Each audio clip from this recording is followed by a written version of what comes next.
Good morning to you, ladies and gentlemen. Let the record reflect that all of the jurors are here and present. You'll step up, raise your right hand and be sworn. Do you swear the testimony you're about to give is the truth, so help you God? I do.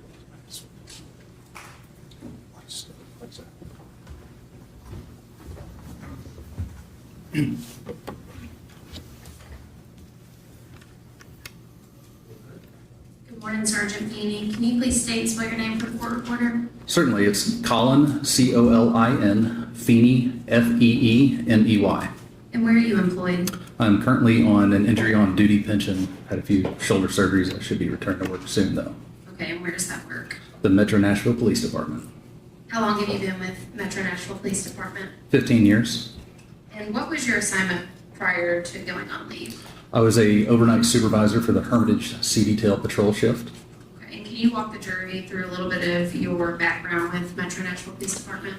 Certainly, I spent 10 years as an officer before I got promoted. Some of that time was spent on a flex team in South Nashville on midnights, and then I went to a burglary unit for about 5 years where we investigated residential burglaries, and then I got promoted to sergeant, and as a sergeant I was on the sea detail shift of Hermitage. And were you on duty on February 27th of 23? I was. Okay, in what capacity were you working on that day? I was the senior sergeant working, so I was the acting lieutenant for the evening. Okay, were you on sea detail? I was. And what are the hours for sea detail? 9 to 7:30. 7:30 a.m.? Yes, ma'am. And on the 27th, can you walk the jury through what you did when your shift initially began? Certainly, when I came in, I had a message from the previous shift that we had request to speak with the supervisor from the homicide division. I made the phone call to the number provided. It was, I believe at the time, Sergeant Chris Dickerson. He has since been promoted a few times. He advised me that they had an individual in the hospital and they need to execute a search warrant at her residence off of Lebanon Road near Spence Lane, and was asking for assistance from patrol. So we had marked patrol cars and uniformed officers present.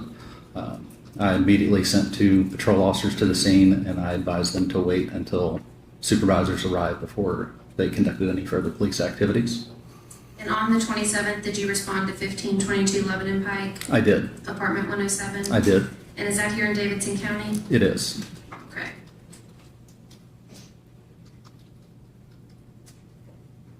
And would it have been customary for the domestic violence team to have already held that scene? Yes. Okay. And for whatever reason, that was not done, but once it was determined a homicide, were you called out and did you follow protocol? We did. Okay, can you walk the jury through what protocol you followed once you got to that apartment? Sent 2 uniformed officers to immediately secure the outside of the location, the residence in this instance. Then we waited for the homicide detectives to arrive with a signed search warrant from a judge. We require a search warrant at that point because there's no one there to give us permission to access the property, so we have to get a search warrant from a judge to legally and lawfully search it. Once we had the search warrant in hand and we had the investigators from the homicide division and our technical investigative services, or now CSI, on scene, we knocked on the door. We had after receiving no answer, we had a key to the residence. We made entry, cleared the residence, and allowed them to continue their investigation. Okay, and we're on the 27th, were you wearing body cam? I was. Okay.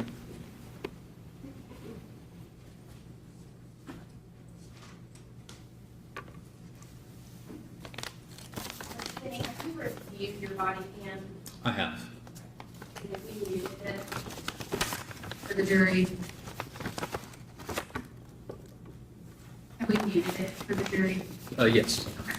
Your Honor, at this time, I would like to mark Sergeant Finney's body cam as the state's exhibit number 15 and publish it for the jury, please. Okay.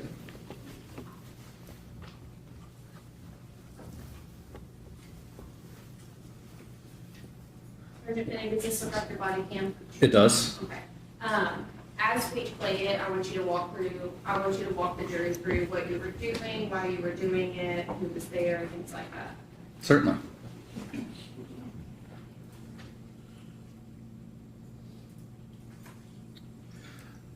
So the gentleman who's speaking right now is Lieutenant Gibson over the Homicide Division. I had also spoken with him a little bit about the situation of what was going on that evening and how we were conducting a search warrant for an ongoing investigation.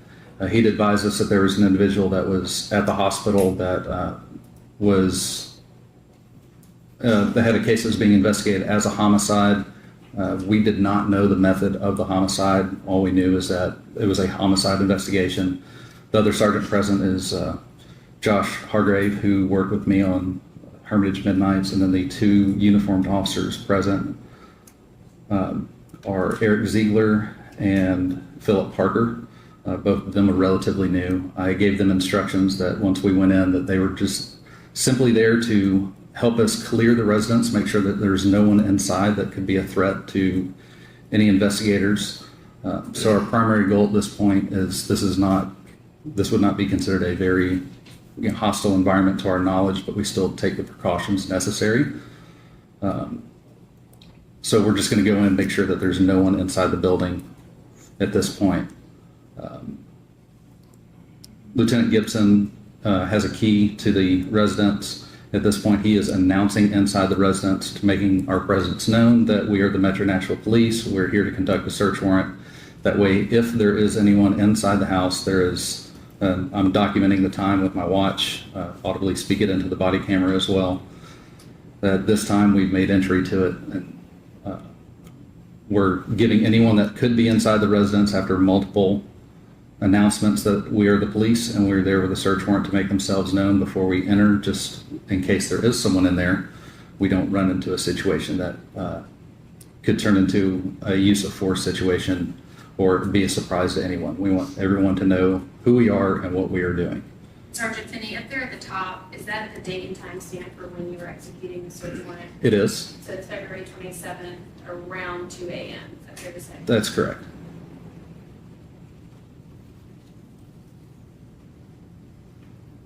So we're giving an ample amount of time to anyone inside the residence because of the time of night that it is. If there were someone, say they're in bed, giving them an opportunity to get dressed and let them know that we're coming in, and if they want to come speak with us, they can. As you see, there's no sense of urgency at this point, so we don't need to rush in there like we're going after an actual individual because we don't believe anyone to be in the residence. Once an ample amount of time is given, we'll go into the residence. We're looking around just for any sort of weapons that could be present. We'll document that. We'll audibly tell the other officers that are going in there. So if we see knives in the kitchen, is obviously a place that there would be weapons. We're looking through, making sure there's no one inside any of the rooms. At one point, as we're walking through here, I do observe a handgun. Again, we were not told the method of the homicide. We just knew that it was a homicide investigation. So whether or not it's evidentiary, it's good to announce that, but it's also to let the other officers inside know that there is a weapon present in a certain location. So we're just doing a very precursory search of the residence to make sure that there's not an individual in there. Our role in this is to do just that and to have uniformed officers present. So it's obvious that the police are inside. So we're going to take the precautions that we can to make sure that everyone remains safe. Once we've completed our search, that's when the homicide detectives who are in plain clothes and our CSI unit comes in and does their investigation. So once we've completed the search, I instructed the two officers present to stay on the outside of the perimeter and just limit who has access to and from the apartment. Make sure that it's someone that has business being in there with law enforcement or law enforcement adjacent with our crime scene detectives, because not all of them are sworn personnel. So you can see we searched the residence. We didn't find anyone inside. So we're turning the scene over to Lieutenant Gibson and the homicide unit at this point. Sergeant Feeney, you did not collect any evidence, is that correct? I did not. Okay, can you walk the jury through how you would collect evidence when you're executing a search warrant, what precautions you take, things like that? So anything that we're going to touch, we're going to want to have gloves on, first of all, to rule out any DNA that could be left by the officers that are responding. And in this situation, we're not collecting any evidence because there's no one inside. It's a secure scene, and we can hand that over to the our CSI unit to do all the evidence collection. But depending on what kind of evidence it depends on how it's packaged, and we'll leave that to those guys. They process it in the lab as well. Okay, do you photograph anything and document it if you were to collect evidence? We would. I wonder if you'll give me 1 minute.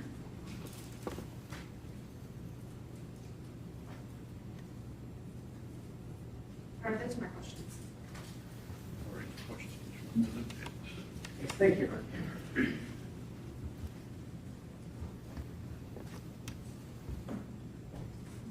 Sergeant Feeney, did I understand you say you did see a gun in the apartment? Yes. And where was that? I believe it was in the bedroom, Do you know where in the bedroom? maybe next to the nightstand. I don't recall. So on the body camera with audio on it, can you hear you announcing that there's a gun? Yes. Is that something that other officers note also? I would imagine they took a mental note of it, but I can't tell you what exactly they did. So you're the only officer on the audio of that body cam that says something about the gun? Yes, because I was the only officer that went into the room when I was clearing it that saw it. Okay, so you're the only officer that goes in the room and notes the gun. At that point in the search warrant, yes. And that's actually on the audio of the body cam, Correct. which we can't hear on this one. Correct. Were you present for the rest of the search of the apartment? I was not inside, no. Where were you positioned for the rest of the search? Out in the parking lot. What was your role during the rest of the search? I still had to supervise a patrol shift, so the rest of the search, I was outside. I had nothing to do with the interior of the residence. Did you leave before it was completed? I did. So you were essentially assigned to the entry team, and then once that was done, your duties were completed. Yes, I left the two uniformed patrol officers on the scene, so if the plainclothes officers and the investigators needed any assistance from a marked uniformed patrol, that they would be present. But I also instructed them that if they had to do anything else, to notify me. So you were available if they needed help, Yes, but your recollection is there was no help needed for the rest of the search. correct. We had 94 square miles of coverage that we're responsible for, so I can't sit on one scene all night. And this seems like an obvious question, but of course your body cam doesn't show the rest of the search. Correct. Are you aware if there is any body cam that shows the rest of the search? I am not. Are you aware if there is policy related to body cam footage during the search of an apartment? At that time, there was none. There was no policy, or there is no body cam? At that time, there was no policy that required you to keep a body camera on while you're conducting a search for residents. Typically, your crime scene investigators do all of that with a digital camera. Okay. That might record the actual... Yes, but as to whether or not that exists, that's not in my scope of the investigation. That's not my role. Are you aware if there's currently a policy related to body cams during searches? I'm not up to date on our current policy. I've been on IOD for 2 years, Oh, wow. so You're probably ready to get back, huh? should be starting back soon. So, Well, congratulations. thank you. Were you provided any information and related to sort of what the nature of this entry was or this search was related to before starting the search? I was given information by the homicide unit that this was something that should have been done the previous day by the domestic violence division, and they failed to do so. So now they were having to come in later than they would have liked to conduct the search warrant, which is why I instructed my two officers who are relatively new to not touch anything and not get overly involved, because this would be going to trial in a few years. It was less than ideal circumstances for them. What part of it was less than ideal? Well, when you're a new officer and you don't know what you don't know, so you don't know what you need to be looking for, you don't know what you need to announce, you don't know what you need to pay attention for, because whether or not you can recall something, 3, 4, 5 years later is when you're brand new. Those are things that you don't understand what to look for and what to do. So that's why I made sure that myself and another sergeant came out and were present at the execution of the search warrant. You're a very experienced officer. Mm-hmm. Why was it that it was your understanding that this search should have been done the day before? I can't speak to why the Domestic Violence Division failed to follow policy and protocol, but I just know that they did but I can't speak for the actions of another person. You had indicated, I think on direct, that something about that scene not being secured. Did you have some understanding related to that? It was locked when we got there. We were there to secure the scene with our 2 officers present. That as far as the outside of the perimeter being secured, it's an apartment complex. It was, as soon as we were made aware of it, we sent 2 officers there to make sure that no one entered or exited the residence. So, but from the time that we sent 2 officers there to whenever the incident originally occurred, I can't speak. Did you have information about whether anybody else had actually been to the apartment? No, not at that time. You didn't actually have that information? No, not at that time.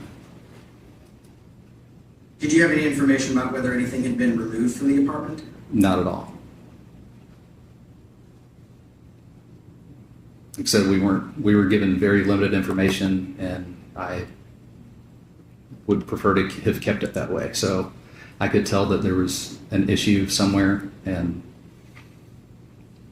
I would let them work that out amongst themselves. Generally, the information was that it should have been done the day before, but it wasn't. Correct. Thank you. You need to redirect. No, sir. Thank you.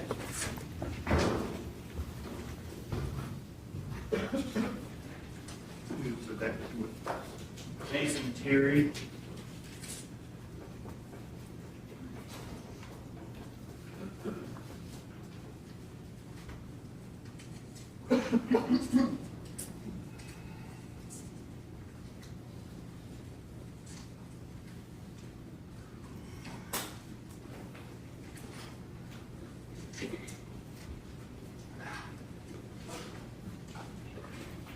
Do you swear the testimony you're about to give is the truth, so help you God? I do.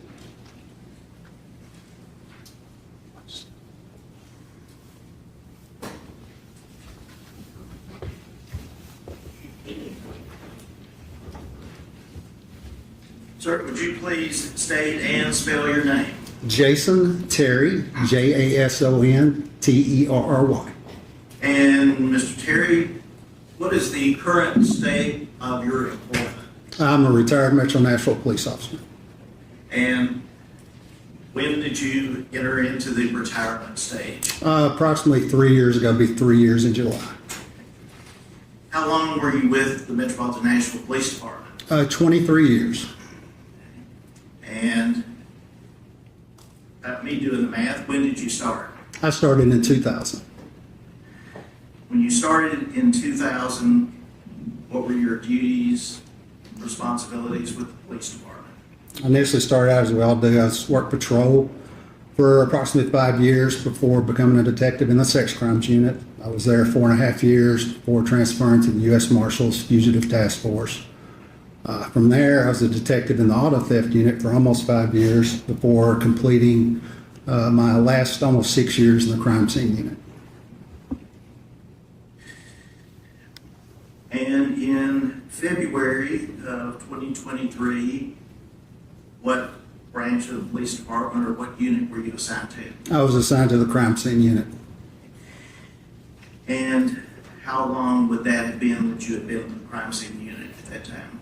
At that time, about 5.5 years. During those 5.5 years, had you responded to few or many crime scenes? Quite a few. Now, what does the crime scene unit do? What we do is when we get called to a scene, and here in Nashville, most everything we can, if we're requested, will come out unless we find a reason not to. But generally what we do, we'll come out, we'll assist detectives or patrolmen, help identify possible evidence, that we'll then document the evidence. We'll collect it and then help preserve it by the way we package it and by the way we take it down to our property room for storage. And to work in the crime scene unit or CSI unit of the police department, do you undergo any specialized training?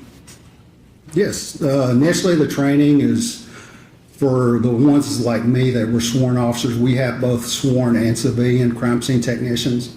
With the sworn officers, it's pretty much initially on the job training because we have to have a minimum 3 years of service before we can even apply.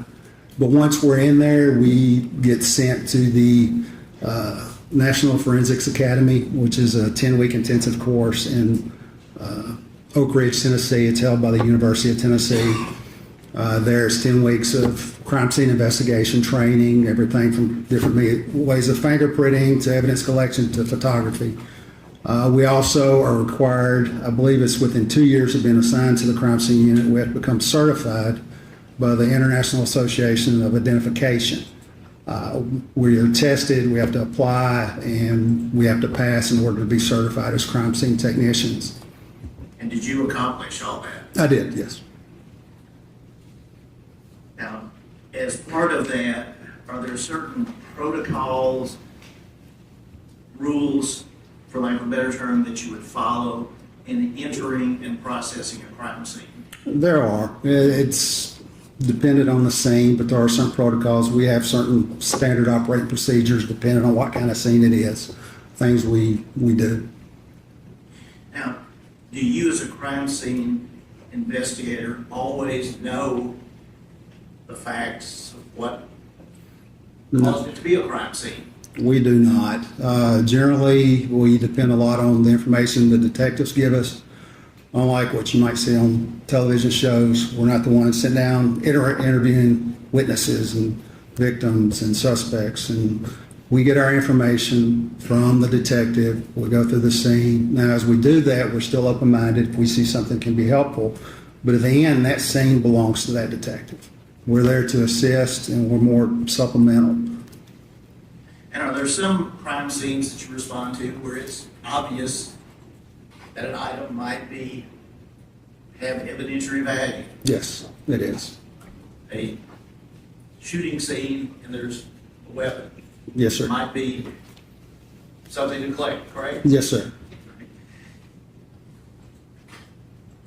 On the other hand, respond to a shooting scene, there may be an item that's totally irrelevant. Quite a bit, yes, sir. And would you collect something that you've already realized is totally irrelevant to that crime scene? No. And is that a judgment call that you make in consultation with the lead detective? Right. Generally, the way it goes, the detectives, since they've done the talking to everybody involved, there's a search warrant involved, they're the ones that developed enough probable cause for the search warrant. They know all the context of what's going on. I get called in code for a scene. They help identify certain things. They help put that, whatever you see, into possible context. Now, as a crime scene investigator in 2023, were you wearing body-worn camera?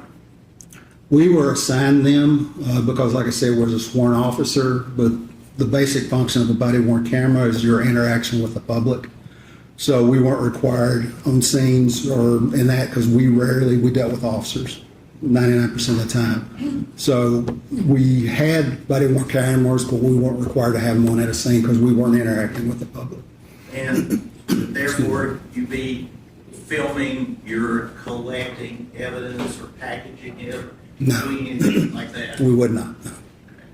However, when you do go to a crime scene, is it recorded in another method? Photographs? Yeah, that's one of the means we document it. There's several different tools we can use, but the one, almost every crime scene I've ever worked, we photograph the scene. That's our main way we document a scene for future reference. And when you go to a crime scene, would the detectives and or other officers normally be there ahead of you? Yes, of course. And as the crime scene investigator, do you have a protocol or standard operating procedure of how you view and assess the scene on a step-by-step process? Everybody, it probably varies slightly, but yes, I had my own unique process. Like the way I'd write my reports, I'd speak with the detectives, see what they had, see what they required of me. I would then usually maybe walk the scene with them or go through the scene and initially take photographs because that's how the scene was when I arrived.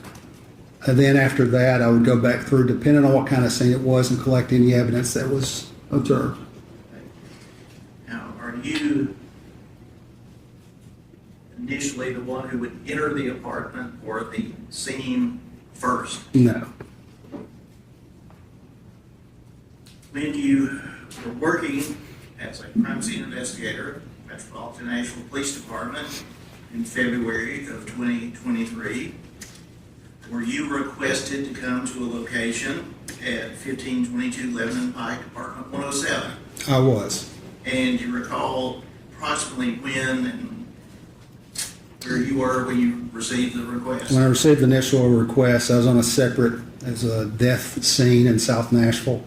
Because I wasn't off that scene yet, we were running short that night.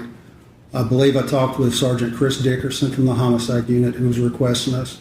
Spoke with him just about what they had, what they were needing from us, because if it meant we needed certain equipment that we use, which is only kept at the office, I would have to go from South Nashville to Madison, where our office was, and then go back to Hermitage or there on Lebanon Pike address. Okay. And referencing crime scenes, does the nature of the crime scene and or the request for assistance determine on how many crime scene investigators might go? It can. There are certain specific crime scenes which require a supervisor, even if they're not working, we have to page them out. It's always, I work the midnight shift, 10:30 at night to 7 in the morning. And if you had one of those types of crime scenes, say an officer involved shooting, aggravated assault on an officer, a homicide, which was known to be a homicide at that time, we'd have to do, there's certain protocols we have, and you would have more than one, hopefully, that would come out because there's several different things that you would do more administratively with regards to that scene. And because of the nature of this incident and call, how many individuals from the crime scene unit responded? One, me. And when you left the other South Nashville scene, was there still work going on that one? I don't recall. I believe usually when it's a death scene, non-suspicious death, once the medical examiner who usually calls us out there, I'll clear it with them. You don't need anything else from me. Once they say they don't need anything else, I'll leave. And did you go directly from that scene to the I did. Lebanon Road? I did.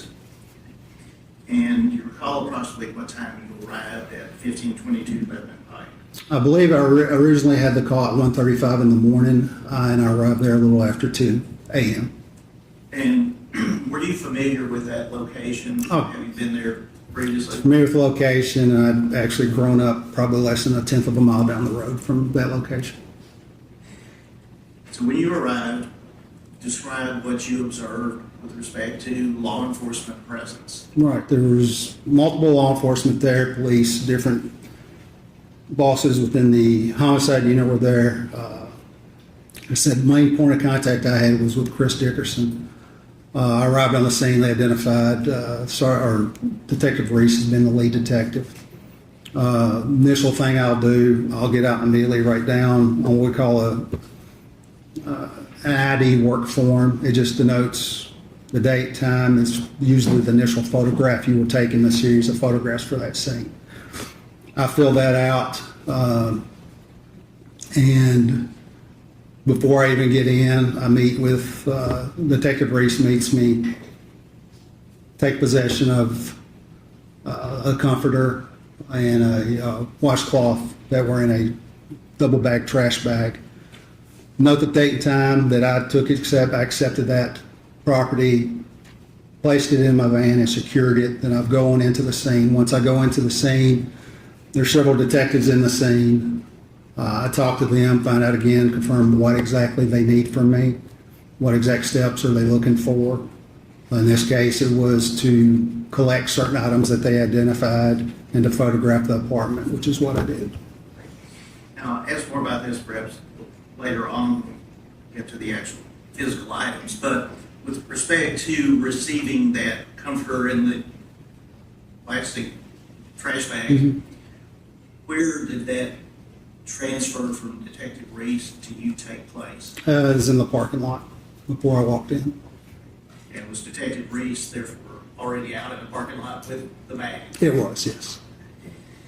And Lee, you said you took it and secured it, Yeah, I did.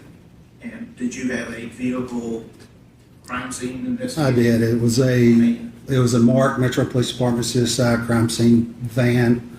I think they were Chevy 1500s. And did the item or items remain in the vehicle, locked in the vehicle, while you processed the apartment? Yes. What did you do initially upon going to apartment 107? Initially, like I do always, I go in, confirm the information from the detectives in there, what they wanted from me. They pointed out the items that they wanted collected.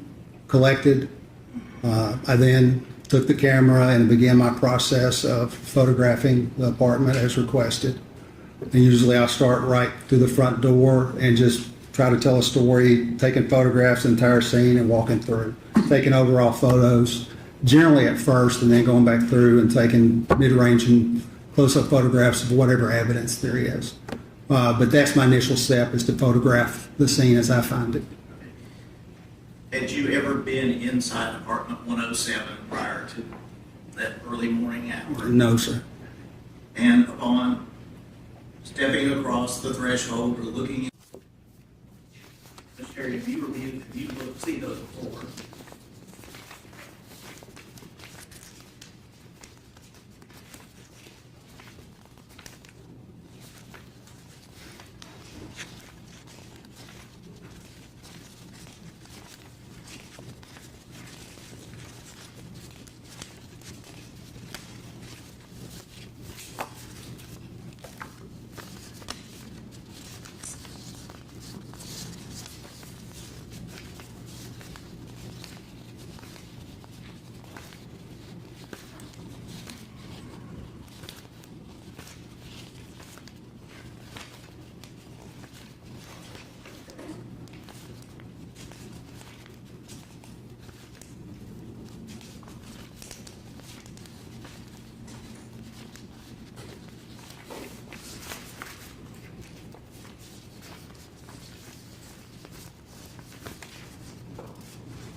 Yes, these were the photographs I took that night. I would faithfully request they be introduced as next number exhibit, and request to publish them to the jury. Okay. 16.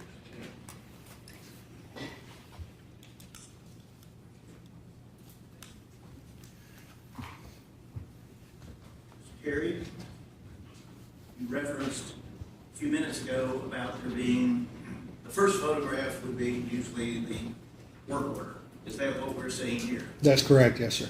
And what is the information contained on that document? What it contains is the date and the time the series of photographs begins, the complaint number for that particular incident that I'm out on, what type of call, the 10 code for that.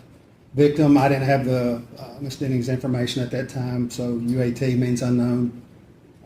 The address where we're at, the scene, and who requested us, along with my name.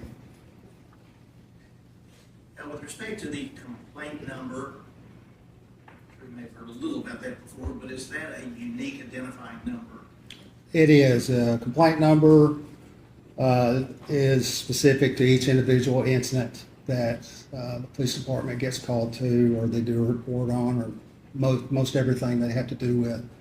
The 23 just denotes the year, and the rest of it, like in this case, 120532, it's the 120,000 plus complaint number issued so far that year.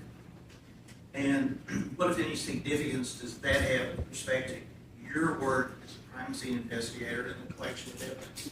Everything I do, all the paperwork I submit, including the evidence that I collect, it's all packaged and stored at the property room under that complaint number. All the paperwork is associated with that complaint number.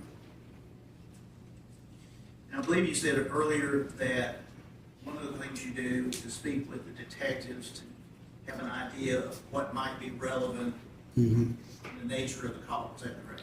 That's correct, and that's definitely the complaint number. We always want to make sure we're on the same page, the complaint number they have, because everything they do gets tied into that complaint number too. Just make sure we have the same complaint number. And based upon getting that information, were there items that you were looking for based upon what the detectives had advised you? Yeah, correct, yes. And on the next photograph, what are we seeing here? This is just the initial external photograph of where Miss Denning lived, the building. Just a close-up of the sign denoting the building and what apartments are in that building. And if we're standing looking at that 1540 in the apartments, where would the person be who is taking that photograph? Outside. And it's the parking lot. Yes, correct.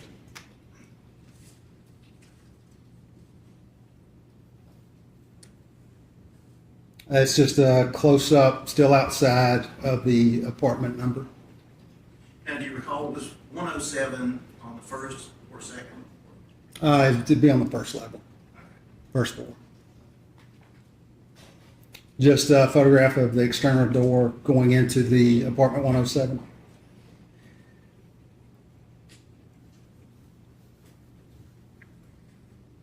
I think we've already covered this, but was the door open or closed when you first walked up to it? When I walked up to it, it was unlocked. Yes. Okay. And so did you pull it back to take this photograph? That I don't recall if the door was propped open. I believe it was shut when I first arrived and took the photograph. I don't recall. And the reason I ask that is once you entered, were there officers inside as you were taking your photographs? There were I think a couple of homicide unit detectives were in there. Right. Now, moving on to the next photograph. What are we seeing and where are we in the apartment? Yeah, this is immediately as you come in the door. The first photograph captures part of the kitchen because the apartment, the way it's set up, you walk directly into the kitchen, the door. So that's the first photograph I take, as if you're walking into the door, this is what I see.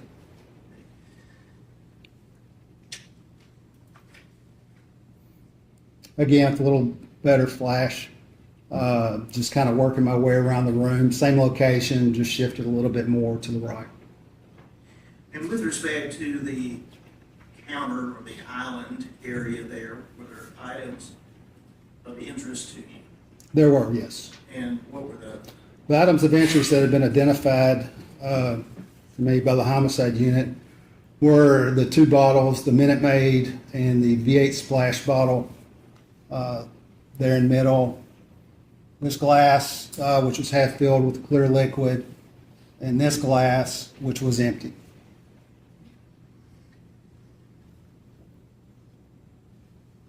With respect to where that Minute Maid and the other bottle had been before you entered, were you aware of where they were located? I was advised that those bottles had been placed on the counter by the homicide unit who had removed them from the refrigerator.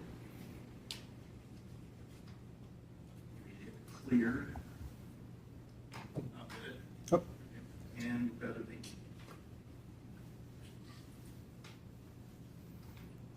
This is just a photograph of the island at the center of everything. And when I asked a few minutes ago if there were homicide detectives inside Yes. while you were working, There's one of them there to the right.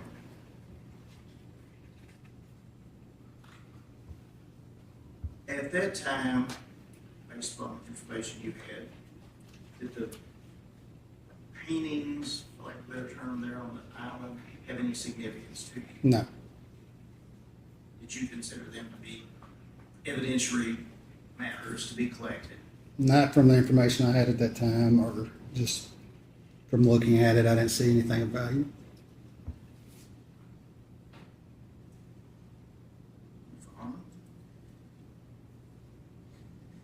And in this, again, you're saying you're panning or taking views from different angles, is that correct? Yeah, it's just where I stand in the same spot initially, and I'll just kind of slice the room up like a pie and just go around from one corner to the other corner. And you made pie, that or said the word pie, that made me think, did you see any food? There was on top of the stove and the pan, there were cookies, baked cookies. Did you notice any security camera surveillance inside the apartment? I would direct your attention to where Detective Mathis. Yeah, I had to think that for the second. Just, yeah, right there in the corner, right there. Right next to Detective Mathis's right elbow. Could you circle that? Sure.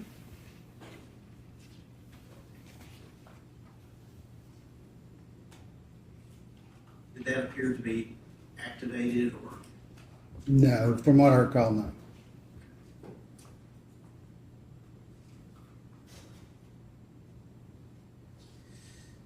Reference the cookies. Yes. Are they in this photograph? If you could circle them. Sure. And to the right of the cookies, did that also appear to be food items? It did. I don't recall looking inside. They're right there, the Tupperware containers. And again, with the same sort of question, did those have any evidentiary value with respect to anything that you knew about this case? No, sir.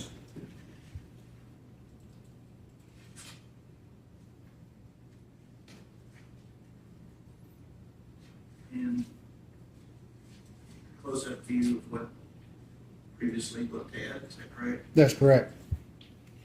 Do you recall whether there were any dirty dishes in the sink or? I don't recall any, no. And again, more of a close-up of what we've already discussed, is that correct? Correct, yes, sir. Now, in looking at the cookies, does there appear to be one missing? Appears to be two missing. Two.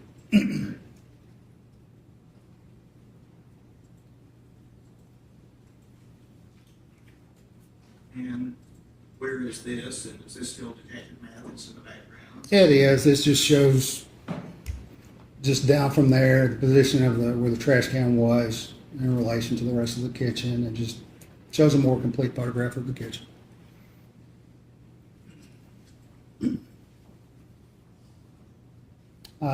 Photograph of the kitchen island just from the opposite side.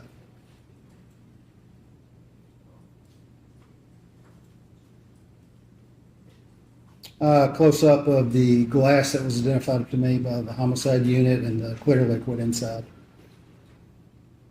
And was that one of the items that were later collected? It was, yes. This photograph of the Minute Maid bottle and the V8 splash bottle, again, that had been identified by the homicide unit as things they wish collected. Close up of those same two bottles. That's a close up of the empty drinking glass that was also identified by the homicide unit as something they wanted collected. Other than what we're seeing here on the island, do you recall whether there were any other drinking glasses on any other counter or elsewhere? I'm sure there was. I don't recall seeing any that homicide believed warranted my attention, or I didn't see any that had any liquids in it or looked to be recently used. Just a close-up of the same glass. Now, to the left of the, as we're looking at it, Mhm. glass, there appear to be a piece of paper. Right there, looks like it's instructions for the card game Uno.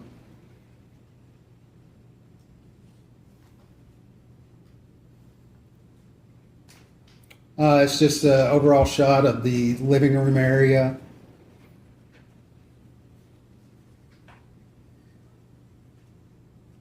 This is a shot from the living room, looking into the bedroom.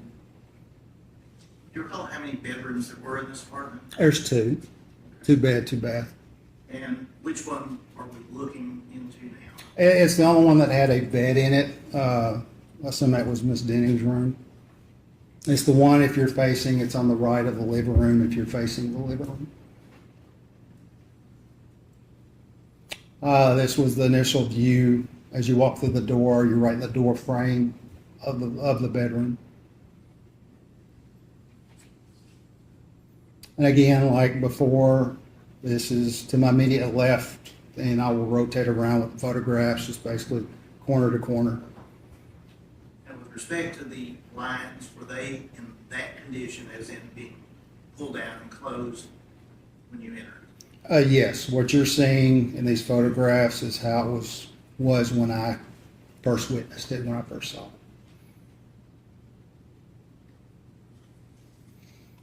it. Again, just the opposite corner, showing part of the bed and the window.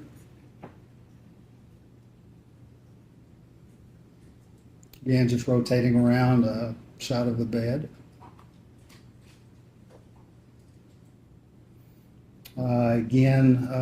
Rotating around to the opposite corner and showing the door to the walk-in closet. With respect to the glass, the drinking utensil there on the end table, did that have any significance? No. And in fact, did you collect anything from the bedroom? No, the only thing I collected was there on the island, per what homicide instructed and what they wanted.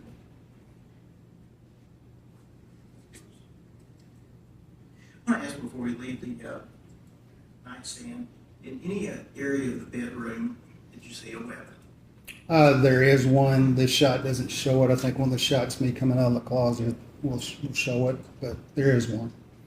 And where was it?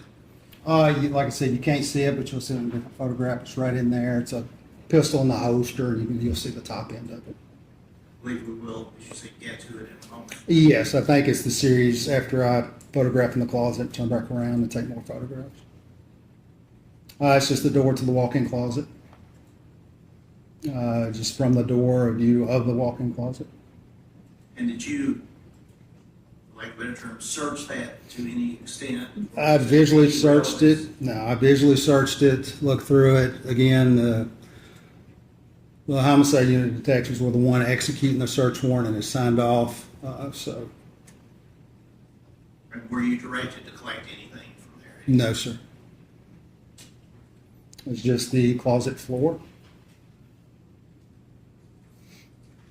Just working my way up to the what's on the hangers in the closet and the tops of the closet.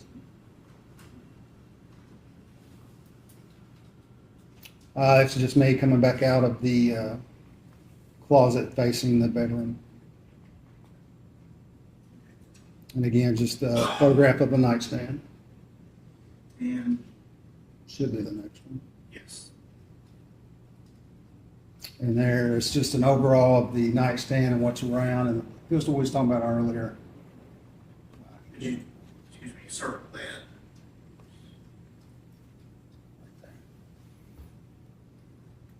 Did that have any evidentiary value as far as you were concerned? No, it wasn't a shooting scene. There was no allegation that anyone had been shot or any gun had been used. Someone's private weapon, didn't make any sense. There was no reason to collect it. Was Was anything illegal about it? No. Now, the item, see an item, I guess it would be in the photograph down, Mhm. white straps. Mm-hmm. What was that, you know? I believe it was a Apple, or is an Apple Watch, or an Apple-esque type watch. And again, at that time, based upon information, did it have any evidentiary value as far as being collected? No, nothing was said to me, no. Now, the bottle with the yellow top, Mm-hmm. you recall what that was?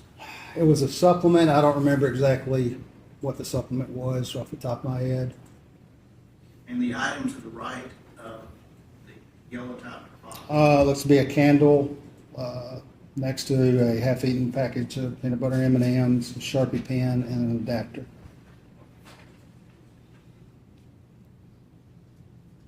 now you walking out of the closet, correct? Correct. Again, just a different series of photographs there, just from a different angle. Again, that was at the door, bedroom door facing out.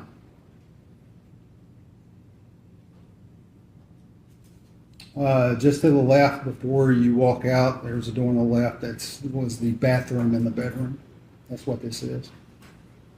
Recall how many bathrooms there were? 2. So this is the one off the, One off the, what they would call the master bedroom, yes. Just as you walk through the door, just a photograph of the tub and the initial photographs of the bathroom. and appeared to be anything out of the ordinary in the bathroom. No, not at all.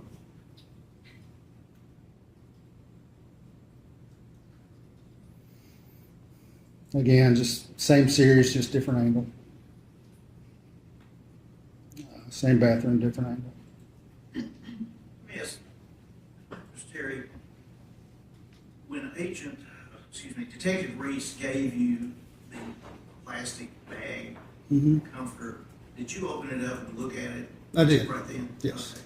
Okay. And what, if anything, was within the white bag, trash bags? It was a blue comforter and a yellow washcloth. I'd say, did you, in looking through the apartment, see anything similar to the washcloth that was in the bag? Yeah, it looked similar to those up there.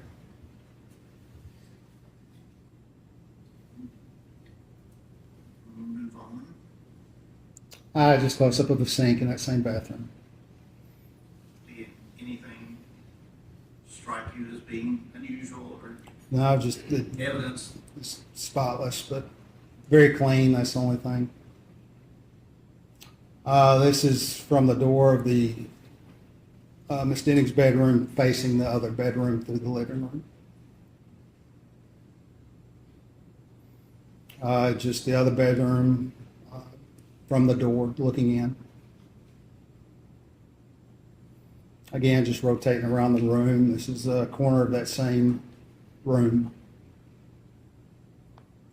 Again, just rotating to the right, different, covers the right corner of the room.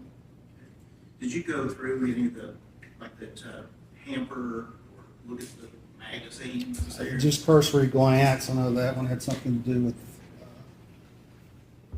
pregnancy and becoming pregnant. Was there a, you may have already answered this or said this, but was there a bed in that second bedroom? No, there was not. 2 chairs, well, like some baby clothes in the opposite, which we'll see here in a second. And are we still in that second bedroom? Now, I think we skipped some photographs there.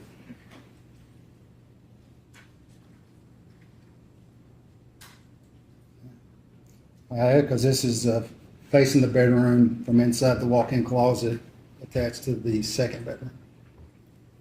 So did you spend any great significant amount of time in that second? Yeah, photographed it from a couple of different angles, yes.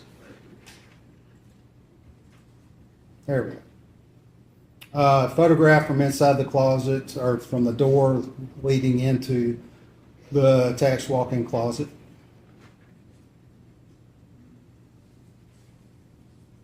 Let's go back there for a second. Did you see in that bedroom or that closet any items that would be associated with a baby? Oh, yes. You have a couple of baby odors. I think that was a walker. When you'll see on additional photographs over here on the side, you're going to show some boxes with, I think, with diapers and some formula. It's just the, Just the bathroom attached to the second bedroom and the second walk-in closet. Same, just a toilet, counter. The walk-in closet, again, just showing what's on the top shelf. I believe you referenced Pampers or those. Yeah, there's some Pampers over here.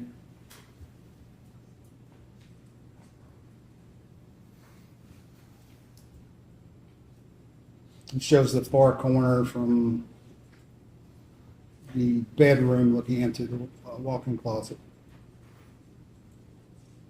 This was on that shelf that photograph I just took. You got some white, some formula, diapers, different items relating to child care, infant care.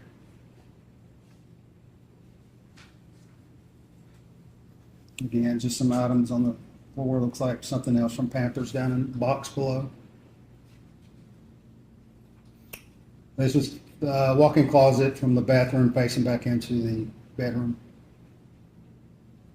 That same corner just shows what's on the shelf. And what shows below. Like that was a walker / car seat for an infant.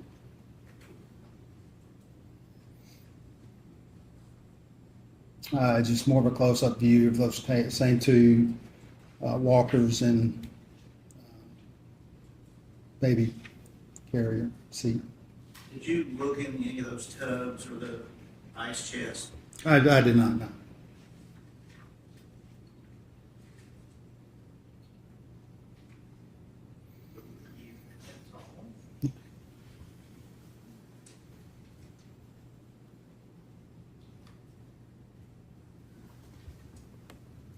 So, finish the photography part. Yes, sir. What comes next? What comes next is to do the evidence collection. And are there any procedures or protocols that you adhere to in collecting items of evidence? Yeah, you always want to take whatever precautions you can, such as wearing protective gloves, making sure they're separated, having whatever mode you're putting it in. In our case, depending on what it is, it's usually a paper sack. So have that available. And did you follow that process and procedure in this case? I did. This was a little unique in that you had fluids. Normally, when it comes to any kind of fluids, we'll just do a swab of it. In this case, I thought it was more important to get a larger sample of it. So the clear liquid in the drinking glass, I put like in a little plastic vial that we have. That's specific for liquid collections. I did that, then I collected everything else as a whole, but I mean, it was in separate bags. You denote the time and the date that you actually take possession of it, that you take custody of it. You make sure that's marked down also. Okay. And is that actually placed on the bag or the whatever the evidence is placed in? It is, along with the complaint number, where it was obtained from, what exactly is in that individual sack, and date, time. Council has seen these items before, but I can bring the box over if I want to look again. Okay, thank you. I apologize if this may take a minute, but if I could have the items passed up to Mr. Perry one at a time. And actually, let me pull it over here. This way I can show you which one.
I could ask this, I don't, maybe we'll get better from here anyway.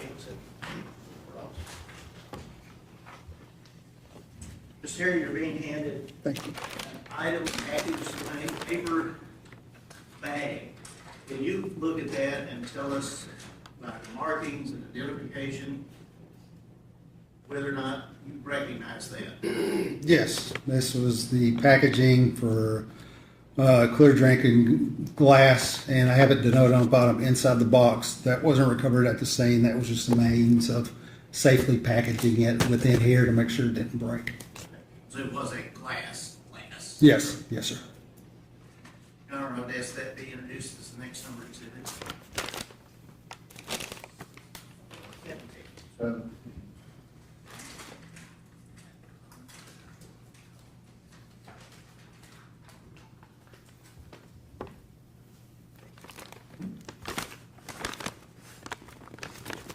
This is the glass that previously held the liquid. The reason I know that is because I put that on the bag just to differentiate the other one that was empty when we found it. One thing I didn't talk about earlier is the way we know is, again, complaint number, type of call I'm out on, the address where it's recovered, date and time it's recovered, and exactly what's inside the box.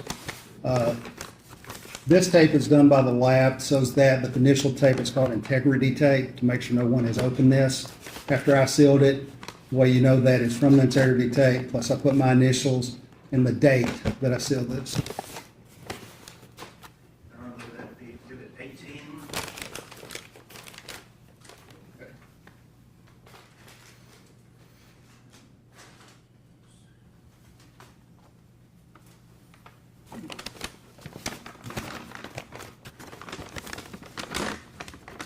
This looks to be the Minute Maid pink lemonade bottle, which at this point was empty, and the V8 Splash fruit medley bottle that are in here, and they would have been put in separate sacks within this sack. If you recover something that has liquids in it, what is done with The liquid, it's once it's packaged like everything else, packaged and put in the property room because the detective decide what testing is needed, what they want to be looked for. Because this is, at the time, we didn't know exactly, or I wasn't aware what drug or if a drug had been involved.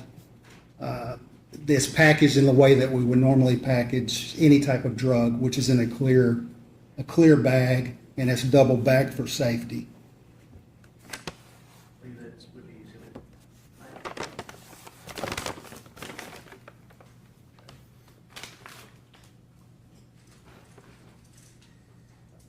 Yes, these three will be individually, but save you. Mr. you're being handed Thank you. 3 packages. I want to deal with them individually. Sure. No necessary sequence, but would you take a look at those and see if you recognize? Yes, these are the valves of the various liquids that I recovered. Let's start with the one in your left hand. Sure. What does that contain? This is a sample of the liquid from the water glass, the clear liquid from the water glass. All right, as that be introduced as exhibit 20. Okay. Now, we can go ahead and get it, just so they don't get it.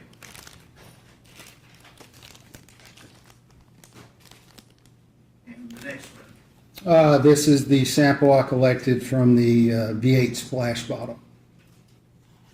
Does it contain the appropriate markings and identification? It does, like the other bags. These bags are specific where they were basically to open one of these, you basically have to disintegrate it. I mean, it rips open. It's not a clean rip. So when we seal it, we'll still put our initials on the back just to show that when it was sealed. All right, as that be introduced as exhibit 21. okay. And then the third. Third one is a sample of the liquid collected from the Minute Maid bottle.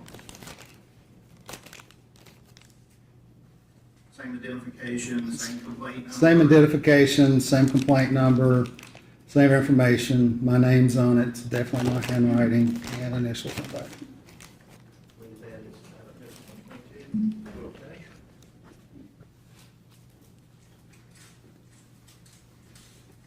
Now, talk about the item you received from Detective Reese. Yes. Did you process that? I know you said you looked at it, saw like a comforter and a washcloth.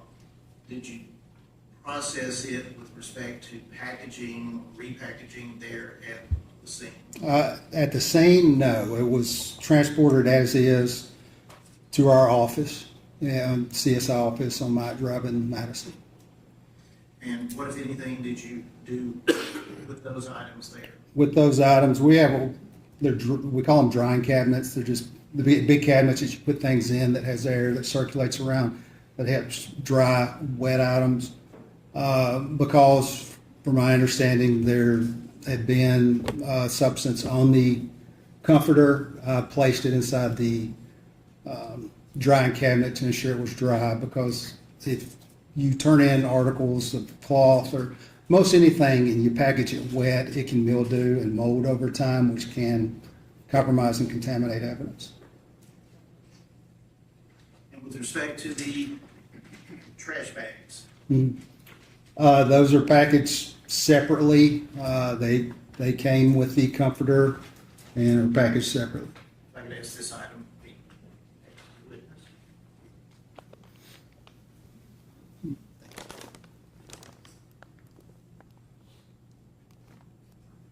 Yeah. This contained the yellow washcloth and the white trash bags, and they were packaged in here separately, so it's not everything's free flowing, contacting each other. They're packaged separately within this one package. I would ask that be introduced to Exhibit 23.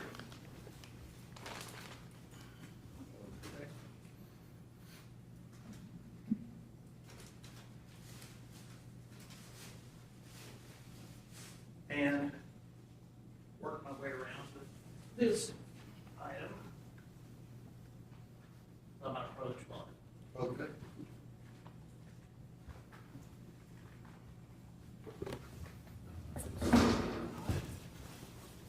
Okay. Now, does the big box have anything really to do with this, other than? No, the big box doesn't. Inside is the bag. We have gloves. I'll pick it up, pull it out. I don't have any. You wanting to? You need me to Well, I lift think it the up? paper bag, we're not gonna ask you to open it and get down to the actual comforter. You want gloves for the bag? Yes, sir. So it's not gonna lift it out. What is the significance of any of the red?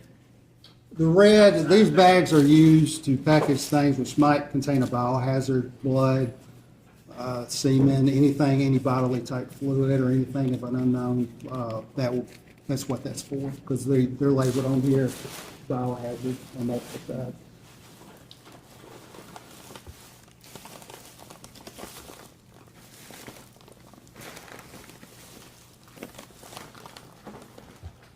This is the bag and where we place the comforter for packaging, just due to its size. On here is the same information as the other bags: complaint number, type of call, location, date, time collected, and what's exactly in here. Also have the complaint number written on there. No, you can't see it on here. My name is on the integrity tape and initialed also.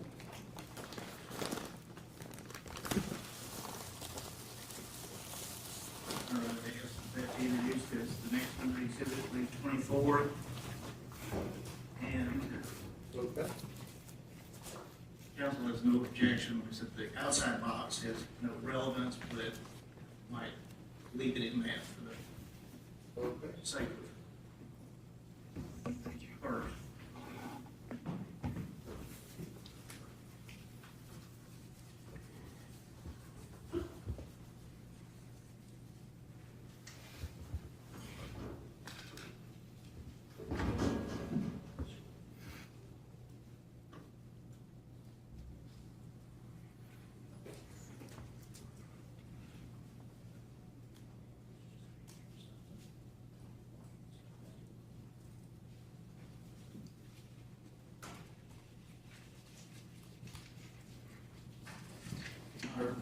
Of course, permission to ask that this small photographs be passed to the witness. All right.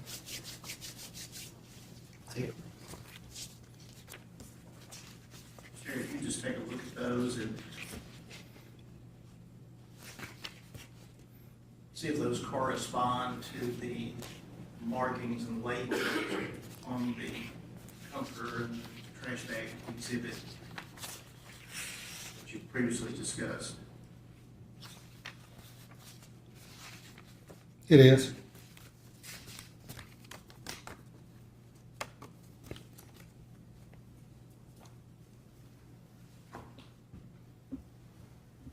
I could just, You need the hard copy. just put these on, Okay. if I could publish these briefly.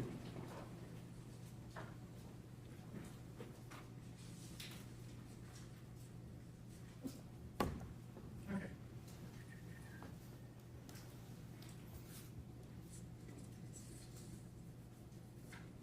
So what is this photograph of? It's a photograph of that same bag I just showed you, containing the blue comforter.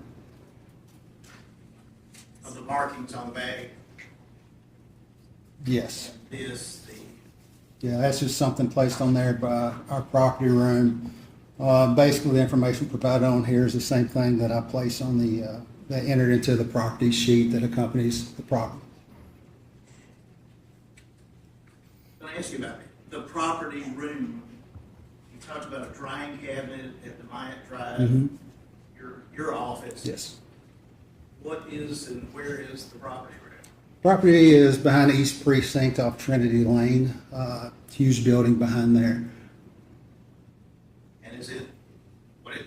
It is sounds what like? it says. It's not manned 24 hours, and on our shift, working midnight, they have an officer's, what they call an officer's workroom that contains various and numerous lockers of various sizes that we can store the recovered property in and lock it up, and they're the only ones that have keys to the locks.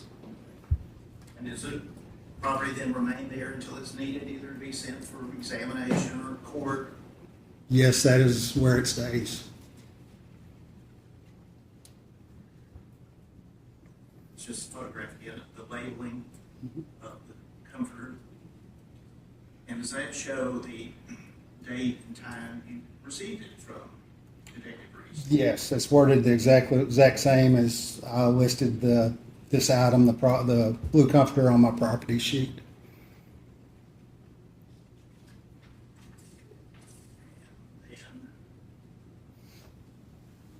And the outside of the trash bag that's previously been introduced, is that correct? That is correct, yes, sir.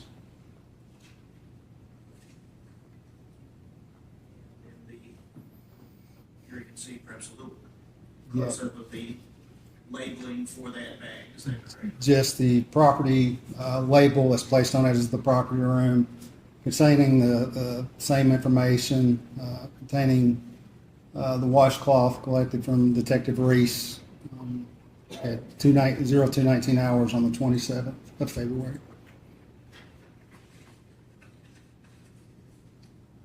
I wonder if I could return these to the clerk as the next numbered exhibit, 25 and 12.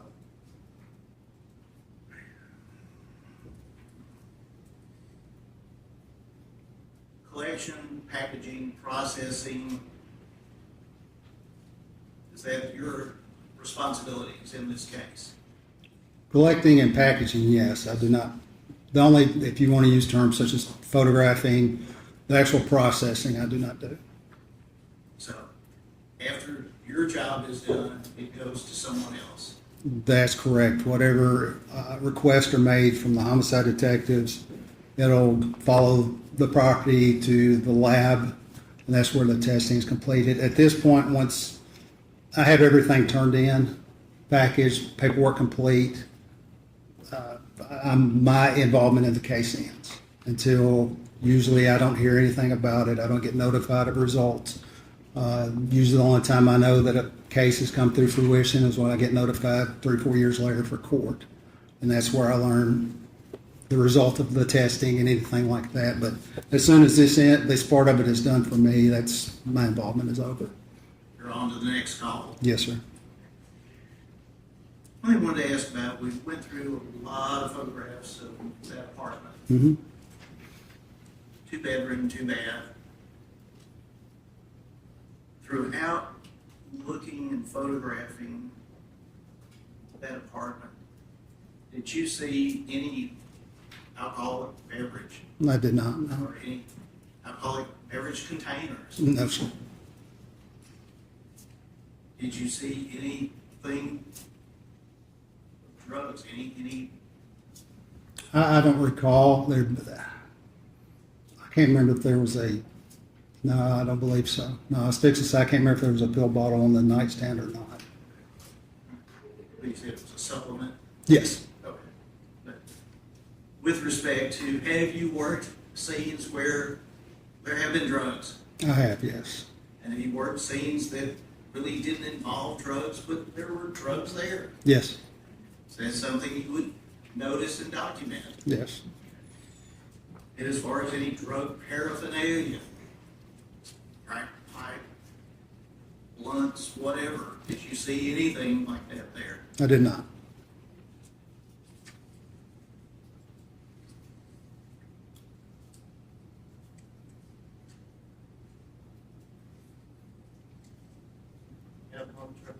Okay.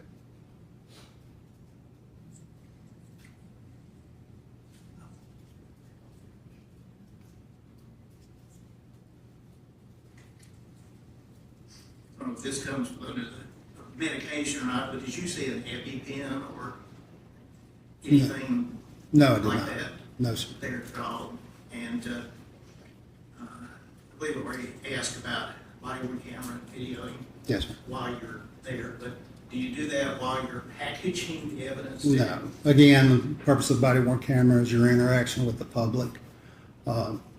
It would only be on if I'm actually out performing police duties, a traffic stop, or at a set because I'm a sworn officer. I would answer a call, back up another officer, then it would go on like normal, but not there, no. With those my questions, questions, have Mr. Taylor. Thank you. May I please see Exhibit 16 and Exhibit 25?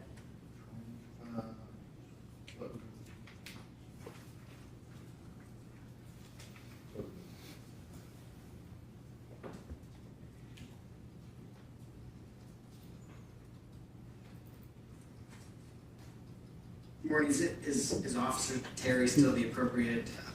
Mr. Terry, Jason, either one's fine.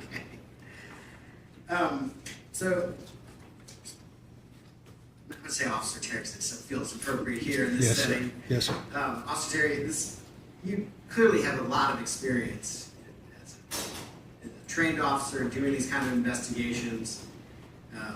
Part of your training and experience, you're trained for thoroughness in these kind of investigations. Is that fair? Yeah, based upon the information that's provided to me, yes. Sure, you're provided information and then you're trained to execute on that information in as thorough a manner as possible, right? We try, yes.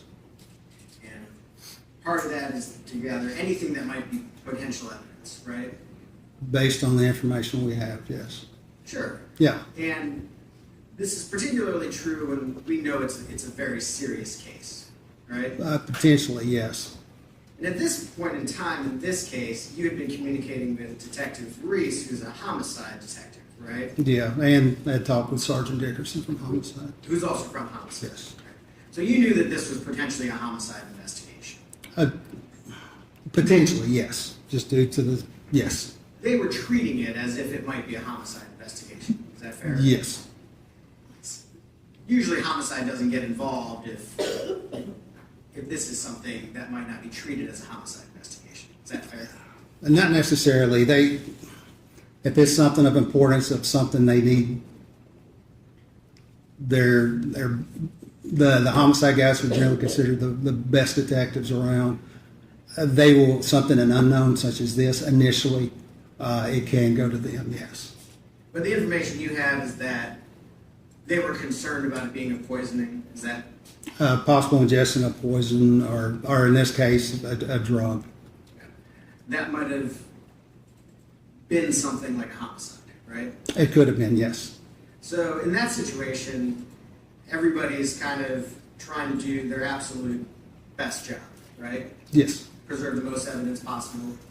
Preserve what we can, yes. And so that information that you had was, we look for anything that could be related to potential poisoning, right? Based on, yes, what homicide detectives have told me. And of course, you're taking directive from Detective Reese. Is it Sergeant or Lieutenant Dickerson? I don't know what his rank is now. Right. Chris Dickerson, Thank right? you. Yes, sir. Okay. So you're taking directive from those two in terms of what you should be focusing on. Right, correct. And obviously, if you see something that sticks out to you, you're going to collect that as well. Yes, I'm going to ask about it. If it fits in with the information they have, it's a relative, I'll ask that. And you have some, in particular since you're a very experienced officer, you have some leeway to collect additional things that maybe appear important to the case, right? Oh, yeah, I would definitely talk to them about it because they're the one executing the search warrant. But yes, of course, I would talk to them about it. So your kind of limitations are you don't collect anything without their approval. No, I don't need their approval, but like I said earlier, it's their scene.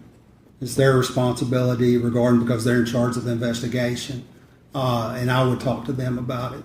Let them know we have this might be something we need to collect or we don't. I would talk to them about it if there was any kind of conflict. That's a really good team over there on the homicide unit. I've worked with them several times. So that wouldn't be an issue of communicating. But I would definitely want them to know I'm just not going to arbitrarily start grabbing stuff. So yeah, it would be discussed with them. But ultimately, they give the yay or nay on what you're collecting. They can. I mean, I can collect it anyway, but yeah, they can give the yay or nay because, like I said, they're the ones that have all the available knowledge that you can at that time because they've talked to everyone involved. So, I trust what they're saying. So the information that you have is potential poisoning, potentially drugs were involved, and we need to collect things that could be related to that information. Right, and potentially a pink liquid. Pink liquid. Yes. And you knew you were directed to collect the clear glasses, right? Yes. And the pink liquids. Yes. Before we get into the specific things that you collected, I'm going to put a kind of pin in that. Yeah. Did you have information that people had already been to that apartment before you had been there? Yes. What information did you have about that? That just, I think family and friends had gone in previously, documented what they saw inside and collected a comforter and packaged that comforter. Was it your understanding that that was kind of in coordination with law enforcement? No, not with us, no. In your experience in working homicide cases, serious cases, is that kind of what you want in a scene? No, it's not preferred, no. What would you prefer in a scene? I would prefer that we have the initial access, just if for nothing else, how things are collected, packaging, the order in which it's done. That's much more preferred. It's much more way to keep everything secure. What concerns does that raise for you? Several different concerns, but just generally the security of the crime scene. When you say security, what does that mean? Because that sounds like a specialized kind of term. No, security of the crime scene just means that the crime scene itself remains as pristine as possible. Pristine, like nothing's been moved, nothing's been touched inadvertently? Correct, yes. Because you want to see an exact snapshot of how something that's supposedly a crime scene was at the time, right? Well, as close as you can. That makes your job, your ability to collect and preserve evidence, you can do it exactly how it was at that time. Yes, right? as close as possible. As Yes. close as possible. Yes, sir. Sure. Did you have access to any videos or anything of what happened when people were at the apartment before you went? No. Were you given a description of what occurred when the people went to the apartment? Just a brief description regarding, what exactly they did, yes. Were you told how many times people went to the apartment? No, I was just told that once, but I don't know if there was other times.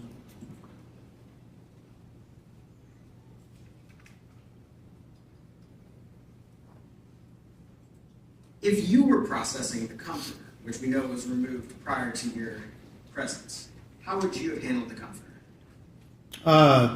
After photographing it and doing the same sequence I would do with everything else, it would be placed probably at that point leaving the scene just because comforters are somewhat difficult to package and even the oversized bags That wouldn't be done on scene. More likely, it would be packaged on scene in a biohazard, one of those big red biohazard bags, and put in that and secured for transportation. And are biohazard bags specialized? Yeah, there's just, like I said, the big red bags that have biohazard on it. So does that mean nothing can get in or out? That's a trash bag, yeah. I mean, it still has to be secured, but yes. Is it different from like a store trash bag? I'm not sure of the quality of it. To me, they might feel us sturdier, but I really don't know.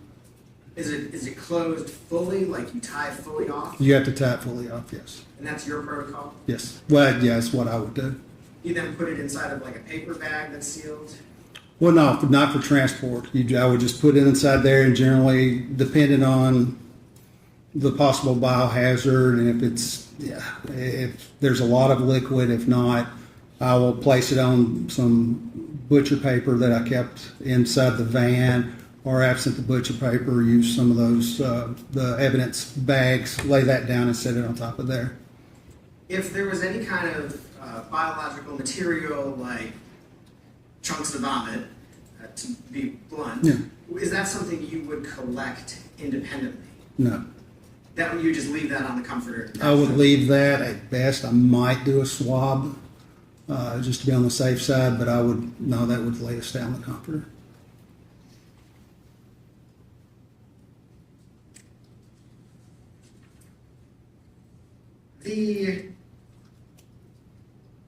I want to talk about, you're on permission to publish photographs from Exhibit 16 to the release. I want to ask you a few questions about some of the photographs that you took. Yes, sir.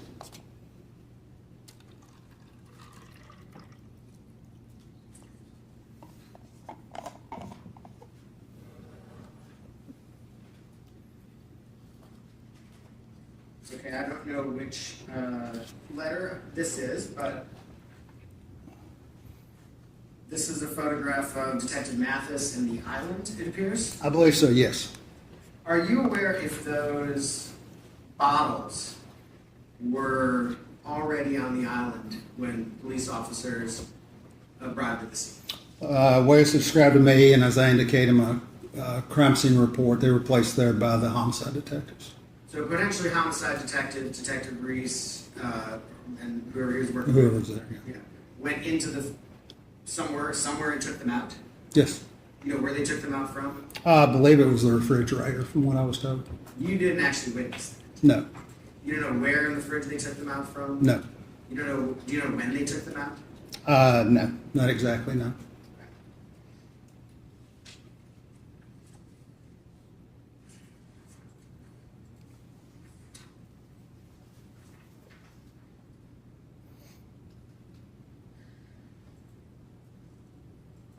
You indicated you did not take samples of any of these food items. Is that No, right? I did not. So we didn't take samples of these cookies. Is that right?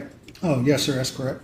Do we know what's inside this bowl right here? And this is a photograph, a close-up photograph of the food. Yeah, I believe from looking on the outside it was gravy. I think the other one had some noodle-ish type thing in it, I believe, if I remember correctly. If we had information in this trial that this was a chicken Alfredo dinner, is it possible that was Alfredo sauce? Yeah, it was possible, yes. But you did not take a sample of the Alfredo sauce. I did not know.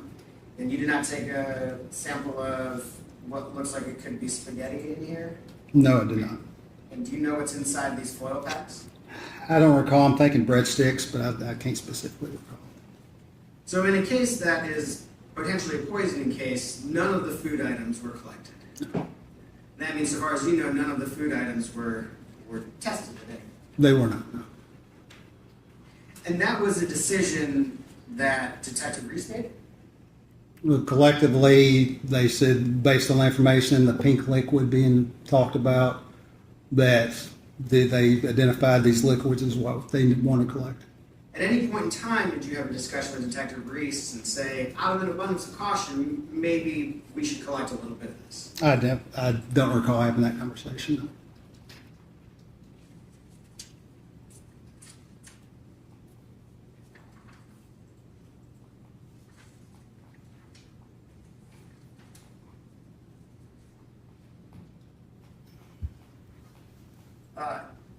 Just to orient everybody and the court reporter here, this is a picture of the island facing the sink.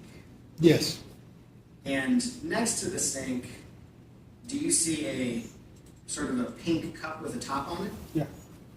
Yes, circled right there. Thank you. Do you recall ever looking inside that pink cup? I don't recall. That would be something I would have done, but I don't recall that. No. And my understanding is you did not collect that pink cup. I did not know. Do you recall ever having a conversation with Detective Reese about collecting that pink cup? No. Do you recall attempting to take any kind of swab or anything out of that pink cup? No. And just because we're talking about swabs a little bit, it is potentially possible at crime scenes to get very, very trace amounts of evidence from surfaces, from cups, from other places. Is that right? Yes. Sometimes, especially in drug cases, I mean, drugs can leave like very, very small amounts can be found places, right? Correct. And so that was not something that was ever collected or tested, so far as you know. No.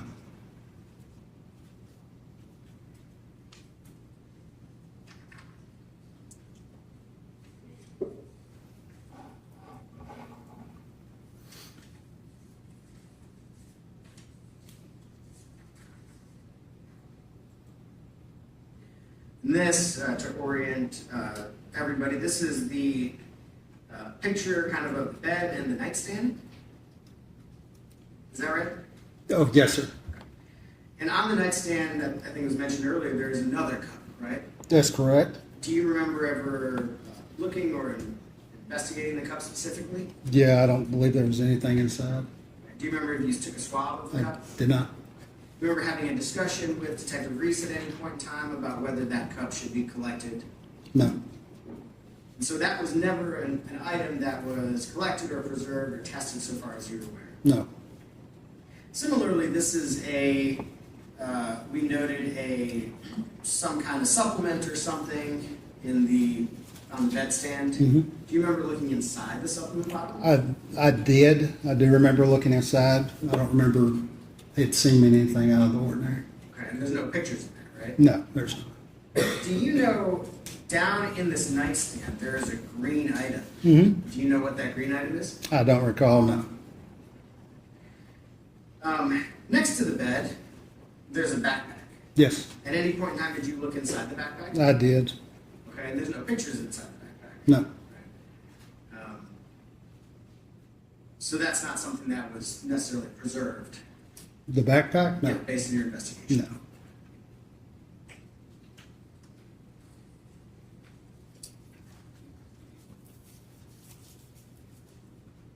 No. This window, and this is in the bedroom picture of the window. You indicated that the shades were down. That's exactly how it was when you got there. Yes. Do you know, when you look out that window, what you're looking at? I believe it's the balcony based upon a floor plan I've seen of those apartments over there. I believe it's the balcony. Do you know what is behind the apartment complex? That I do not. I'm trying to remember which side that was on. It could be, depending on which way it's facing. Is it a business? If it could be, if you're looking at the front of the building from the parking lot, it's to the left. There are businesses through there.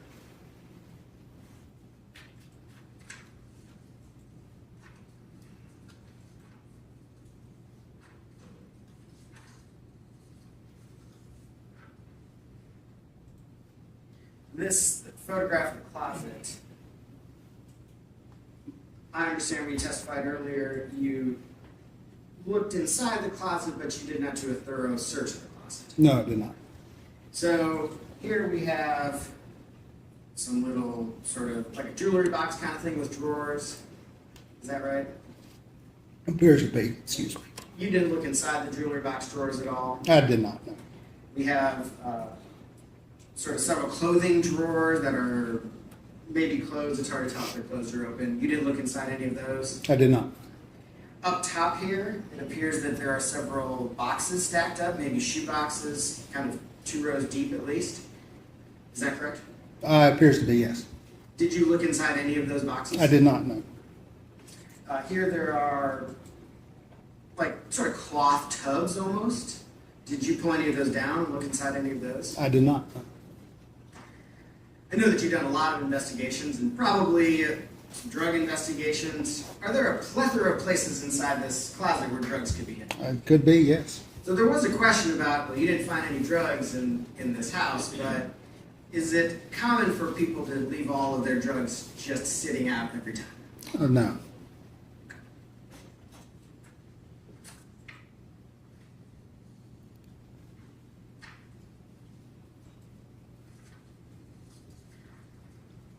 And this is a better picture of all the boxes that are up there, shoe boxes and stuff. Yes, sir. Just to confirm, you didn't pull down and look at any of those, right? I did not.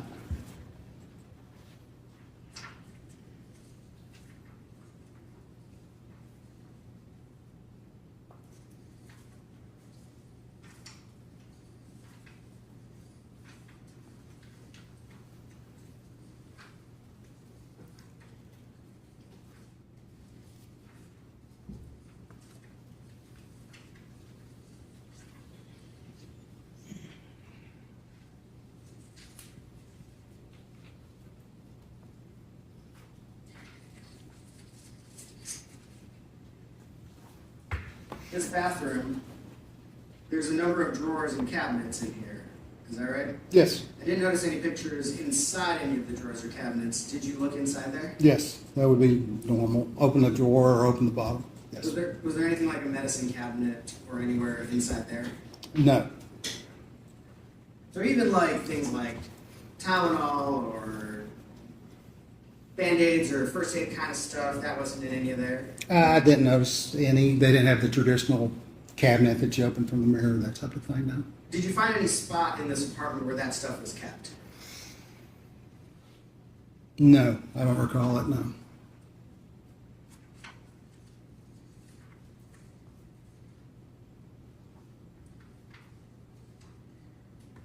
And here, and I think this is just a different angle, here we have like a cooler and some tubs, right? Yes, sir. And you didn't look at any of those, did you? No, so, I mean, the one on top, it was open, but other than that, no.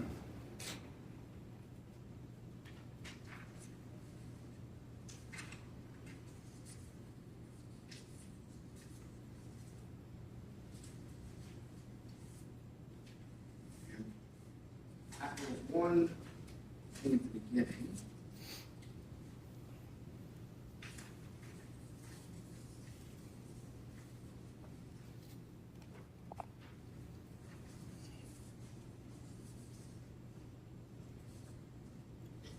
I've got another exhibit, pictures I flipped around. This is the picture in the kitchen facing Detective Mathis. Yes, sir. Okay? And there was a question here about this surveillance camera. Yes, sir. You did not collect that surveillance camera, did you? No, I did not. Were you provided any information prior to doing your work here that there was some concern about the surveillance camera? No. As part of your job as a crime scene investigator, do you occasionally have an opportunity to take fingerprint samples? Yes. And what does that process kind of entail? Fingerprint samples involve just, like I said, it's fingerprint powder on the surface, depending on the surface. Seeing if there's any ridges and details, and lifting them with lift tape.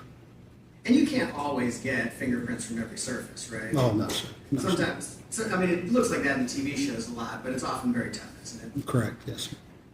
But potentially, if there was an allegation that an item was moved by somebody, that could be a candidate for a fingerprint sample, couldn't it have been? Could it be, based on your question, yes. Okay. But at no point in time were you asked to collect that security camera, were you? I was not, no. And so far as you're aware, that was not collected or processed. Not by me. I don't know if it ever was, but not by me, no, sir. Okay. Straighten out our. One second, I have another couple of questions for you. Yes, sir.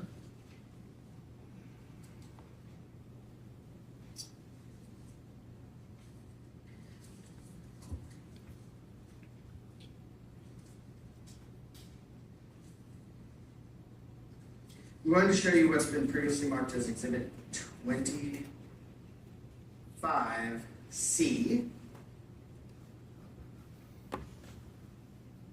This is a label Yes, sir. from the property group. Okay. In the bottom left corner, it indicates that it was received on 2/25/9/30.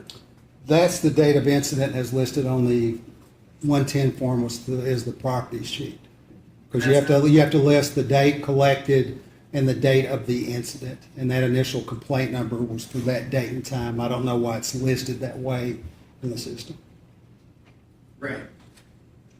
And that's not what it says, right? It says received on, Yes, correct. and you don't know why it says that? No, sir, I do not.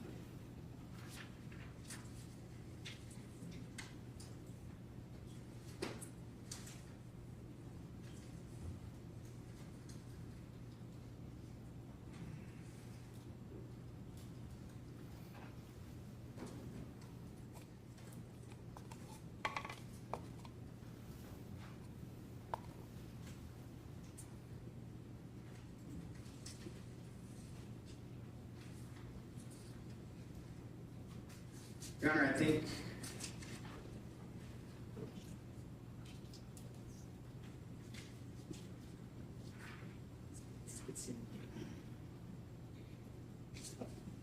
when you received the comforter, was the washcloth in the same bag as the comforter? I believe it was, yes. Okay. Thank you. Those are my questions. Yes, sir. Thank you. Can you read the records? Yes, Your Honor.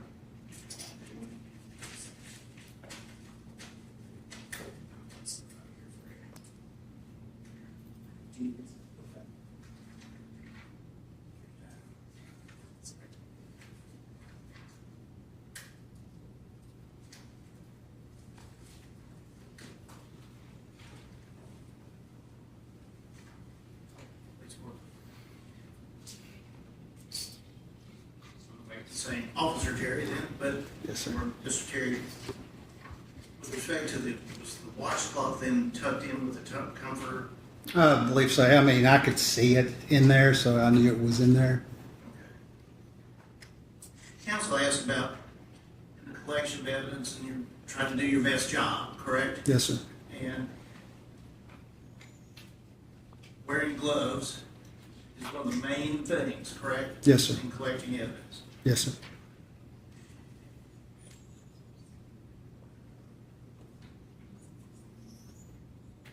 Asked about drugs and scenes of homicide. I believe you said was previous call you've been on was drug related? It was a death scene, and one of the things I recovered was, I believe it was a mirror that had some white powder on And have you worked overdose deaths? it. I have, yes. And at those scenes, do you see paraphernalia, drugs? Yes, if it's an overdose scene, generally the last drug they took or a portion of it or the packaging of it is going to be right there. Anything like that whatsoever in this scene? No, sir. The counsel asked about the backpack that you looked in. Mhm. Do you remember what was in it? Was anything? I don't recall. It was nothing that stood out of being of value, so I don't recall what was in there. Okay. Now, one thing as well, that goes back to kind of doing the best job with gloves. Unlike TV, perhaps, but do you wear like biohazard suits? No, I mean, there are certain criteria and protocol where we would, but 99.9% of the time, no, we do not. Okay. And were you wearing one of those suits, biohazard suits at the previous incident that you went to? I was not, no. All right. And at this scene? No, There sir. might be pictures of you. No, sir. Okay. And did you change clothes from one scene to another? No, sir. And one of the things about wearing gloves, would that be to try as much as possible to avoid contamination?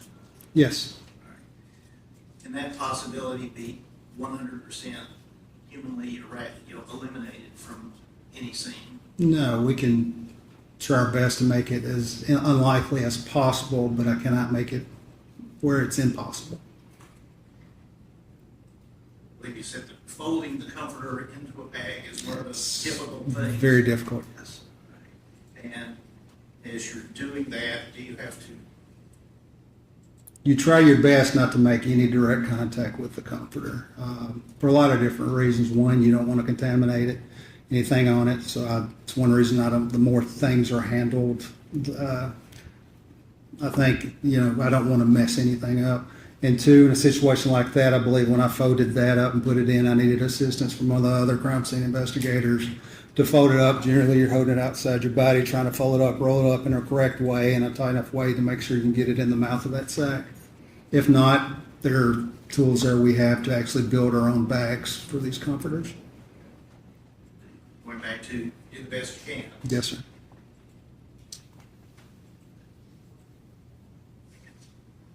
That's my question. Any other questions? Yes, yes. Thank you. I know that this is not like everyone's wearing a biohazard suit for your part of this, but you were aware the scene was contaminated before you even got there, right? Well, it depends. What's your definition of contaminated? Well, it was in one of the detective's reports. I think that's his word. It's which detective, and that's a term. Somebody just being inside to collect an article does not automatically mean contaminated scene.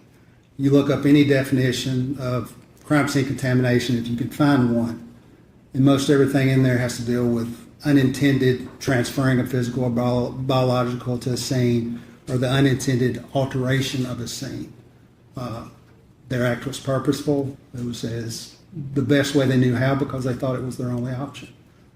You don't know if contamination occurred, do you? I do not know, but you can't. That in of itself does not automatically, somebody's presence there does not automatically go, that's contamination. Gotcha. But it could have been. Could have, yes. And the chances increase when there's civilians coming around the scene, right? Civilians, first responders, basically medical examiners, anybody who goes in that scene has a potential, yes. And this was not a case where we believe that someone was shooting up, we had information someone was shooting up drugs and there were needles and a bunch of drugs laying out. That wasn't the allegations, right? No. So you would have expected to find a bunch of needles and drugs laying around on the floor, right? Well, if it was drug related or drug poisoning, I would expect, if it was self-administered, I would expect some paraphernalia, a baggie or something to be there. That's not what you were investigating at that time. No, at that time, there were a lot of unknowns, suspicious. I believe all I knew at that time was pinkish liquid, the phone conversation that was had between Miss Denny and her friend, and that she was transported on life support.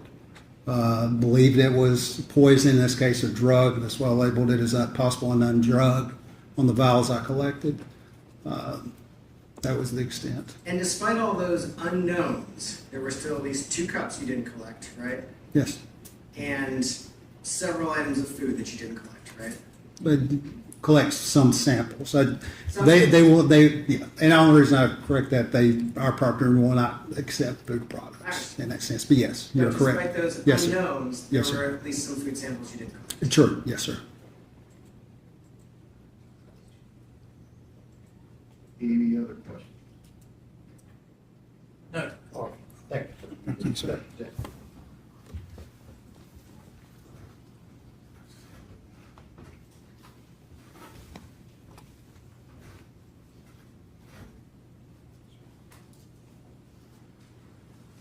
All right, ladies and gentlemen, the jury, if you'll step down the hallway, we'll take a short break.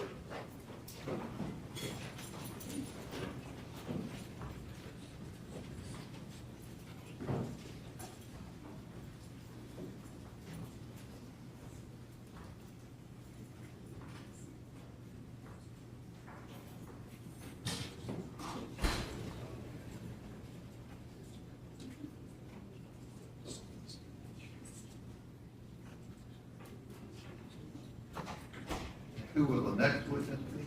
Dowell. Who is it? Nicole Dowell, Your Honor, with the Metro National Crime Lab.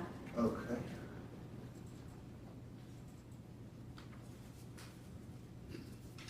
And you're requesting her introduce what? I'm sorry.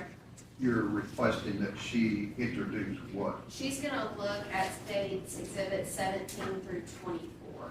Okay. All right, we'll be in a.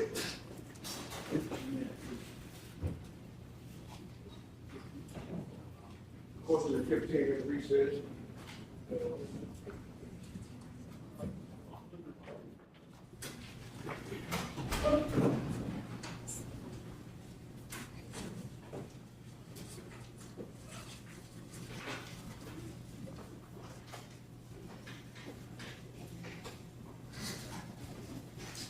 See, Ms. Dowell is up there. She should be able to finish.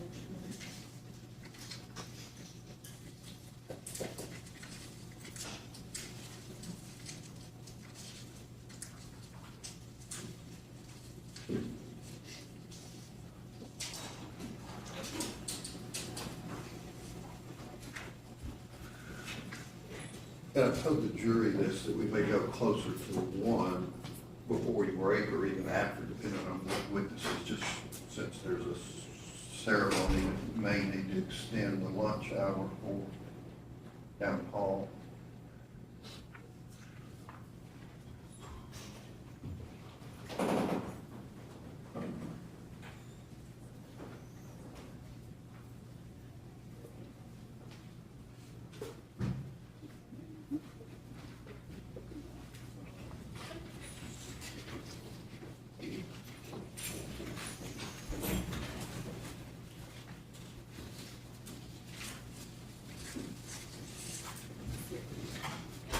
All right, you'll step up, raise your right hand and you. Do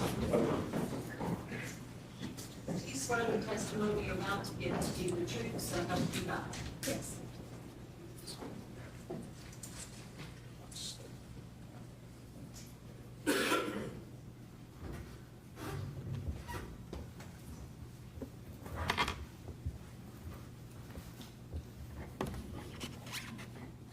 Okay. Good morning, Ms. Dowell. Can you please state and spell your name for the record? Good morning. Yes, my name is Nicole Dowell, Nicoledowell. Ms. Dowell, where are you employed? I'm currently employed with the Metro Nashville Police Department Crime Laboratory Okay. How long have you been with the crime lab? for 12 years. What is your current assignment at the crime lab? I'm a forensic scientist in the Drug Identification Unit. Okay. Can you walk the jury through your history at the crime lab and what kind of positions you've held? Sure. I was hired in 2014 as a forensic technician, and then in 2015 I was promoted to a forensic scientist. Okay. Can you describe your job at the crime lab? Yes. My job is to analyze submitted evidence for the absence or presence of controlled substances. And what kind of training have you had for your job? I had to complete an internal training program that consisted of assigned readings, lectures, observation of senior scientists, practical exams, and a competency exam. Okay, what's your education background? I earned a Bachelor's of Science in Forensic Science from Eastern Kentucky University. And are you required to have ongoing training? We're not required, but we do. I participate in continuing education by attending seminars and workshops in my specific discipline. Your Honor, this time I would like to pass the Okay. witness out.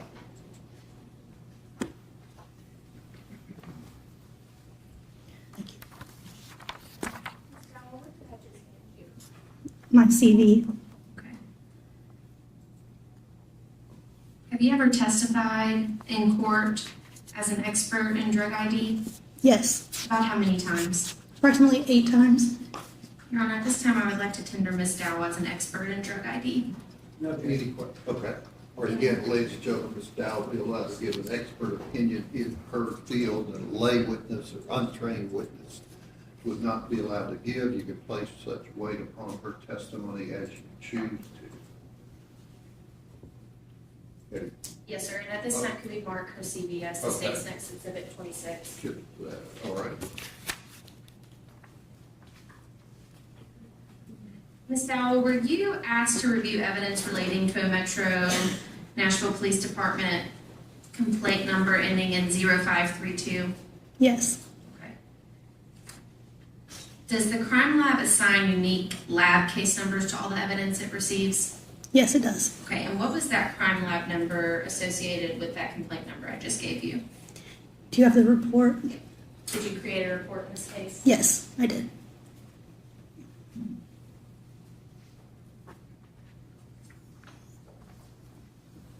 Thank you. The crime lab number is CL-23-001060. And what type of evidence did you receive from the police department for this case? I received drinking glasses, empty bottles, and liquid residues and liquid. And what do you do when you receive evidence from the police department? When I receive the evidence from my evidence receiving unit, I take it back to the unit. I photograph the evidence, then I open, inventory the contents, collect weights, sample, and then start performing my testing. Ms. Dowell, where's the crime lab located? It's located in Madison Precinct on the second floor. And at this time, I would like to show her state's exhibits 17 through 24. Okay. All right, we've got all of them. Yes, sir. Ms. Dowell, if you could just look at all of the pieces of evidence Mr. Evans is going to hand you and say whether or not you reviewed this evidence. Okay.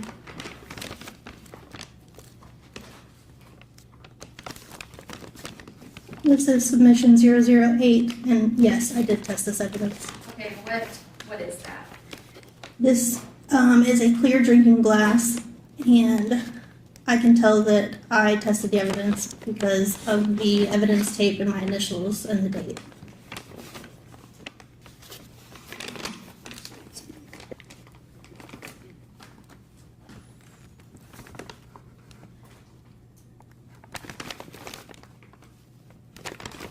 This is submission 007, also a clear drinking glass. And again, I see the crime lab tape with my initials and the date on it, so I did test this out.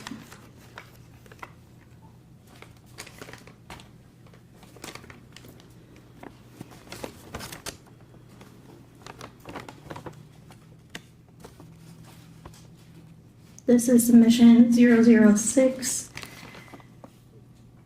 Inside the paper bag were 2 empty bottles.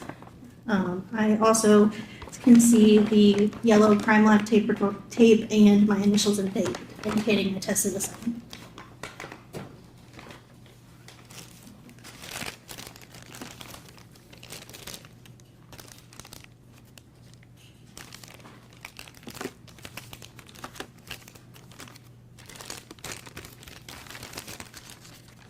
These are submissions 003, 004, and 005.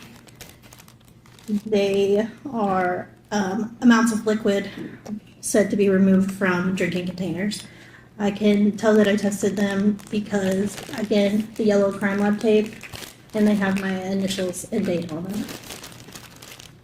Ms. Dowell, 009 and 010, the comforter and the washcloth, did you test those pieces of evidence in the crime lab? No, And why is that? because it was suspected to contain biological material, and we do not test biological material in the drug identification unit. Okay, what do you do with that type of evidence? It is outsourced to a third-party laboratory. And is NMS Labs something the crime lab routinely sends evidence to? Yes. And was that done in this case? Yes, it was. For that blue comforter and the yellow washcloth? Yes. And Ms. Dowell, were these pieces of evidence given to you in a sealed condition? Yes, they were. Okay, would you accept them if they were not sealed? I would make it, if they were not sealed, a note would be made in my case file and it would be included on the report. How is property stored at the crime lab? When it's received into the crime lab, it's stored in the evidence receiving unit in one of their vaults until an analyst has been assigned.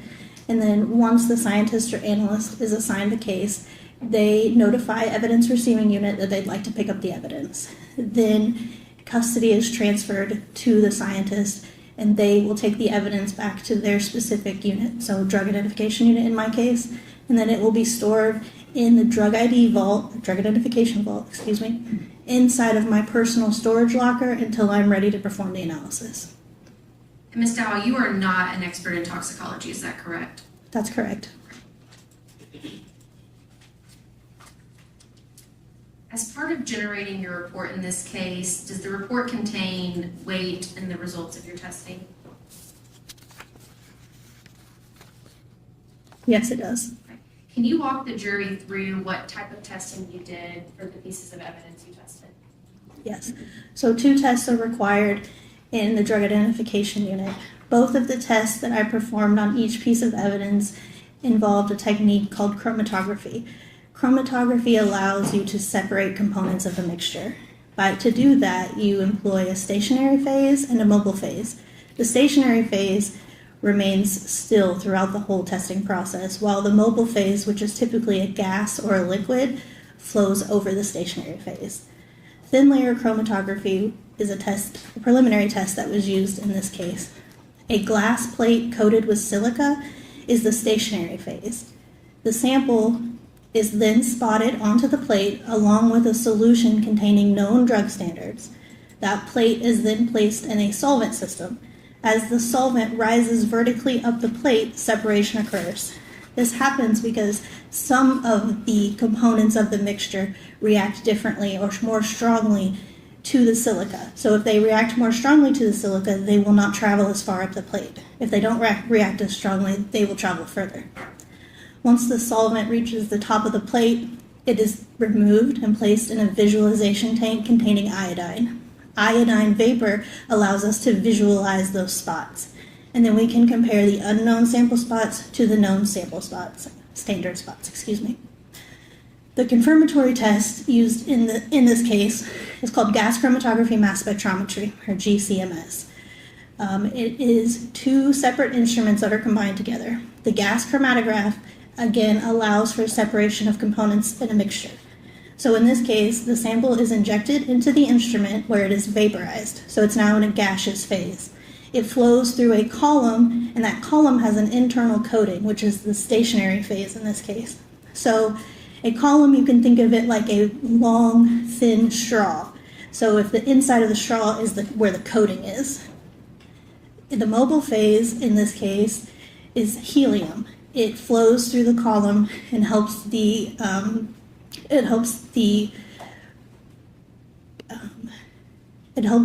components of the mixture travel through the column. Again, it depends on how strongly each component reacts to that column coating, how long it will take to travel through the column.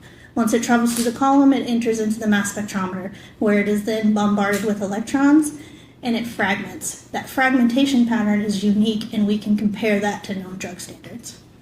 And can you tell the jury what the screening is?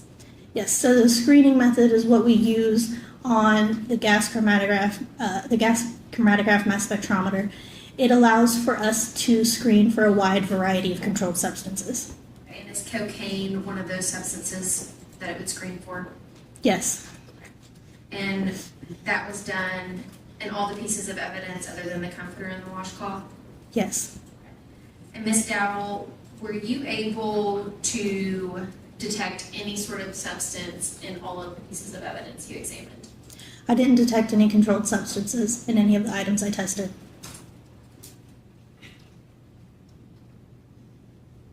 Your Honor, if you'll give me 1 minute. Okay.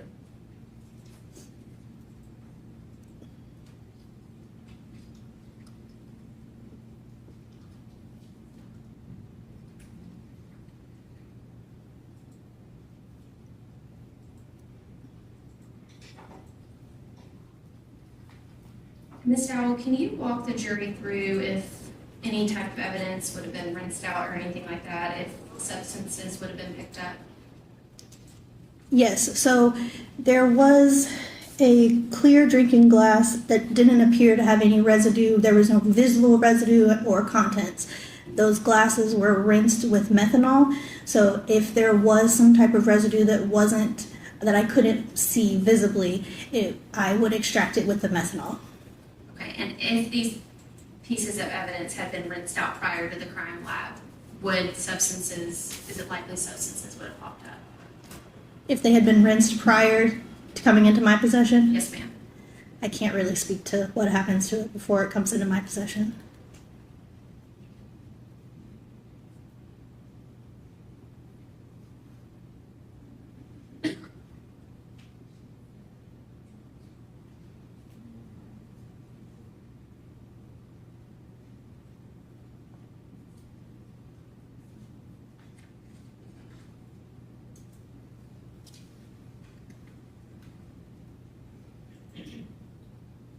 Ms. Dowell, my question might have been confusing. Not something that you did or rinsed out, but if someone prior to you, not with Metro PD, would have rinsed it out with warm water, soap, anything like that, are these results consistent with that? Potentially, if the glass contained some kind of controlled substance and it was washed with water, that could remove some of that controlled substance, yes. And what else could remove controlled substances from any sort of drinking glass?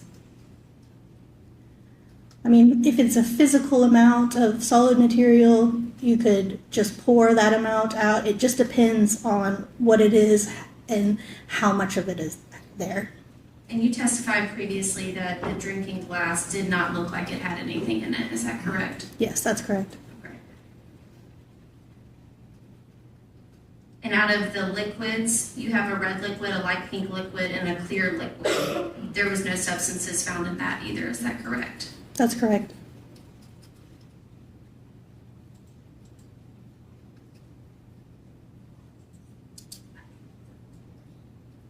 And those were from the actual bottles, correct? You tested the bottles Yes, I tested both, the bottles and the liquid.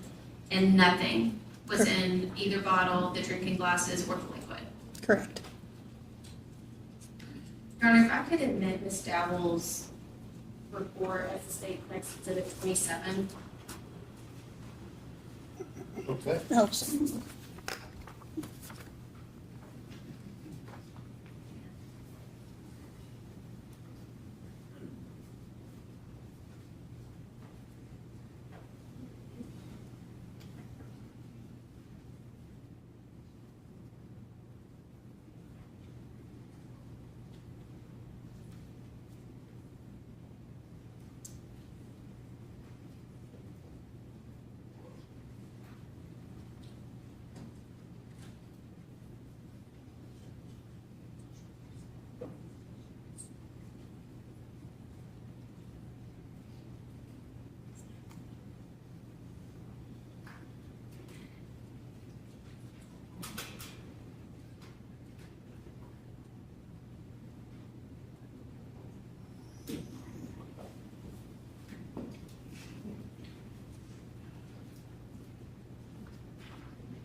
And Ms. Dowell, if you were not provided with the item or the drinking glass that was used, your testing would not be helpful, is that correct? With this controlled substance in it? It would not have been detected? If I was not provided with the drinking glass, Yes, ma'am. I'm sorry, I don't think I understand the question. If a drinking glass had contained a controlled substance, but you were not provided with that drinking glass, your testing on the other two would not have been helpful, is that correct? Correct. Okay. And if the controlled substance had been in the clear drinking glasses, the two you were provided with, that had been rinsed out with water, warm water, cold water, soapy water, it would have removed, it is possible and highly likely that it would have removed that controlled substance. Yes. Definitely. All right, I'll over the objection, she's answered it. Any other questions? No, sir. That's the state's. All right, question on behalf of Mr. Taylor. Yes, thank you. May I see the exhibit 27, please?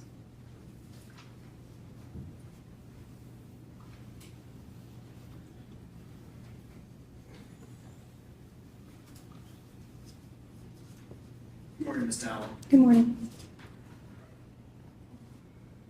So you're only testing stuff that you're given, right? Correct. You don't really make any sort of investigative decisions about what's tested and what isn't tested, right? I don't make any investigative decisions as far as what is submitted to the laboratory. Sure. So things are submitted to you and you test what's submitted, right? Correct. May I publish Exhibit 27 Sure. to Ms. Dowell?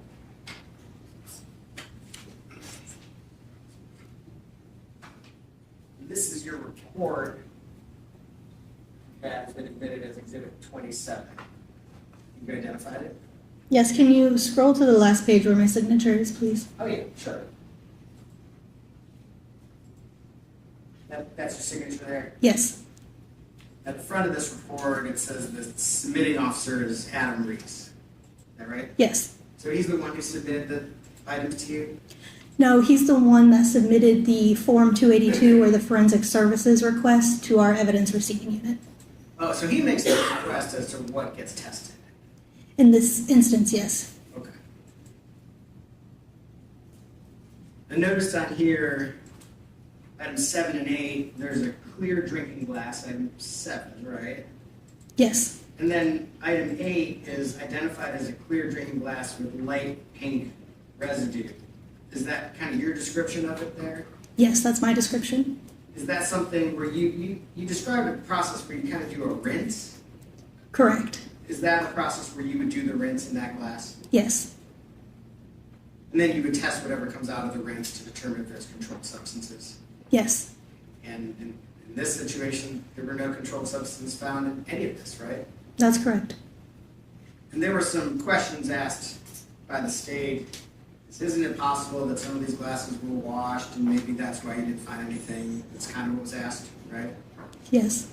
Is it also possible that there were never any drugs in these glasses? Yes, that's a possibility. Thank you. Any other questions? Yes, sir. All right, thank you. Thank you. Step down and be excused. Who's the next? The next witness is Detective Tom Miller. He is going to be a bit lengthy, and there are some things that I need to show to defense counsel prior to him testifying. Okay, is there someone else to call? The next person is Dr. Carney, who is the expert, and he has to testify before her. So no. What do they not have? Well, from yesterday's testimony, there were some additional exhibits that were added to his testimony, so I need to show them to them before we put them up. That's true. Okay, I need to proceed on, so if you have a witness, we can call anybody else other than two. I could call and establish his qualifications, and then I could break after that. That would be helpful. Do y'all know what she's talking about as far as the other exhibits you don't have? Generally, I have not seen. Can you give them to them and see if they need a break? Yeah, I just got them.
Let me ask this, maybe somebody else, are we down to 2 witnesses?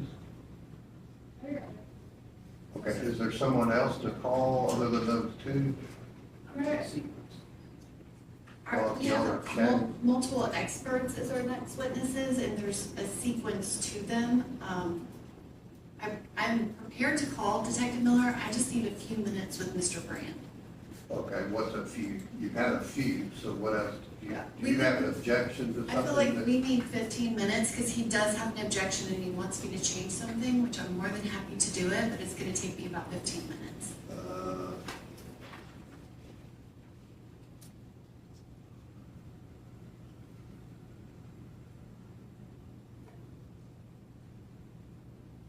So there's no other civilian witnesses that you plan on calling? I do, but again, I need the other 2 people to testify first.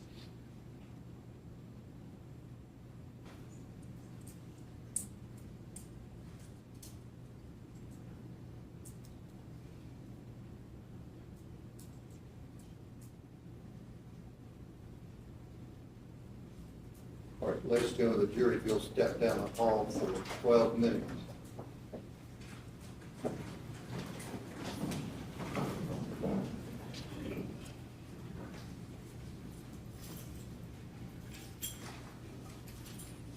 Yeah, that's what I mean.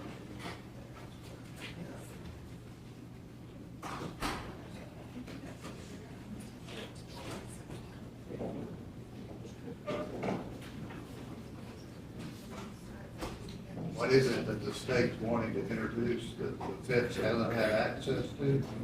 There were a couple of messages and artifacts from Jade Benning's phone that were added based off of witness testimony yesterday that had been buried late last night. I have had people working on it last night and this morning to get everything updated. I just. How about texts like from October, November of 2022? There are messages from multiple different time periods. He has So they didn't have the download. He has had it. I'm showing him what I am planning to publish, and he has a couple objections that I can easily change. It's just commentary on the exhibits, that's all we're talking about. Commentary. Okay, we'll be back in 10 minutes.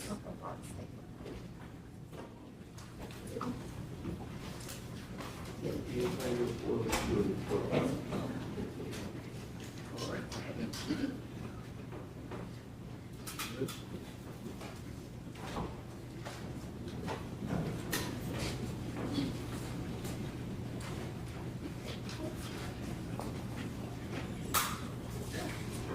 Now, let's see where, I don't know, that to get through Officer Miller's testimony, I don't know what I was going to be asked, obviously, but go with maybe like 1:15 and then break. I'm sure the clerk will stop me when we get to that. But I will try to. Yeah, I keep mean, an eye you on got the to time try slot. to pick a time that makes sense before you get into something else. Thank you.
All right.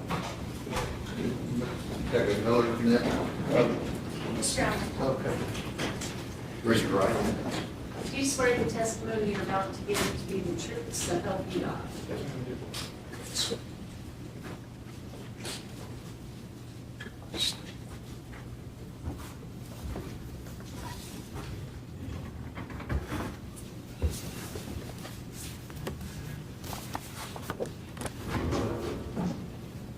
Detective Miller, could you please state your full name for the record? Thomas Miller And Detective Miller, where are you currently employed? with the Metro Nashville Police Department. And what is your current position with the Metro Nashville Police Department? I am assigned to the Surveillance and Investigative Support Unit. And what does the Surveillance and Investigative Support Unit do with the Metro Nashville Police Department? Our primary role, or my primary role within that unit, is digital forensics. So I'm tasked with extracting or imaging data that resides within digital evidence, then processing that, analyzing that, and providing that information to the investigator of that crime. And does that include analyzing cell phones? Yes. Is that kind of a primary focus of your day-to-day That is activities? yes. That's a majority of the type of evidence that we receive in our computer lab, our digital forensic lab. And how long have you been in that position with the police department? 3.5 years. And prior to being at SISU, what did you do before that? I started in patrol, as all police officers do.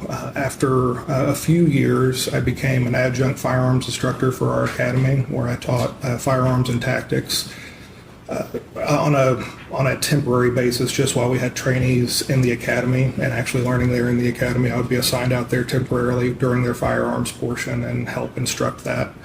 Then in 2019, I was assigned out there full-time, where I was our department's lead firearms instructor for a period. And then I was assigned to our armory, where I was in charge of issuing, maintaining, and repairing all the different types of firearms that we have and issue to our officers.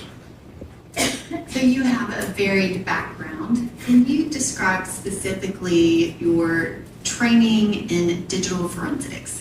Yes, so it's a constantly evolving world, digital forensics. You guys all have cell phones, so we know that new cell phones come out on the market all the time, and then on top of that, it seems like we're getting a new update for our phones every week, a couple times a month. With every new make and model, with every new operating system, there's new bits and pieces for us to learn as investigators. So you're really a constant student is the best way I can describe it, is that things evolve so much and so quickly that we're constantly having to learn. I've had over 300 hours of coursework material and instruction. I've also had 3 years of working with tenured experts in this same field that oftentimes I would argue is better than in-classroom instruction, because you have just one-on-one education, people that have been doing it for years and decades. So that's kind of a bird's eye view of my education in this field. Do you have actual certifications in digital forensics? Yes, I have a number of them. And I guess, can you estimate how many, did you train with other experts in digital forensics kind of at the beginning of you getting involved? I did, yes. And approximately how many devices have you analyzed? Hundreds. It's hard to put an exact number. Approximately 1,000 devices come through our lab every year. And me being there for about 3.5 years, you're looking at roughly 3,000 to 3,500 devices.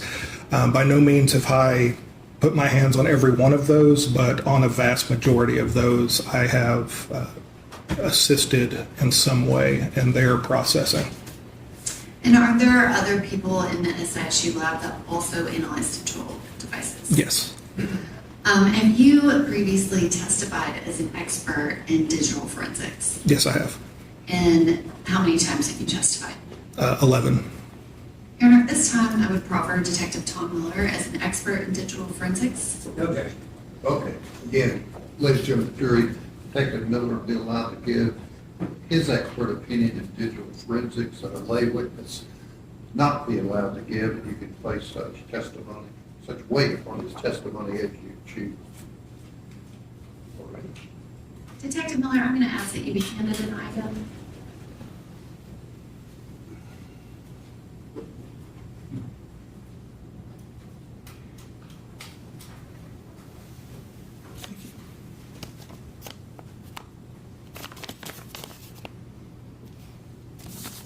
Do you recognize the item that was just handed to you? I do. And what is that item? This is Jade Benning's cell phone. And can you describe how did you become involved in this investigation? And was that device, I guess, one of the initial pieces of evidence that you analyzed? Yes. So the process of which we receive evidence in our lab, when investigators collect them from either crime scenes or from individuals that they're interviewing, there's a number of ways that they can turn them into us. One of which being a series of lockers that have charging ports inside of them. And they can insert the phone into the locker, plug it up, make sure that it's charging, lock the phone up inside of that locker with a chain of custody form and the appropriate paperwork. Typically, those phones reside in that locker until we receive some sort of legal process to then extract information from those devices. So whether that's a search warrant or a signed consent form or something giving us legal authority to do it. So it normally sits there until we receive all of that paperwork, and then we bring it into the lab, and that's when we start working on it. If we're there in the lab at that time, when the detective is wanting to turn it in, there's often times where they'll just knock on the door. We'll go and just receive that from them directly and bring it directly into the lab. And did you analyze that phone in that same manner? Yes. And you were talking about the fact that you have to have a legal process. Did you actually, run more than one extraction on that device? We only ran one singular extraction on this device. And can you describe what an extraction is? Yes. So simplest way to describe it is it's ultimately a copy of the information that's on the phone. We have a number of pieces of hardware and software that have exploits that can break into phones, but also when you have the password, it makes things a lot easier, a little bit faster.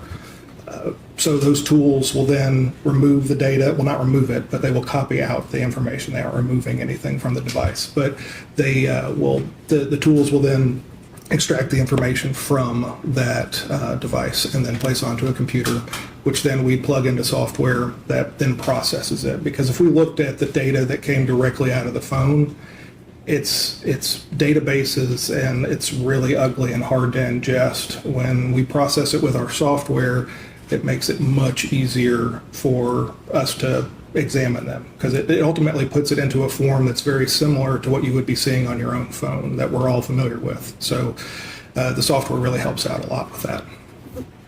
The first time you did the extraction, once you have the extraction, what do you do with it?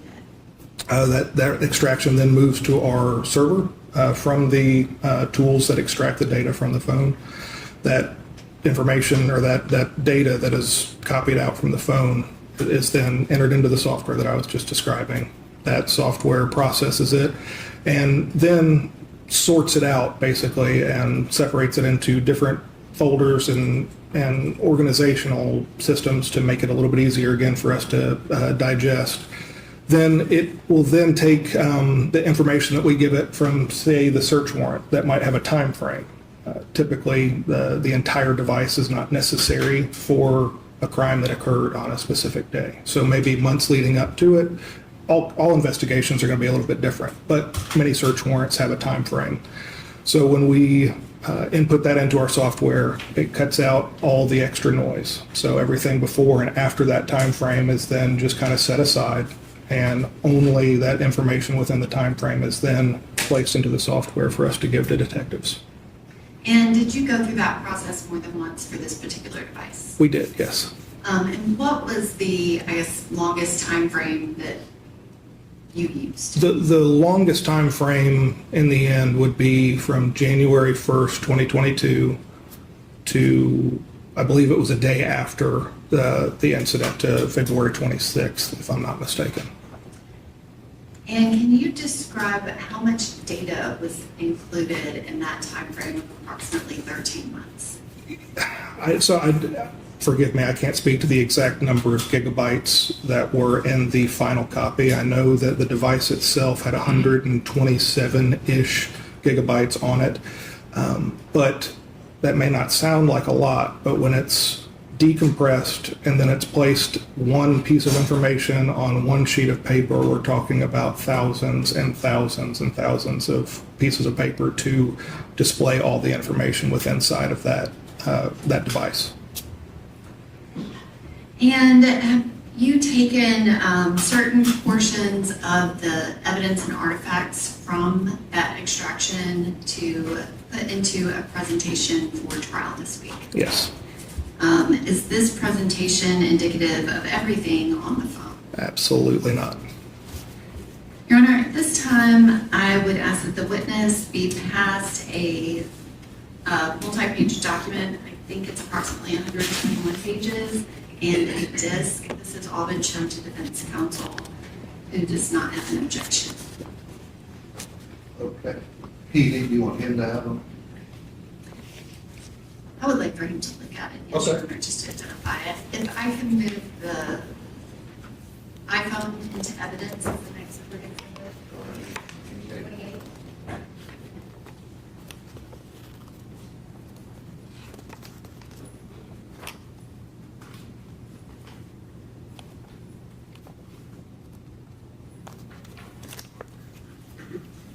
Detective Miller, do you recognize kind of the content of that document? Yes. I'm going to ask that you retain it, and then it will be entered as an exemplary exhibit, which I believe would be 29. And the disc, I guess, can you describe, are there 3 video files within this presentation? Yes, 3 slides have a video that are going to play for us. Your Honor, I have his report in a digital format, if I may publish that to the jury. Okay.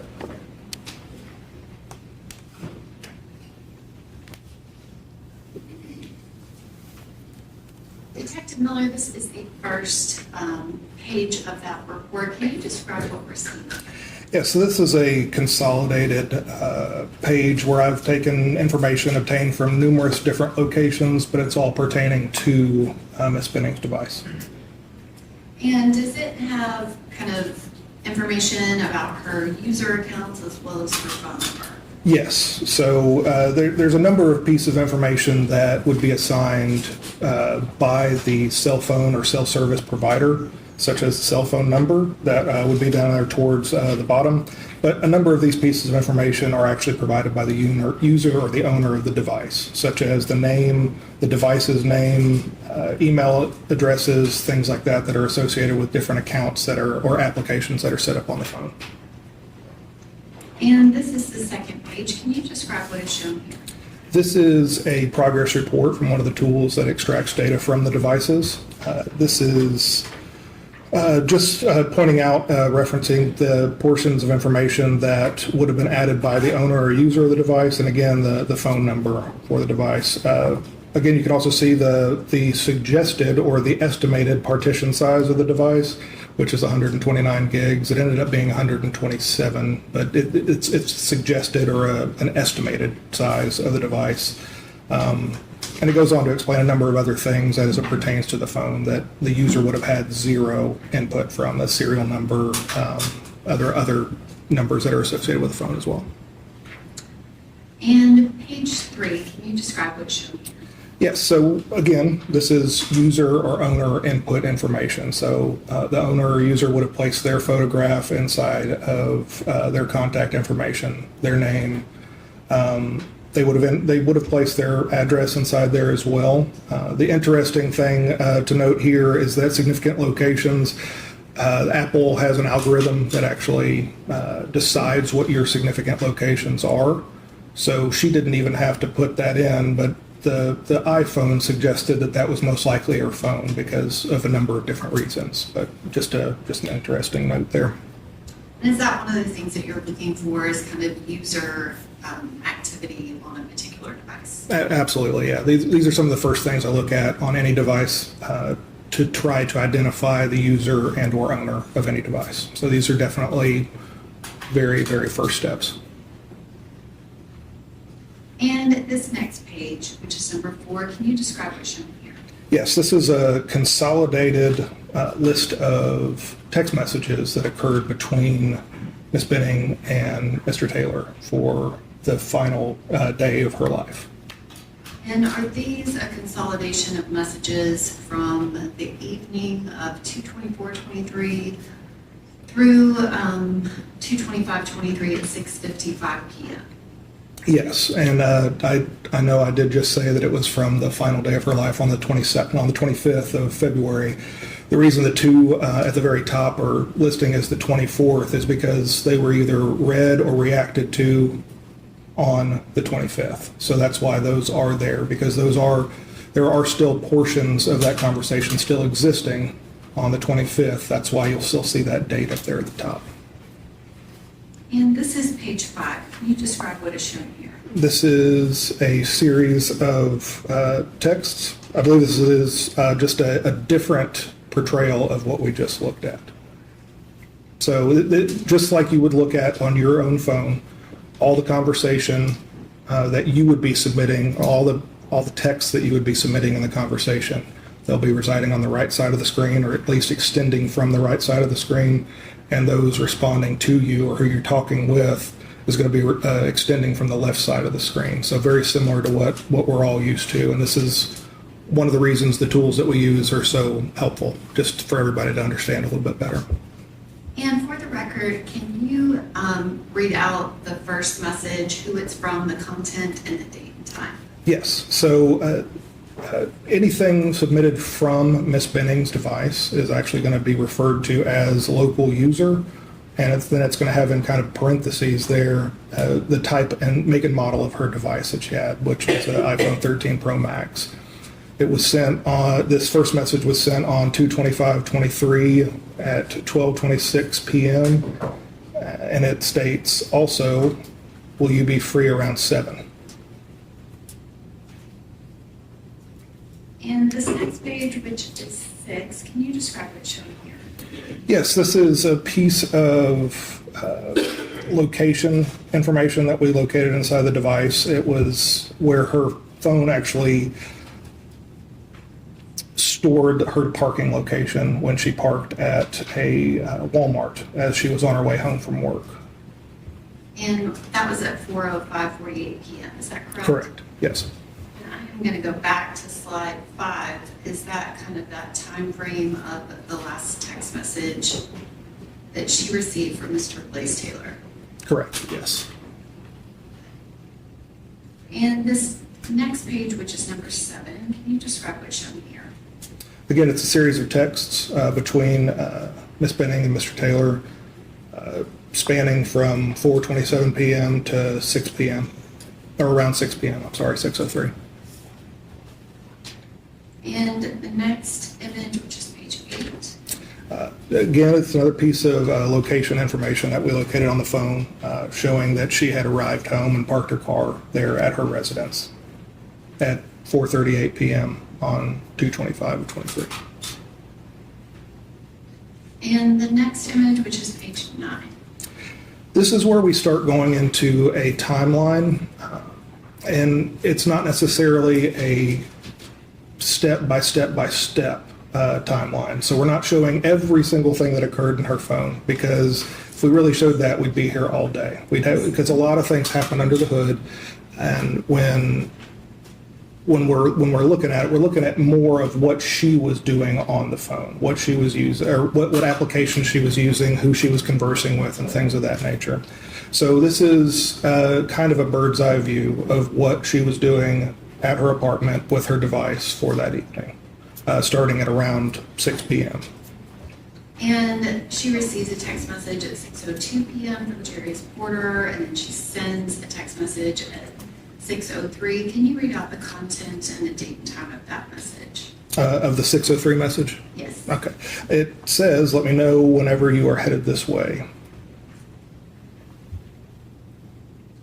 And the next image, which is page 10, can you describe what's shown here? Again, we're continuing on, and it's not going to be a minute by minute, just because we aren't necessarily doing something on our phone all the time, or at least most of us aren't. At 6:08, she received an email from one of her subscribed email groups that is subject is titled "Your Pregnancy, Week 23, Day 5." Then she receives a text from Mr. Taylor at 6:26 p.m.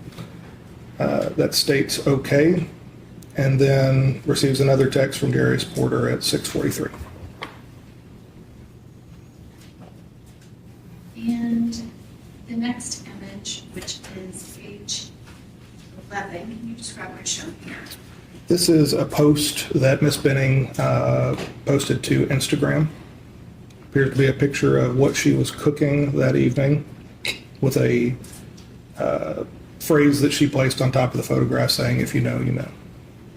And can you describe the artifact information and what the created date and time, as well as last accessed, last modified date time, kind of what that means? Yes. So depending on the application that was utilized to take a photograph, because we know that we can take a photograph with the typical camera application on our device, but many social media applications access the same camera tool, but you're actually taking that photograph with another application, if that makes sense. So when that's done, there's a number of things that certain applications will hold on to with that picture. And it will say it was taken on this date. Sometimes it'll say the location the picture was taken. Sometimes it'll say if the photograph was edited, so on and so forth. Number of different things that different applications hold on to. Typically, social media applications scrub a lot of your personal information to protect you as the user. So it doesn't have location information typically. So you're not posting that kind of stuff to the world to where somebody viewing it can say, oh, she's at home, or he's at home right now, or he's at work. So it's a security feature that the social media applications have. Ultimately, photograph was taken at 6:10 p.m. When it's last modified, that could be when she posted it, that could be when she edited it, if I could speak, I'm sorry. And those also could have been done at the exact same time, that as she was looking at the photograph that she just took with the application, she edited it and then posted it right after. So difficult to say exactly, but it's something along those lines. And the next image, which is page, sorry, I need to go back. So we were just on 11, and so this next one is page 12. Can you describe what's shown here? Yes, this is a series of messages from Instagram. And can you kind of break out the content of them as well as the time? Yes, so from Jade Tristan, which is Jade Benning's handle on on Instagram, that's her username, or what other people would see her as if they're looking at her page. She states chicken spaghetti at 6:17 p.m. on February 25th. States looks good just moments later.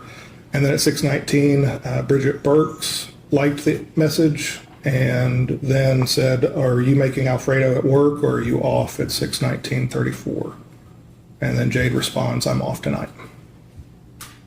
And this next image, which is page 13, can you describe what this is? This is another post from Instagram that is posted with someone has written on there, guess what I'm making. And it's in reference to the messages we just saw there. And the time of this created, can you describe that? Yeah, so created is going to be 6:16:44 p.m. And again, last accessed or modified is at 6:16:49. And can you describe, is there data within this artifact where you were able to tell if this was something created by Jade Benning or created by Bridget Burks?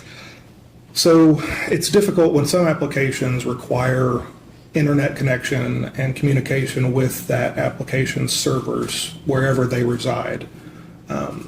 When we have a device in our lab, we are disconnecting them from the outside world to preserve the data ultimately.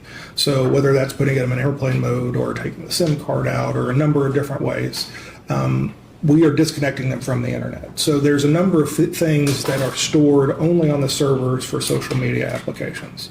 There are some things that are stored on the device. They don't always coincide with each other. So when we disconnect them from the internet, there's a lot of things that we lose the ability to see, I guess, is the best way to explain it. So without serving Instagram or Facebook or Snapchat or whoever the social media service is, without serving them with some sort of search warrant and them providing us information that's on their server, we're limited to what's only on the device. Did you have additional information outside of the artifact information, the extraction from Detective Reese about this particular photo? About this photo, yes. And what was that information? That it was submitted, that it was posted by Jade's mother. And the next image, which is page 14. So this is a series of Snapchat messages that were sent by Jade to a series of individuals, starting at 6:44 p.m. Well, I'm sorry, they were all logged at 6:44 p.m. She sent 3 messages via Snapchat to the listed individuals there. And can you explain Snapchat messages as it relates to finding artifacts on a mobile device? Is that something that is consistent, or how does that work? It's very haphazard. It depends on user settings. It depends on how quickly we get a device after the conversation occurred. It depends on how many people were involved in the conversation. And again, this is another one of those applications like I was just referring to. It requires internet information or internet access for it to function to its fullest capability. So again, we're limited to what we see on the device itself. And so, depending on settings, there can be additional Snapchat messages that you wouldn't find on the device. Is that correct? Correct. Snapchat inherently is kind of designed as a security-based messaging system that if one-on-one you're having a conversation with somebody, those messages evaporate fairly quickly. When you start adding people to the conversation, those numbers change slightly, but ultimately they're designed to evaporate. And if you're looking at a particular time frame and user activity, are there other databases within the extraction that you can look at user activity so that you could see if they were accessing the app? But you might not be able to see what is happening within that app, but you could tell if they accessed it. Yes, absolutely. There's a number of different databases. Well, ultimately, iPhones are running off of a series of databases. That's it. If we really boil it down, that's every application is its own database. If you look at an iPhone and their extractions, there are certain databases that Apple has created to monitor the use of the devices that are out there in the world. Apple does this for selfish reasons. They like to learn what we're doing as users, but they also are using that information to make better software, to make better hardware, and things of that nature. So a lot of those databases have a lot of good information that we will use in investigations. The other good thing is that none of those databases can be altered by the user. Some can be altered by the user, but not these databases that I'm referring to. And the next image, which is page 14, can you describe 15, can you describe what is shown here? Yes, so this is referring to a series of photographs that was taken with Jade's device over about a 1-minute period, and it's of the table that she set with the crafts and things that she was also planning on utilizing for the evening. So it's just kind of a pre-event photograph, I guess is a good way to explain it. And does this photograph include what appears to be some type of Alfredo? Yes. As well as rolls? Yes. And can you just give the first image what the created date and time is, as well as the last one in that set? Yes, the created date and time on the very first photograph was on February 25th, 23 at 6:47:26. And the last one is same date at 6:48:07. And the first image is labeled file name img_3406.jpg. Is that correct? Yes. And this next image, which is page 16, can you describe what's shown here? It's just a higher resolution version of the one we just looked at. And this next image, which is page 17, can you describe what is shown? So, as I was referring to earlier, depending on the application that takes a photograph, a ton of information can be stored within that information. We have a created date, we have the size of the actual image itself, original width and height, so if it's ever modified or cropped out, we can see if it is smaller, in fact, we can see that it was larger and there might be something more that we need to look for.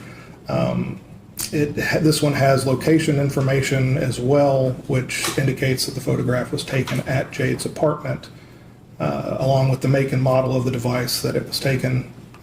Just lots and lots of information that's stored just for that one photograph. And this next image, which is page 18, can you describe what's shown here? Again, ultimately a wider angle view of what we just looked at. So kind of taking a picture of the entire countertop there or island that has, again, all the arts and crafts and the dinner that Jade has prepared for the evening. And is this the image ends in 3407? Correct, yes. And the next image, which is page 19, can you describe what's shown here? Moments later, another photograph labeled IMG_3408 is, again, just from a slightly different angle, but ultimately a very, very similar photograph to the last. And the next image, which is page 20.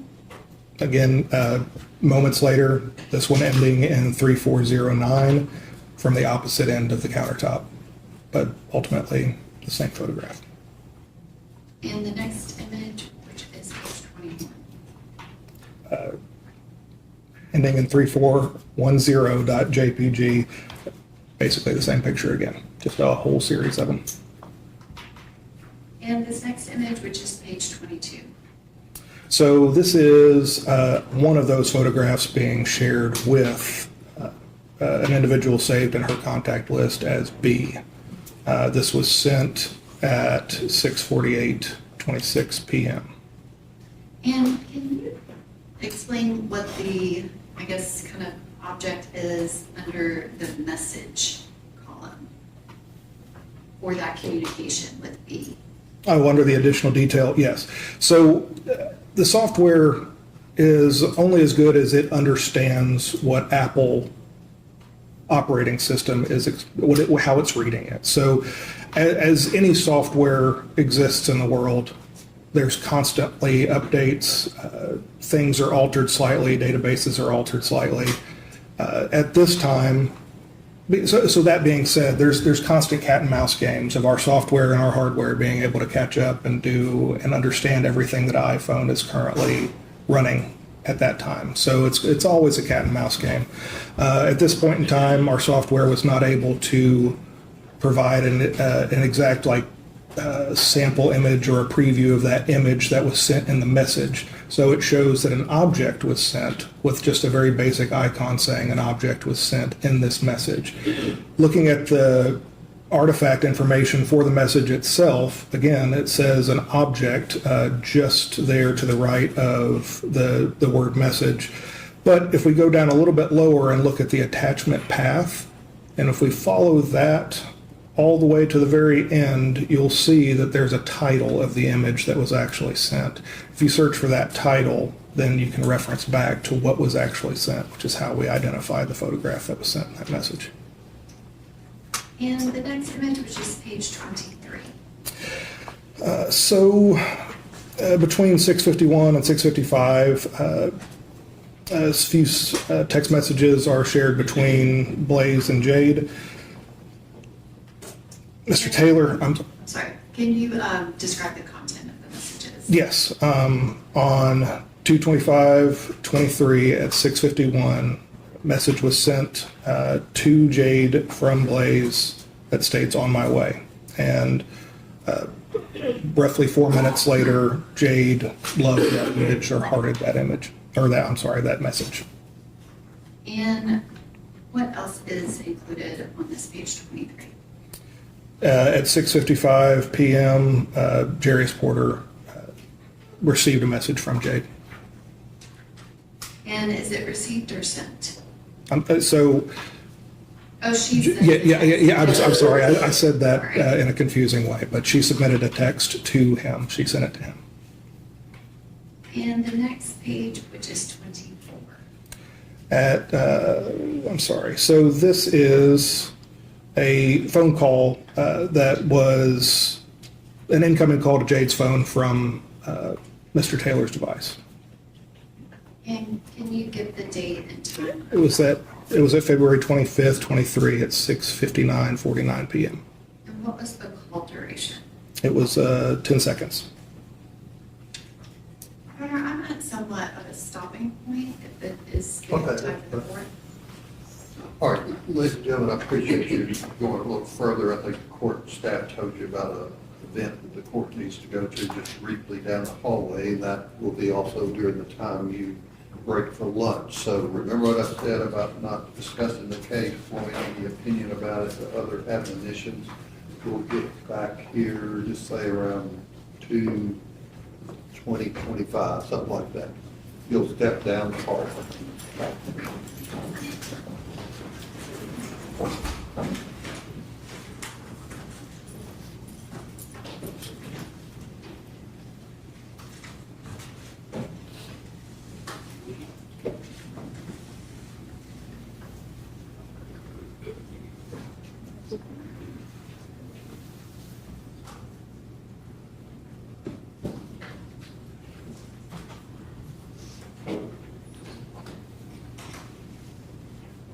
Okay, just give y'all additional time too, with break till 2:30.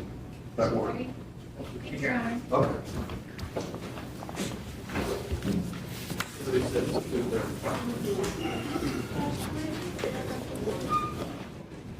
All right, let them start.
Okay.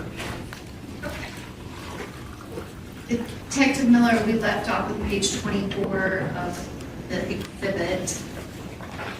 This is now page 25. Can you describe what is shown? It's referencing a Snapchat that Jade received on her device from an individual named Lauren. And that Lauren has letters after it, but there's nothing about that that's connected to Lauren Weber as far as you know, correct? As far as I'm aware, correct. And the next page of your report, which is page 26, can you describe what is shown here? Two text messages are identified, one from Najaya to Jade's phone at 7:02 on 2/25/23, stating Key said he wants some pasta, and then laughing. And then at 7:07, Jade receives a text from Jarius Porter on the same date. I'm sorry. Just stating on the same date as well. And the next page.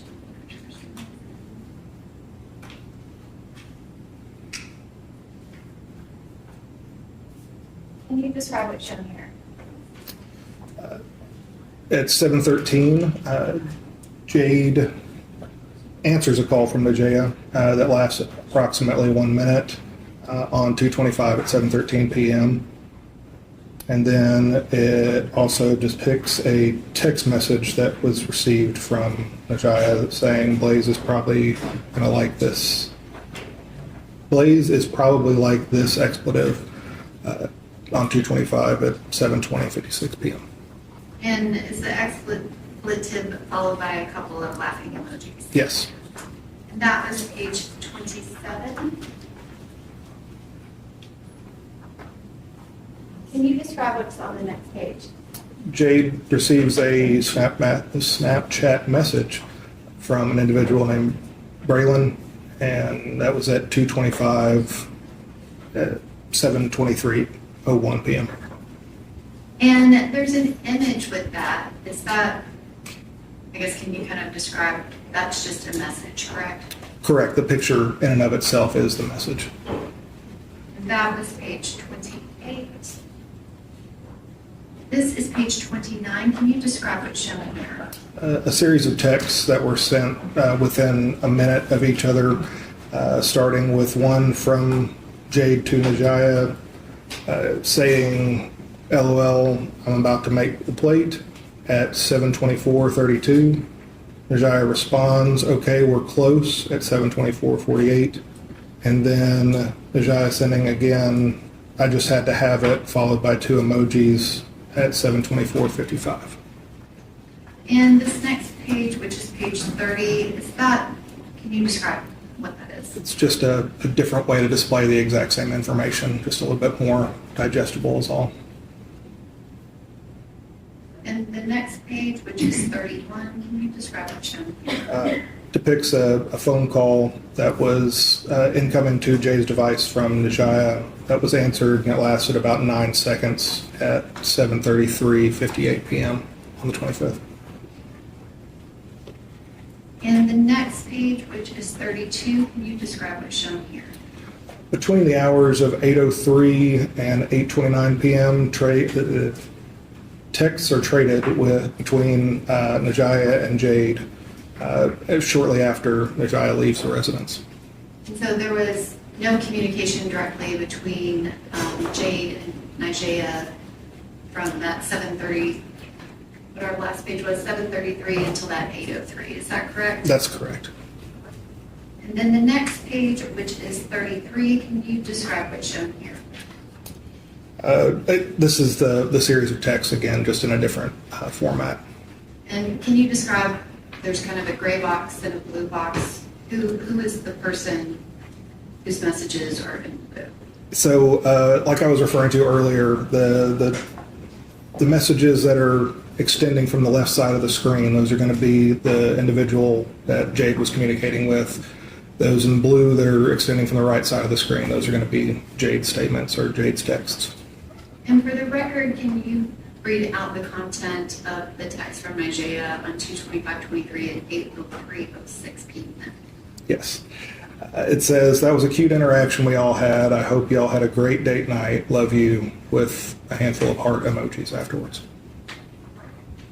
And the next page is page 34. Can you describe what's shown here? Another series of texts shortly after the previous slide that we were just looking at, a continuation of the conversation. And specifically, can you read out the content of the message on 2/25/23 at 8:12:22 p.m.? Yes.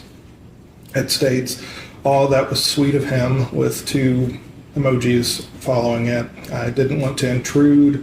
We can definitely plan something soon, and he can teach us how to play spades."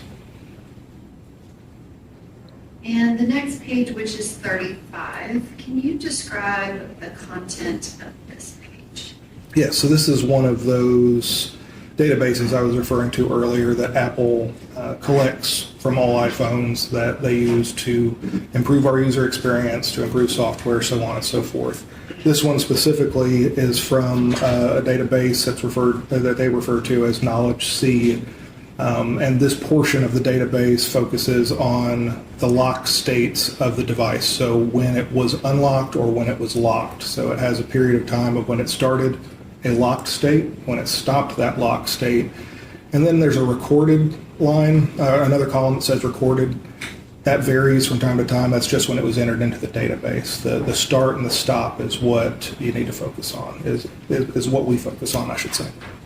And can you read into the record the start and end date and time for the unlocked entry that is highlighted on page 35? Yes, the unlocked state started at 2:25 on 2/25/23 at 8:29:36, and it ended on 2/25/23 at 8:29:52 p.m. The next page, which is page 36, can you describe what's shown here? Yes, this is a photograph that was taken at 8:29 p.m. This one held on to some XF data that actually has the location where the photograph was taken. Again, it was Jade's apartment.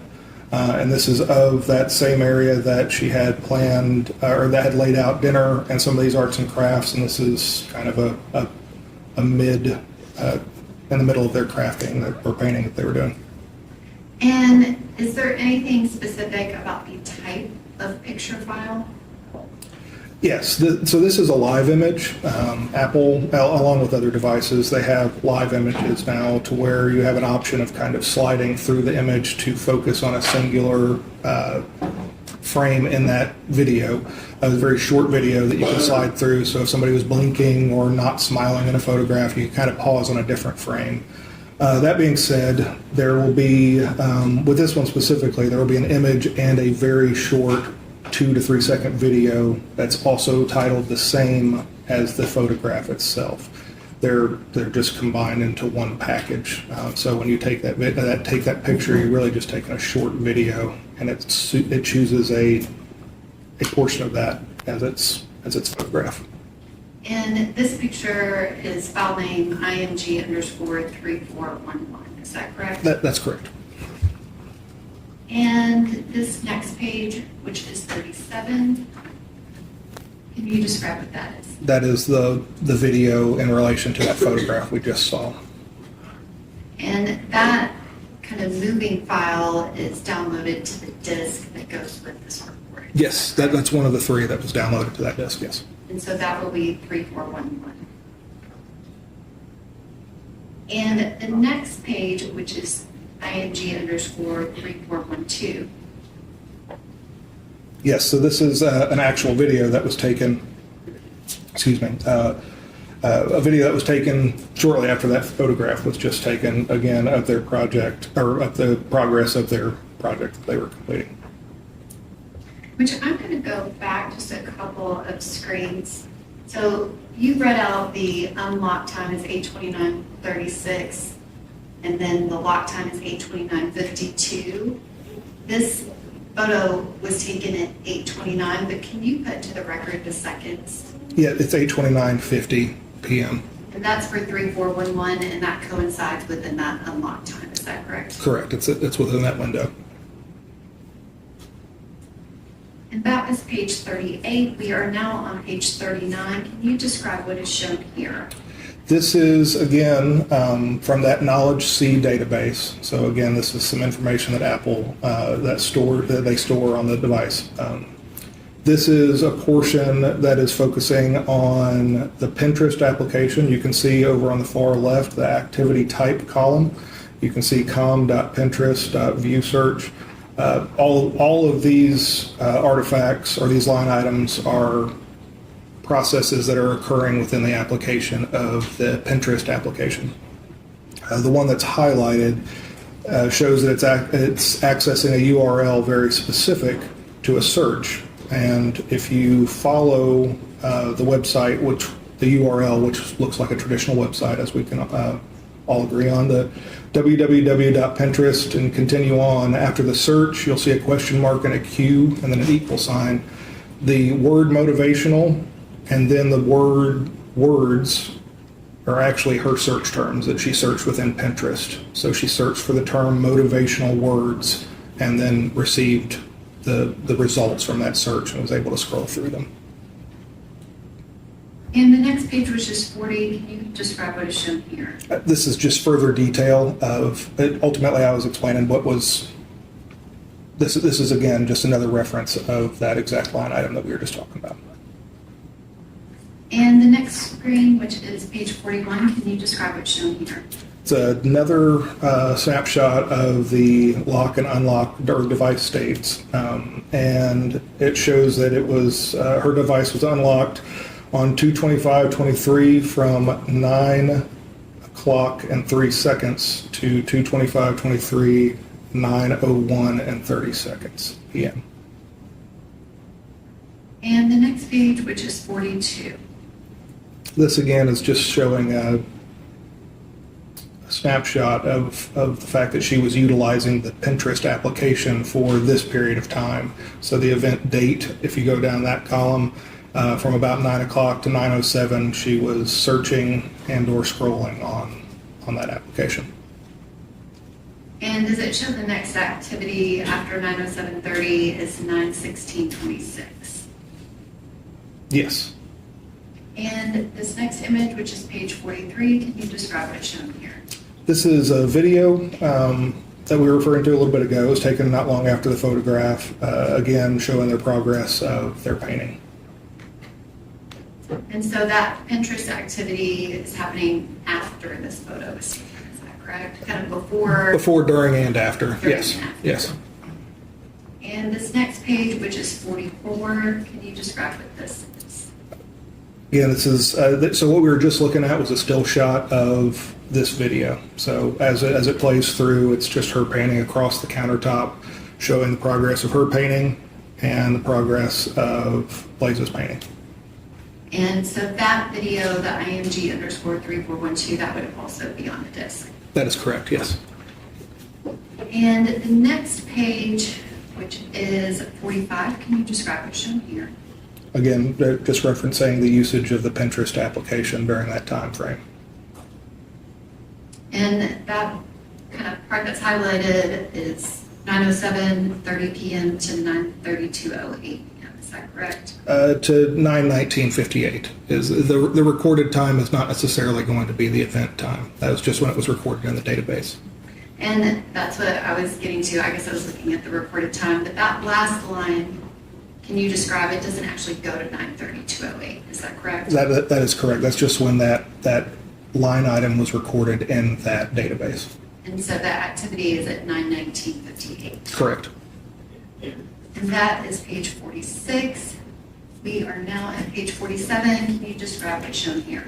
We are looking at a still image of what Apple refers to as a snapshot. So ultimately, when we are closing down applications and we swipe up and we see kind of still states of all the applications that we had open, those freeze frames or those still shots of our applications, those are what Apple refers to as snapshots. Those are saved as a very specific file type within the extraction of the device. It doesn't look like it's not saved as a typical picture. It's not saved as a movie or anything like that. It's a very unique file type. So we know that that's what this photograph came from.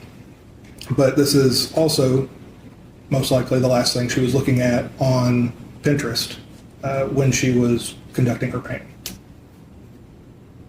And the next page, which is 48, can you describe what is shown here? Yes, so if you notice on the file name at the very end of it, it's .ktx.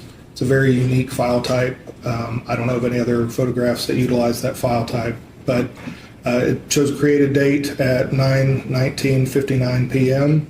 and on the date of 2/25/2023. And if you were to swipe away kind of that open page on your phone, what would happen to that KTX file? If I was to, I'm sorry, say that If again. you were to close out that open app on your phone, Okay. what happens to the KTX file? It still is stored for a period of time on the device.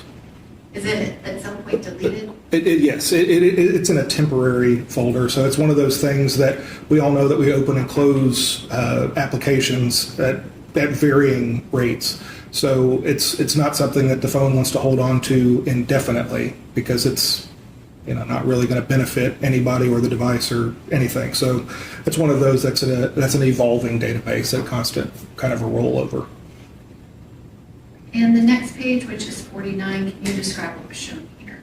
We have highlighted a window of a locked state and an unlocked state.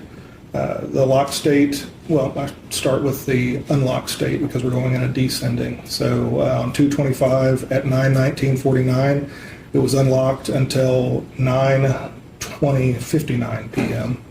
And then it was locked at 9:20:59 p.m. until 9:29:06 p.m. And you just said it was locked from 9:20:59 p.m. until 9:29:06 p.m. That's correct. And the next page is 50. Can you describe what is shown here? It's a snapshot of a series of photographs that were taken with Jade's device between the times of 9:24 and 9:28 p.m. Which you have just testified that her phone was in a locked state. Can you describe how is it possible that she is taking photographs? Yes. So from a locked state, Apple devices and other mobile devices have realized that people utilize their phone as a camera just as much as they do a phone. So they make it a little bit easier for you to swipe either to the left or hold down on a little camera icon in the bottom right-hand corner. You can do this without ever entering your PIN, using your fingerprint or your Face ID to access that application. And are there 12 photographs that are taken in a series? Yes. And is the first one listed at the bottom of this page 50?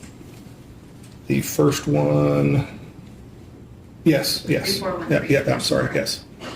And this next page 51, can you describe what's shown here?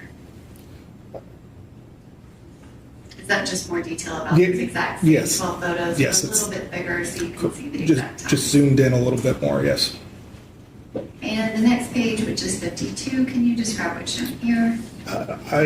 I placed a copy of the photograph and then a copy of the detailed information just to the right of it, so it kind of flow a little bit easier. So as we're looking through these slides, the photograph on the left, and then the immediate right of it is the detailed information for that photograph. So the first one being 34313.jpg was taken at 9:24:33 p.m. And it also again has the location information stored inside that photograph or in the details of that photograph that it was taken at her apartment. The following picture was, again, these will be kind of in a consecutive order as well because they were taken fairly shortly after the first one. Next one being 3414.jpg at 9:24:41 p.m. And the next page, which is 54, can you describe what's shown here? Yes, same. I apologize, it's 53. Page 53? Oh, yeah. Very first photograph at the top, ending in 3415.jpg, was taken at 9:25:17 p.m. Then 3416 was taken at 9:25:32 p.m. and then 3417 was taken at 9:25:51 p.m.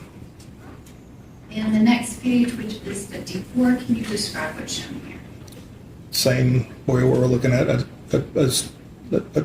the extension of that same series. So ending in 3418.jpg was taken at 9:27:02 p.m. 3419.jpg was taken at 9:27:38 p.m. and then 3420.jpg was taken at 9:27:45 p.m. And the next page, which is 55, can you describe what's shown here? 3421.jpg was taken at 9:27:54. 3421.jpg was taken at 9:27:59. And then 3423.jpg was taken at 9:28:20 on the 25th. And the next page, which is 56, does that just reiterate all of the dates and times of those photographs? Yes. And this next page is 57. Can you describe what's shown here? Yes, this is image 3424.jpg taken at 9:28:45 p.m., but then was also subsequently marked for deletion at 9:29:12 p.m. And when you say mark for deletion, what user input is required for that? Oh, you'd have to have the phone unlocked at that point. You would definitely have to have full access to the device in order to mark anything for deletion. How hard is it to mark something for deletion? It's fairly easy. And the next page, which is 58, can you describe what's shown here? At 9:29 p.m., Jade calls Nigea's phone.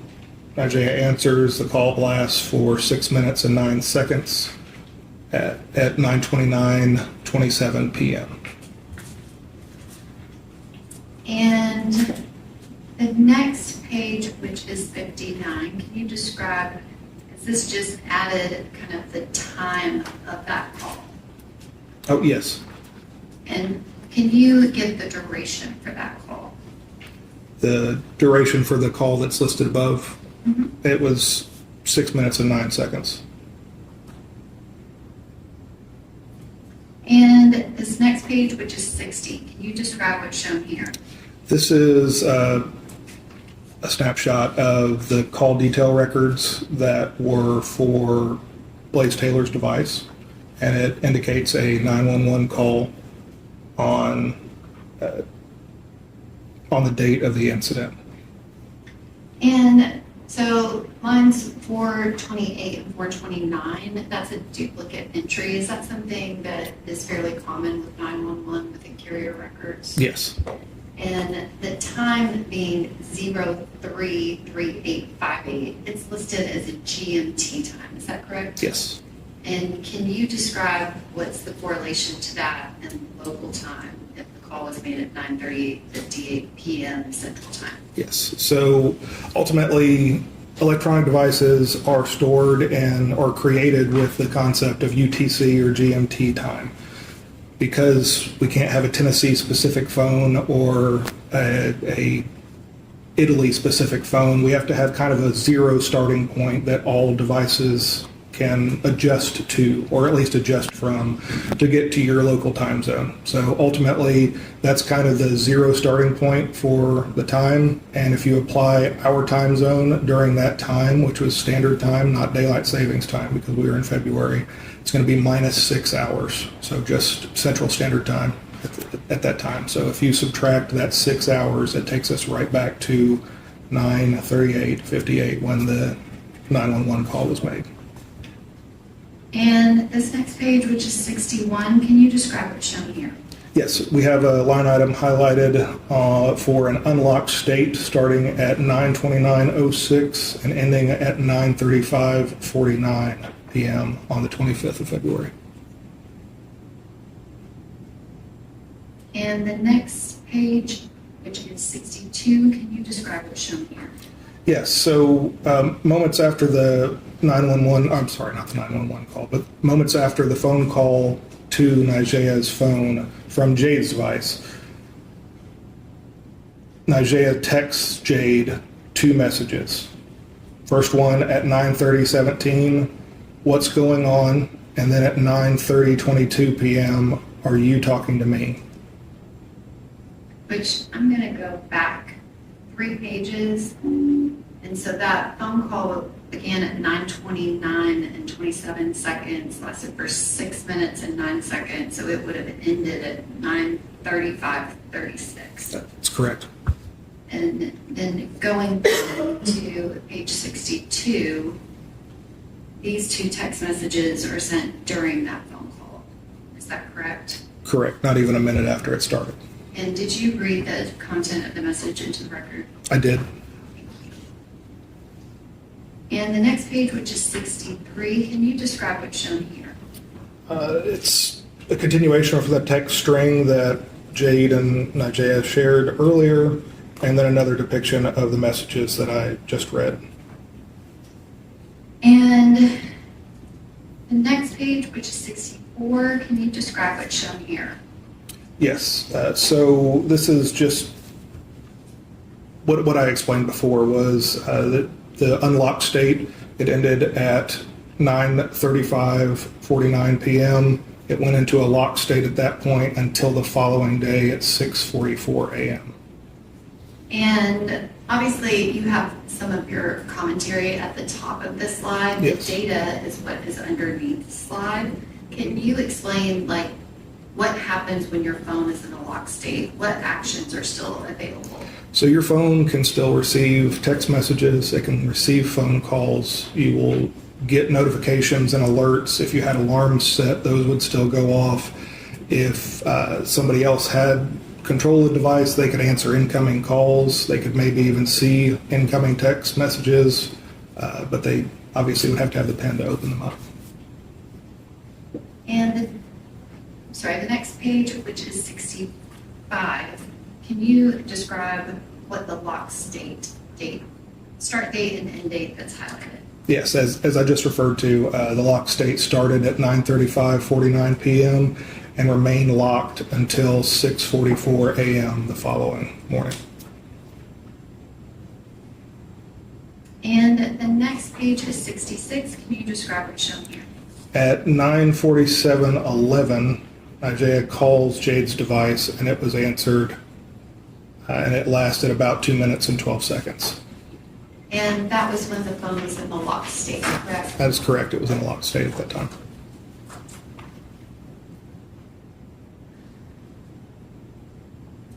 Detective Miller, we kind of went through the timeline of that 2/25 of 2023. Can you describe when you're analyzing a phone, are you the lead detective on the case and doing everything yourself? Not at all. And did you work with the lead detective assigned to this case? I did. And I guess, can you kind of describe how does that work with you locating information and y'all working together? Yes, so there's a constant line of communication ultimately. Starting out when we receive paperwork, we're going to have some initial information about when the incident occurred, what kind of incident it was, because we don't just work on homicide phones, we work on sex abuse phones, we work on robbery phones, like all different types of devices. So every investigation is going to be a little bit different. So, but we're constantly in communication with that lead detective.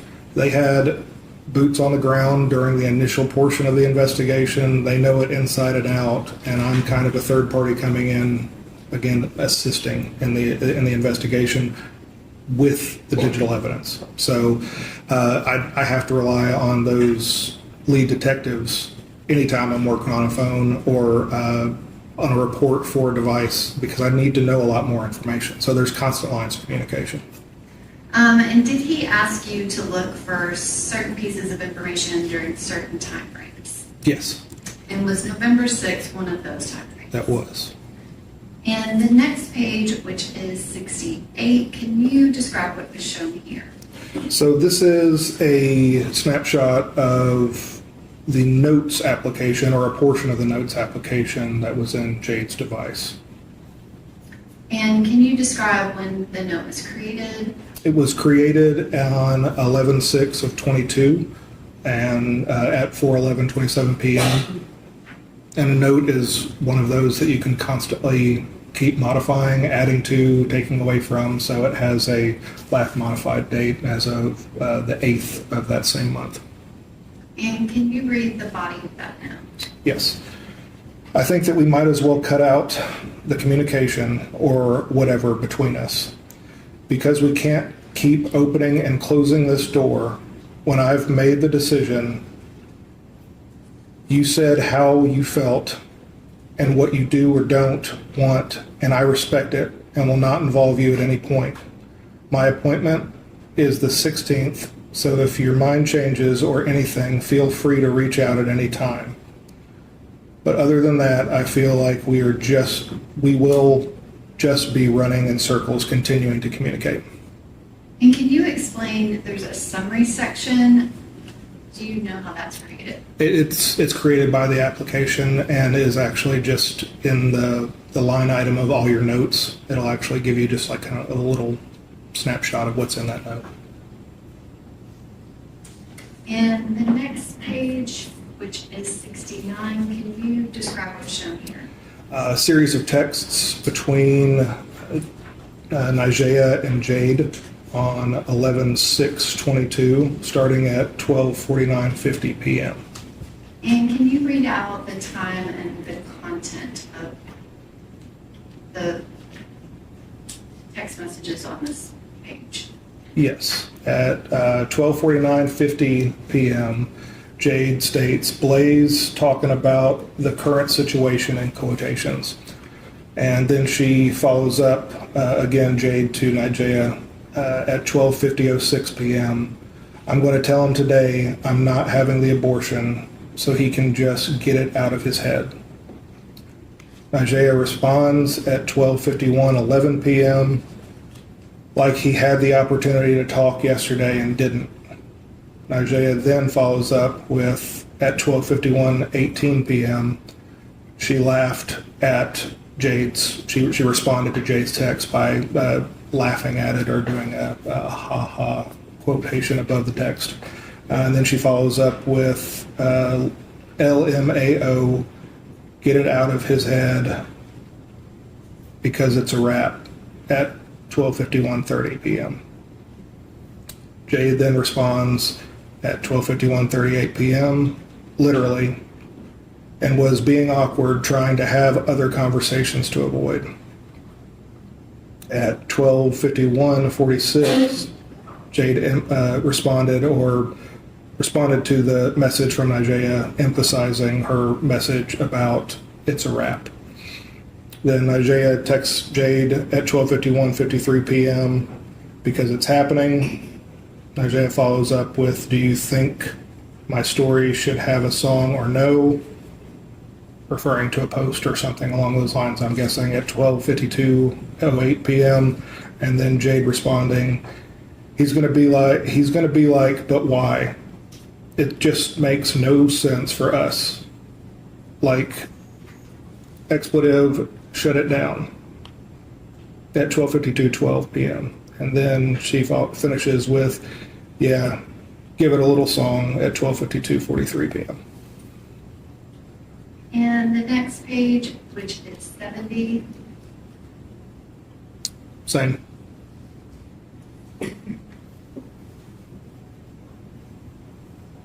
So it's more messages between them. Correct. Do you want me to follow up with reading them all? Yes. Okay. At 12:52:49 p.m., Nigea says he most def is going to be on that. Jade responds at 1:10:44 p.m. It's all good though. It is what it is. Jade then follows up with, I told my dad yesterday. That was at 1:10:48 p.m. Nigea says, oh, expletive, how'd that go? At 1:11:05. Nigea then sends a photograph with no context, and then Jade responds, it went really good, he cried. I've never seen him cry other than my grandma's sister's funeral at 1:12:14 p.m. Nigea responded, cried, question marks, and then a series of emojis at 1:12:24. And then Nigea then followed up with, stop it, Dennis, at 1:12:29 p.m. And then Jade finishes this page with, but he told me basically the same as my mom. that he would support me either way at 1:12:43 p.m. In the next page, which is 71, can you describe what's shown here? At 1:45:12 p.m., Jade texts Nigea, "I'm about to talk to this expletive." Nigea responds like, "WTF?" At 1:45:32 p.m., Nigea then says, "Let me know how it goes." At 1:45:36 p.m., again, Nigea sends a photograph without any context. And then at the bottom, Jade finishes up with, "I think that we might as well cut the ties, communication, or whatever between us." Is that a draft of basically that note that you've already testified to? Yes, And that's Jade sending that to Nigea, is that correct? correct. And there's a photograph in the message that Nigea sends Jade at 2:29. This next page, which is 72, can you describe what this is? That's a photograph that she submitted in that message. And the next page, which is 73, can you describe what's shown here? These are responses that Nigea sent Jade of edited versions, I guess is the best way to describe it, as she read the message that Jade was considering sending to Blaise. She shared it with Nigea, and Nigea gave her thoughts on it. And that last message on this page is at 5:11:59 p.m. Can you describe what that is? Jade sent Nigea a picture with no context. And the next page, which is 74, can you describe what that is? It appears to be a Kroger website image of organic basil. And is that the image that was in that previous message? Yes. And the next page, which is 75, can you describe what's shown here? Yes, this is a message that Jade sent to Blaise Taylor's device with the final draft, if you will, of the message she had started in notes and then shared with Nigea and edited a few times.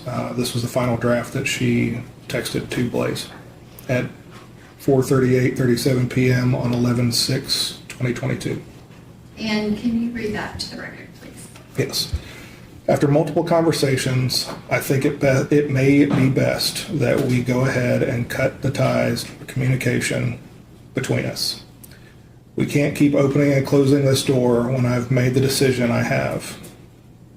We will continue to run in circles of communication about the situation when we know we are not in agreement with the situation. You said how you felt and stated that moving forward, you want no parts, so I will let it be just that. I will not involve you at any point. I will love this child unconditionally with or without you. I informed you that my appointment is on the 16th, so if your mind changes between now and then, the choice is yours to show up or not. So with that being said, there's nothing left for me to say. Have a great rest of your day, Blaise. And the next page, which is 76, can you describe what's shown here? Yes, it's another view of her sending that exact same text on the 6th of November. And is that the thread between Jade Benning and Blaise Taylor? That is the thread, yes. And what is the next message that occurs after the November 6, 2022? Almost 2 months later, on 12/31/22 at 4:26:02 p.m., Jade texts Blaise's device stating, "I'll be off in about 30 or 45 minutes. I will call you when I leave." And can you describe in Jade's iPhone, does it capture every single phone call that she makes? Not all of her phone calls. Well, it does capture all of them. Yes, inherently phones do capture all phone calls, but not. Well, yes, I'm sorry. Yes, it does capture phone calls. Is it possible that that phone call occurred through a third-party app? It is possible. Because it appears she's responding to something, but nothing happened. That is correct. Did you look for evidence of what would have occurred between Jade Benning and Blaise Taylor prior to her sending this text message? Yes, And did you find anything related to that? I did. And what was that? I found a message or a text string between Jade and Nigea. Jade had texted Nigea a photograph of a missed call from Blaise. She had taken a screen capture of her locked phone that she had missed a call from Blaise. So it shows that on her screen, and she texts that to Nigea. Nigea responded as though you would think she would. She was surprised because it had been a serious period of time since they talked. And then Jade seemed excited about the fact that he was calling. And can you describe what's shown here? That is 77. Yeah, it's just further detail of the slide we were just looking at, the text. And this is 78, which is kind of just talking about that time frame of November 4th, 2022 to February 25th, 2023. Did you specifically kind of look at any contact that they would have had during that time frame? Yes. And specifically, did you look at Jade's activity during that specific time frame? Yes. And do the next few slides kind of focus in on things related to her and her actual pregnancy? Yes, it does. And this next page, which is 79, can you describe what is shown here? Yes, these are a series of calendar entries that were on her device, and then just below that, a series of text confirmation that you would typically receive from like a doctor's office or something along those lines, confirming the dates and times of those appointments that were listed above, of some of the appointments that were listed above, I should say. And the next page is 80, which is kind of a zoomed in image of a portion of the previous slide. Can you Correct. read into the record the dates of these appointments? Yes, the titled doctor appointment at Vanderbilt Women's start date and time was 11/16/22 at 1:40 p.m. The following is a second OB appointment at 12/28/22 at 3:40 p.m. A third OB appointment or an anatomy scan at 2/2/23 at 9:45 a.m. I had to look this up, a non-invasive prenatal test for the blood work on 2/6/23 at 9 a.m. The following is a third OB with an Allison Mullally on 2/10/23 at 11:40 a.m. An ultrasound on 3/9/23 at 9:05 a.m. A glucose test on 3/9/23 at 11 a.m. And then a Little Sprouts Spring and Summer pop-up sale on 3/21/23 at 4:30 p.m. And that first appointment was on November 16th of 2022, is that correct? That is correct, yes. And this next page is 81. Can you describe what's shown here? It's a detailed portion of a video that we're about to show that was taken at 2:34 p.m. on 11/16/22. And can you describe what is shown here on 82? It's a video that appears to be inside of a doctor's office, videotaping an ultrasound being displayed on a screen in a dark office. And is that one of the video files that will be on the disk? It is. And the next page, which is 83, can you describe what's shown here? It's the details for another video that we're about to display that was taken shortly after at 2:59:50 p.m. And that is on November 16th of 2022, is that correct? Yes.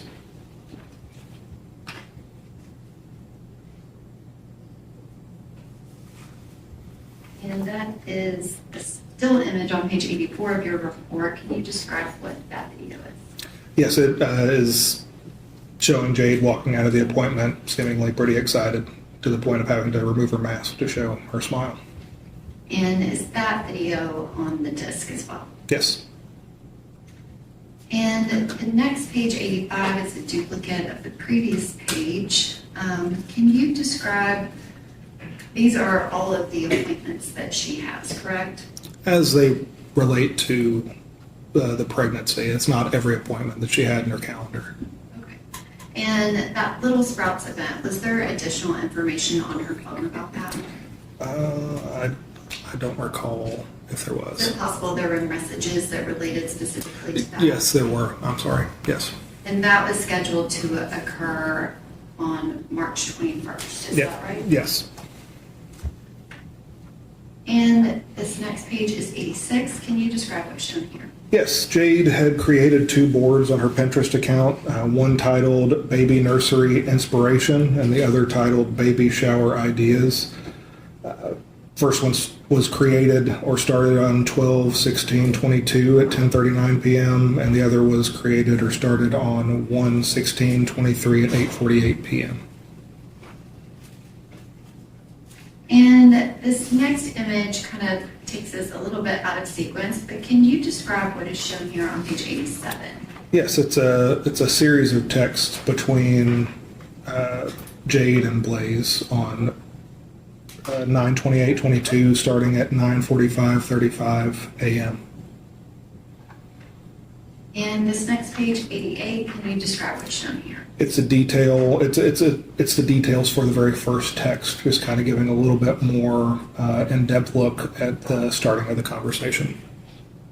And this next page, which is 89, can you describe what's shown here? Yes, it's a continuation of the same conversation, the same day, just a little bit later on at 6:52:01 p.m. Between, again, Jade and Blaise. And can you read into the record the content of that message at 6:52:01? Yes, that very first message from Jade to Blaise. I want to come stay with you again tonight. Blaise responds at 10:59:38 p.m. Yes, that's fine. So sorry, I definitely thought I'd responded, just was getting ready for bed and was like, dang, she hasn't responded back. And it was me who didn't respond with an emoji. Jade then responds at 11:04:46. LOL, it's all good. I'm finishing up at the gym. I'll come there in a minute at 11:04:46. And then follows up about 6 minutes later with on my way. Blaise responds at 11:11:16 that his door is unlocked. And about a minute later, Jade responds loving his last text. And were you specifically asked to look to see if they had contact kind of right there at the end of September? Yes, I was. And the next page, which is 90, can you describe what's shown here? This is just a little bit more detail about the very last text that was sent in that string, just giving a little bit more information on it from the beginning to the end of the conversation. And the next page, which is 91, can you describe what's shown here? There were 4 notes located in her phone that were of a pregnancy mindset. 4 notes were started, one titled Baby Names, one titled Baby List Needs, one titled Ultrasound Appointment, and another titled Baby Shower. And the next page, which is 92, can you describe what's shown here? This is a series of line items from her inbox or her email. These are all email lists that she had signed up for that are all either parenting related, baby related, pregnancy related, of that nature.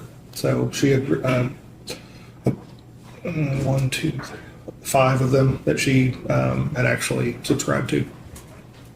And the next page, which is 93, can you describe what's shown here? It's a series of videos that I located inside of her device that were videos of an Amazon checkout, or like an end cart before you check out. So in your basket for Amazon, 2 of those for Amazon, another one for Old Navy, and another for another child-related website, all indicating items that she had in her cart ready for purchase. And are all 4 of those videos between 2/20/2023 and 2/22/2023? That's correct, yes. The detail portion down there at the very bottom is in correlation with the still image directly above it. Again, these are all videos, so these are just a still shot of the video. And this is 4 separate things that you kind of consolidated? Correct. Did you Correct. pull every single pregnancy-related item from Ms. Benning's phone? No, not at all. This is just a sampling of what I located.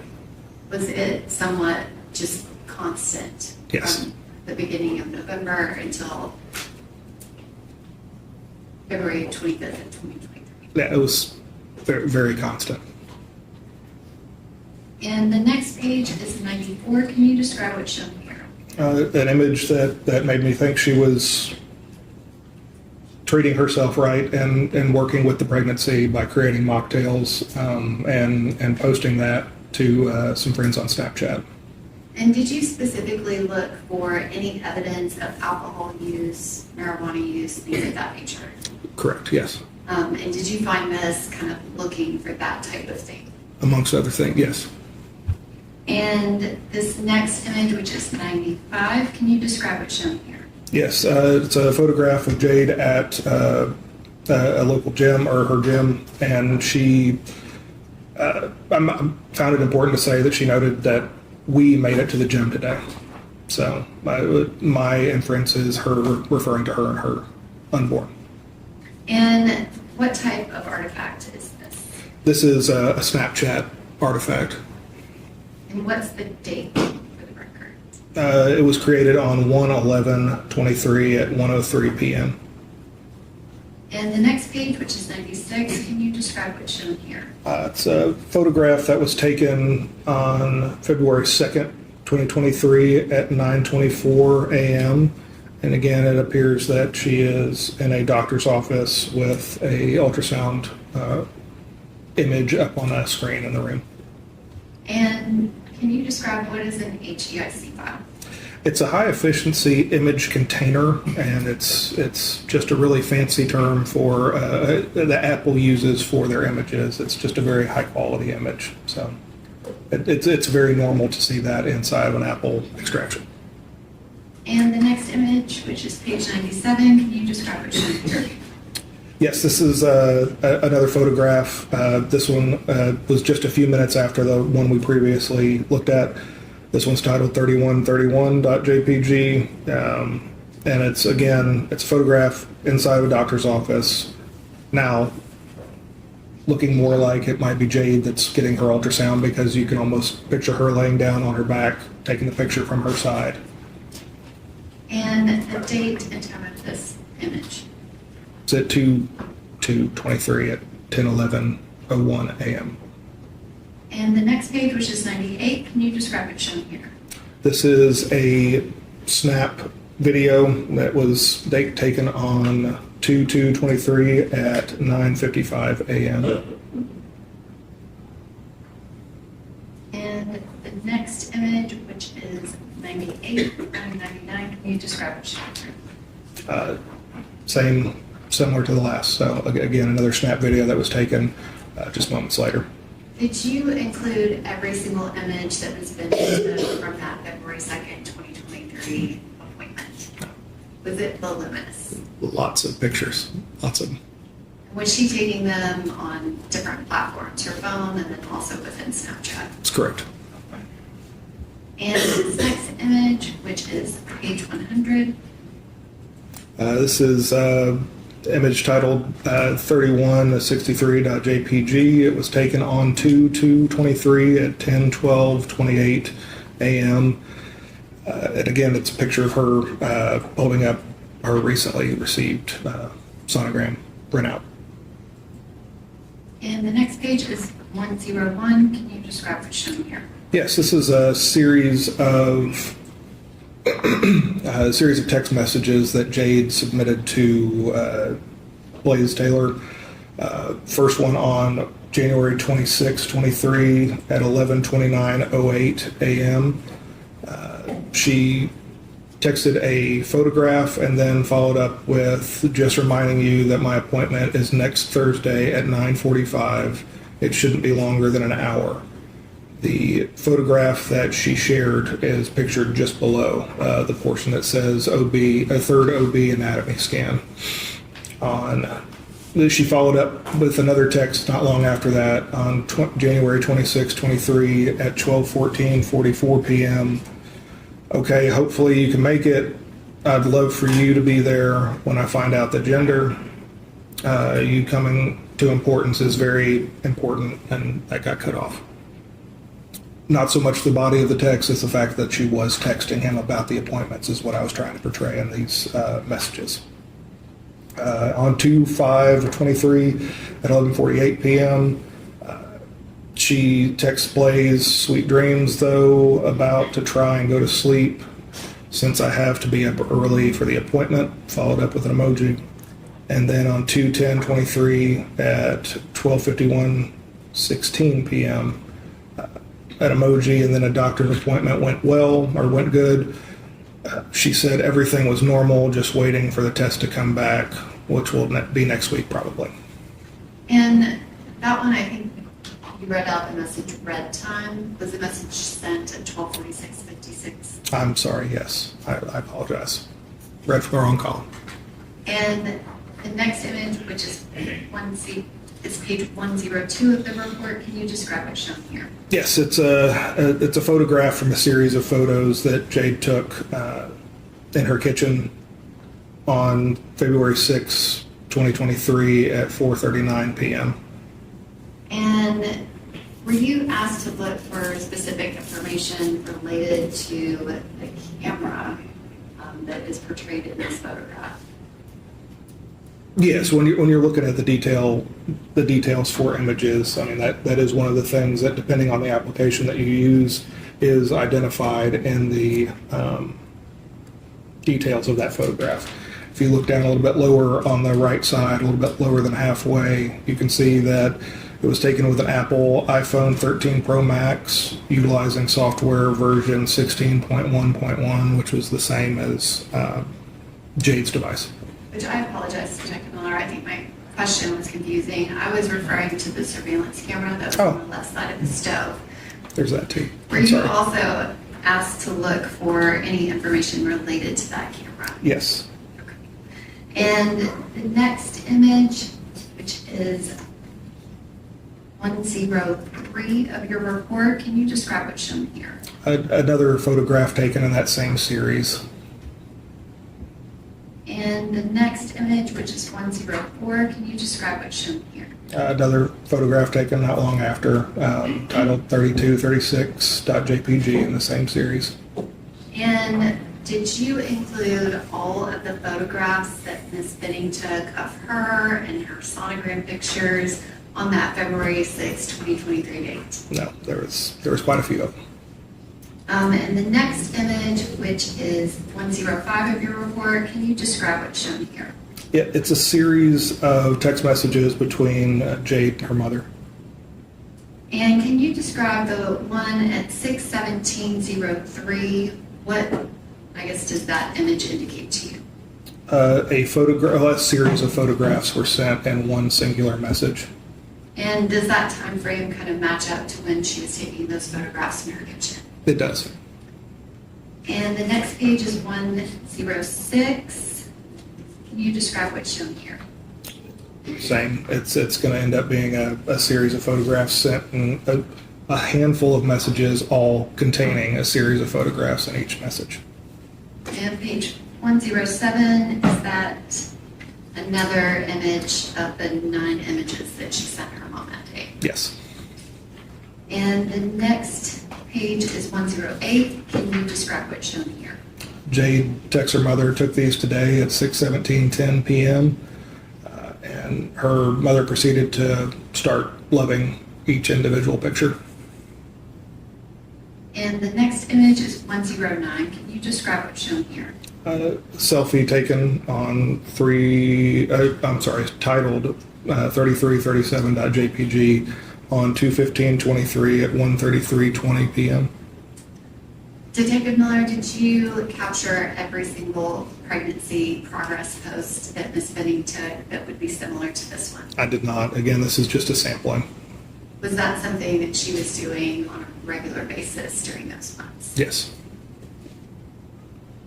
And the next image is page 110. Can you describe what's shown here? Yes, this is a screen capture that was taken of Jade's device when it was in a locked state. She had a tendency of doing that when she was going to be texting someone else a screenshot of somebody who just called or just texted or something along those lines. But I found this one interesting to note. This is her lock screen with her sonogram in the background and a very staged photo that meant a whole lot to her for a number of different reasons. I felt that to be important to add. And can you read the date and time of this message? Yes, it was taken on 2/23/23 at 10:35 a.m. And I misspoke. This is not a message. This is Yes. a capture. Yes. I'm gonna dark the screen out just to.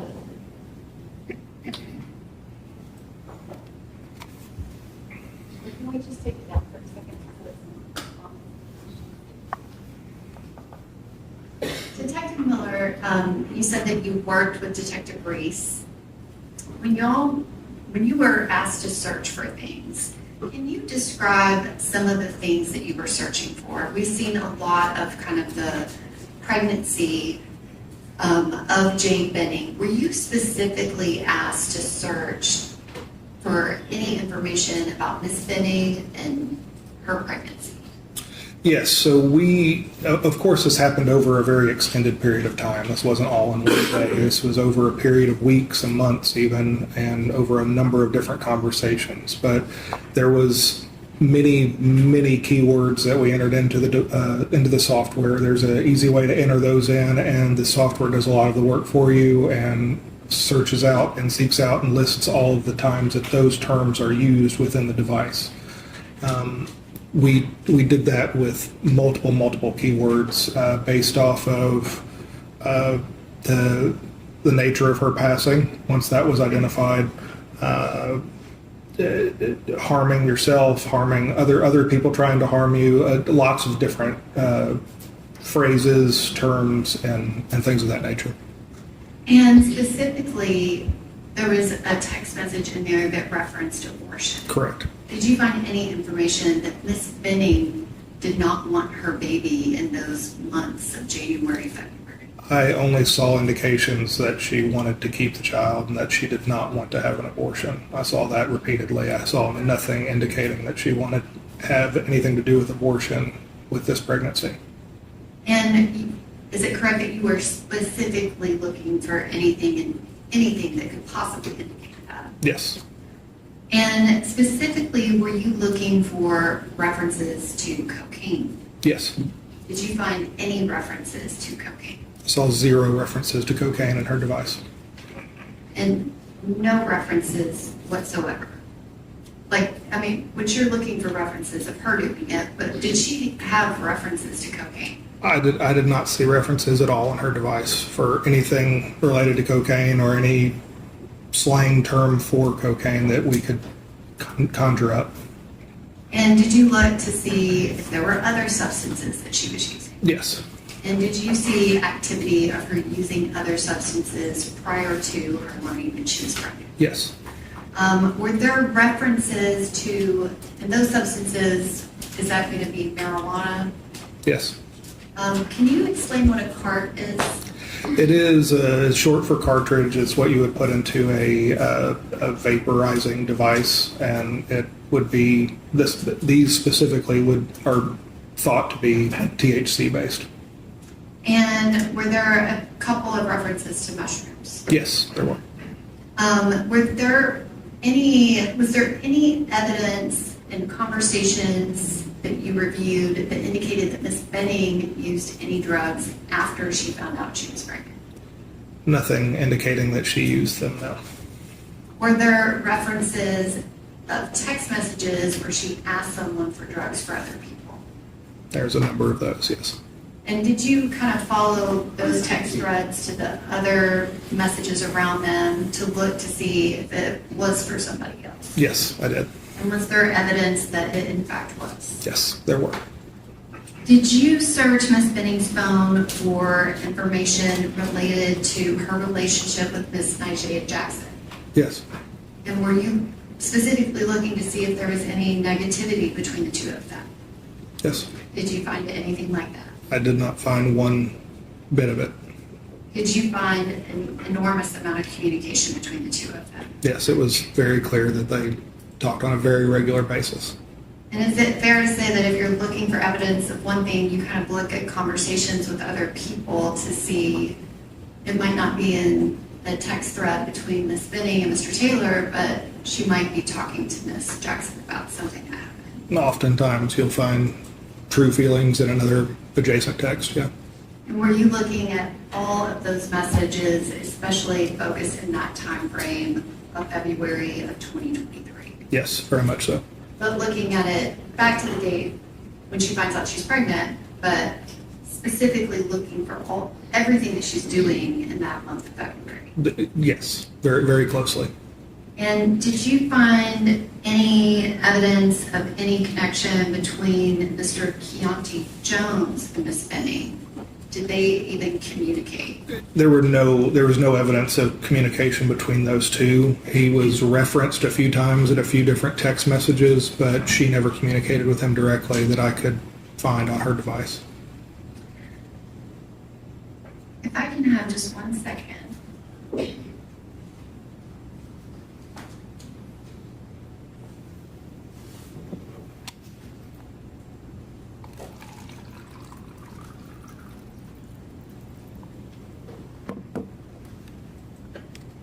I want to switch gears a little bit, which if we can get the screen back, that would be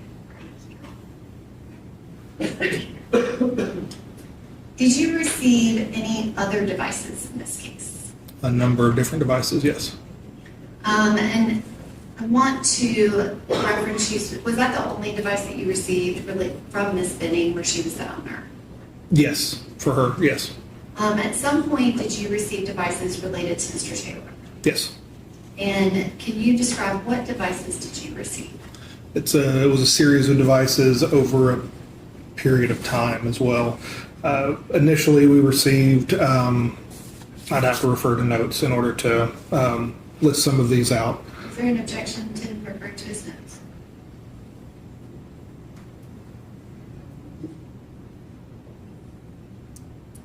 You're just wanting a list of devices? I wanted him to generally explain the devices that he. Okay. You asked about the list of them. What is the list that you have there? So it's just a snapshot of some of the devices that were turned in that were owned by him or used by him, by Detective Reese. Is there additional case material from this witness? I think it's Gene's material. I don't know what notes he has. Nothing was given to me. I don't have. What is your question? Just wanted to know what devices. What is you your received. question?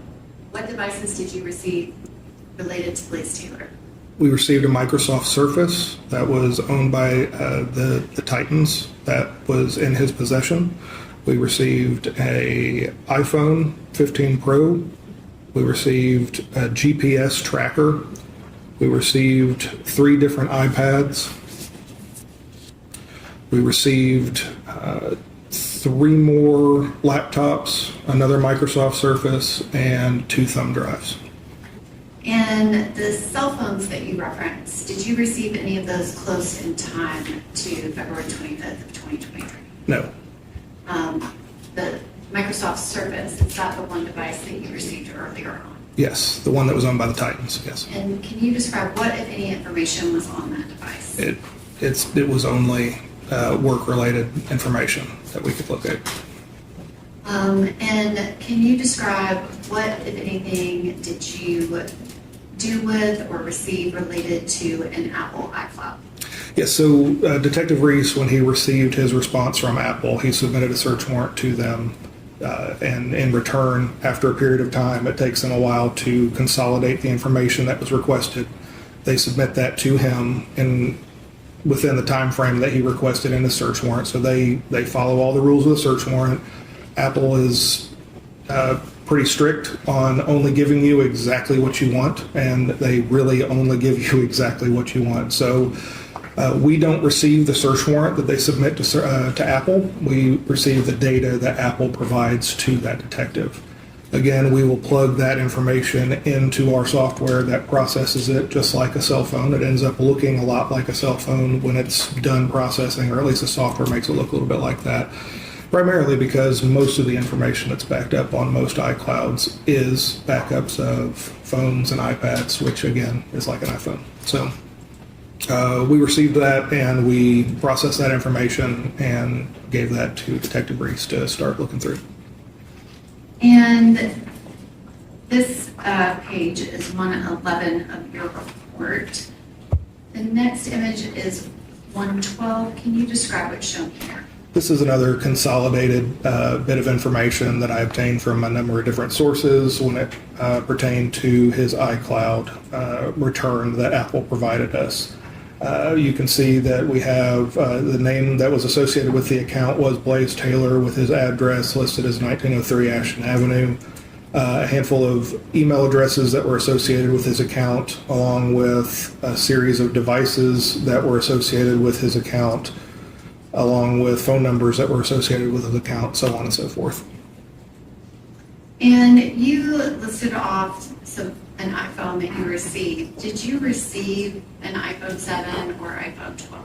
No, nor iPhone X or an Apple Watch or anything from that list. So you did not receive the actual cell phone device or any of the devices connected to the Apple Watch? Some of these iPads very well could have been those iPads that were listed in that line item, but no phones that were related to this iCloud. Did you receive any devices that had activity related to this time frame of November 2022 to February of 2023? No physical devices. And the next page, which is 113, can you describe what's shown here? This is kind of a cover page, if you will, that Apple sends with their return data. Basically just saying who the account is associated with, name, phone number, address, email address, so on and so forth. And does it list a time period? The time period, it says 1/1 of 23 to 7/4 of 23.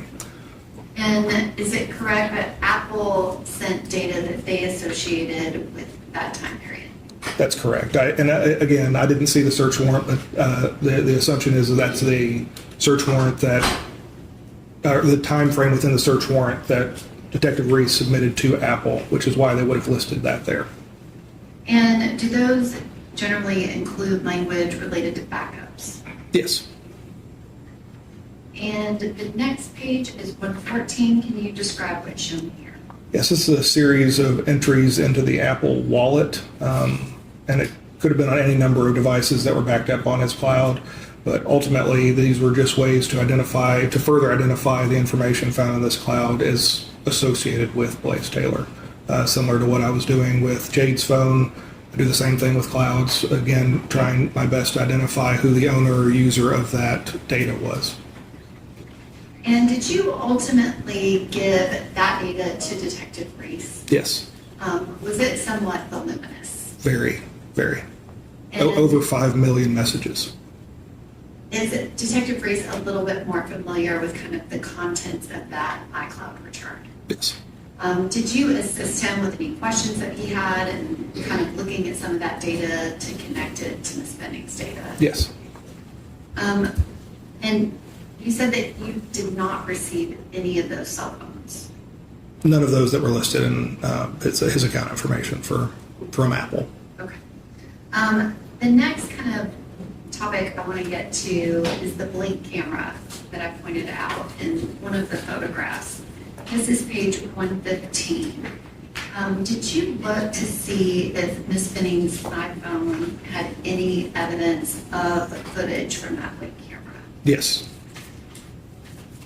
And the next image is page 116 of the report. Can you describe what's shown here? Yes, when the term blink was just entered into the search feature of the software, You can see that there's some recorded dates and times for activity with the device.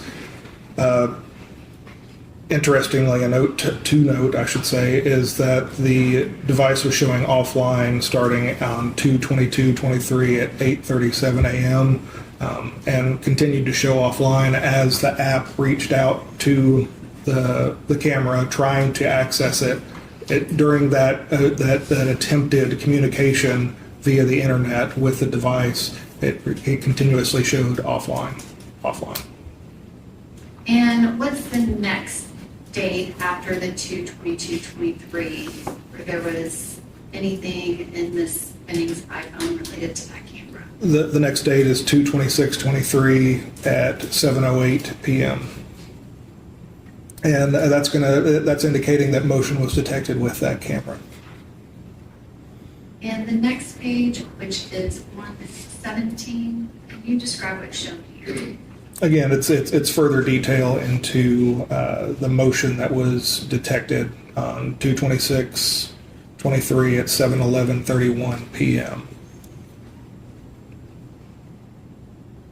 And the next page is 118. Can you describe what's shown here? This is a still shot of the view of that camera inside of the kitchen, kind of looking over the stove there. It was created on 2/22/23 at 2:48:40 p.m. And this image is on her phone, correct? It is. It's stored within the database of the Blink app. It's a cached image, so it's most likely an image that would appear representing the view of the camera, not necessarily the current view of the camera. Did you look for any and all footage related to this camera? Yes. And are these the only things that existed as an artifact on her phone?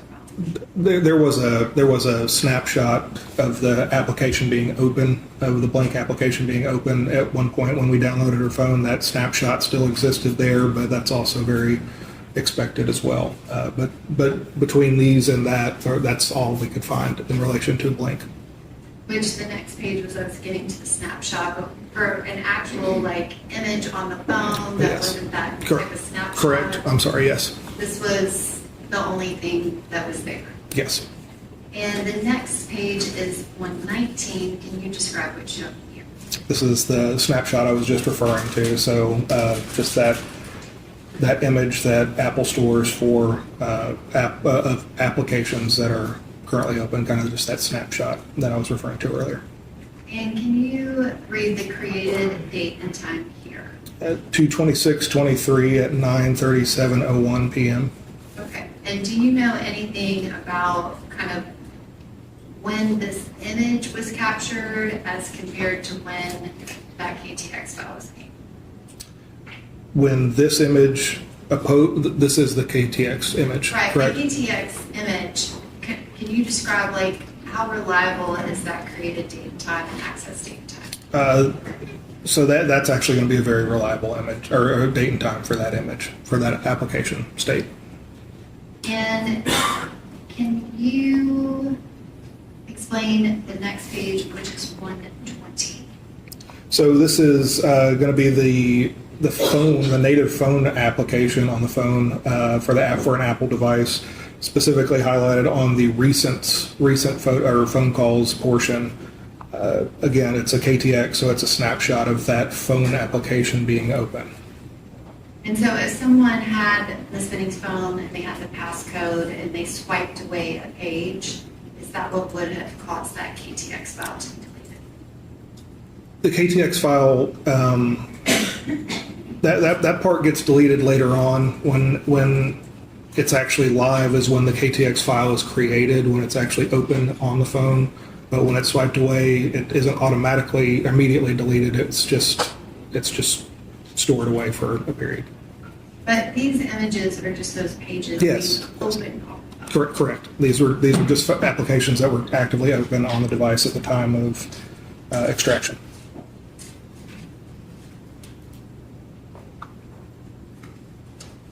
I can have just one moment.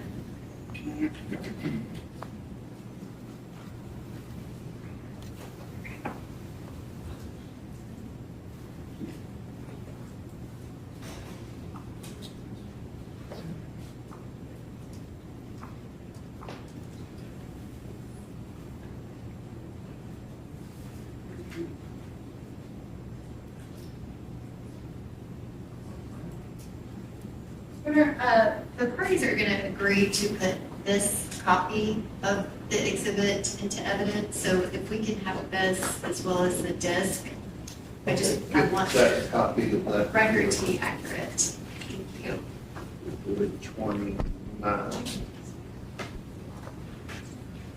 Leave the package. I think that one's edited. Okay.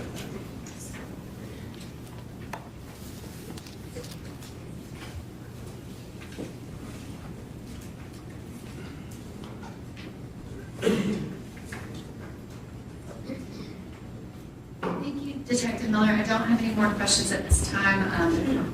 But you might end up being recalled. Okay.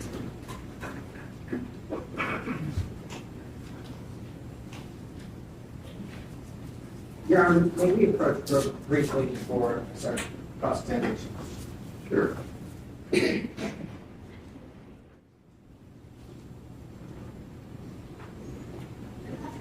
you, Your Honor. Can I see exhibit 29?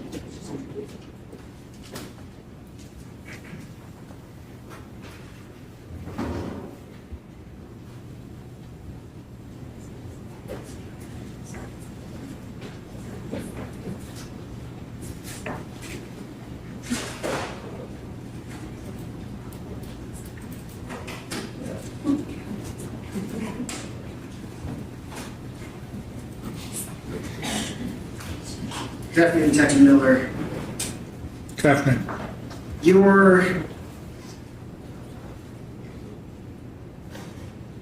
it's fair to say, and I think probably won't be a shock to this jury, that there's an absolutely tremendous amount of information on a cellular phone, right? Yes. And you described a little bit of this during your testimony, but the way you conduct a review of a cell phone is you're not just kind of scrolling through information, are you? To an extent, that's what you're doing, but there is somewhat of a method to the madness. So you referenced search terms, right? That's one of the things we use, yes. Okay. So you sit down with somebody and come up with a set of terms to help you kind of focus in on places to look on a phone? It's one way we do it, yes, sir. And in this case, was Detective Reese the person you sat down with? Yes, one of the people, yes. Who were the other people you worked with? General Norman. Okay. So you and Mr. Norman and Detective Reese at various points in time worked together to come up with terms? Correct. In addition to search terms, what are the other ways that you'll look through a phone? So, having looked through a number of devices, I know where a lot of information resides inside of certain databases. So, there's a number of repositories that I go directly to right off the bat that I find different things. Again, it's hard to say exactly in this order. It's hard to say it's the same for every single crime because not all of them are going to be the same. So, all investigations are different. So, I would have to say that the ways that I search through phones and analyze the evidence that we have extracted is going to be different every single time as well. So one way might be, you know, a date like February 25th, 2023. That's an important date, right? Yes. And you can create a timeline of everything that happened on that date. That is one way you can do it, yes. And that'll show you locations, right? Mm-hmm. It'll show you all the communications, right? Yes. It'll show you some of this very, very technical, like every time the phone was locked and unlocked kind of data. Yes. Probably stuff none of us even know is going on with our phone. Most things we don't know that's going on our phone is most of the information that's being displayed there, yeah.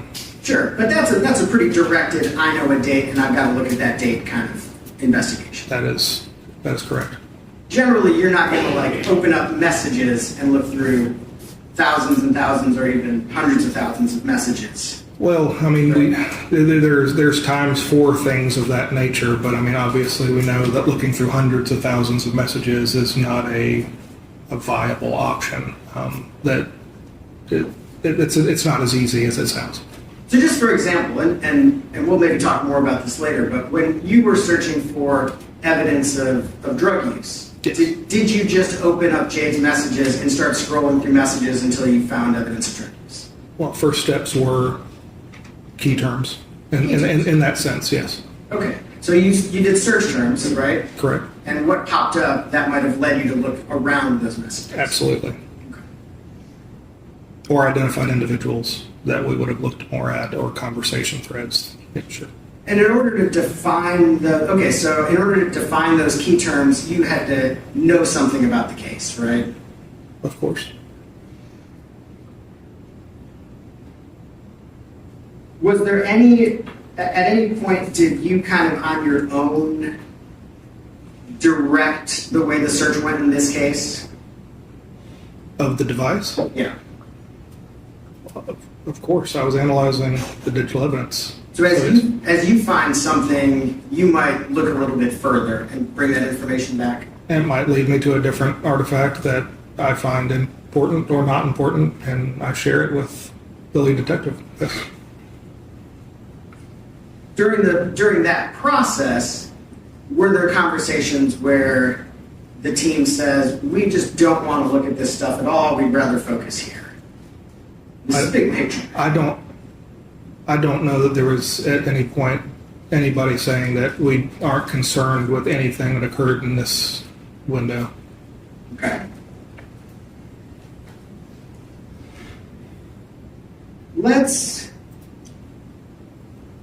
talk for a second about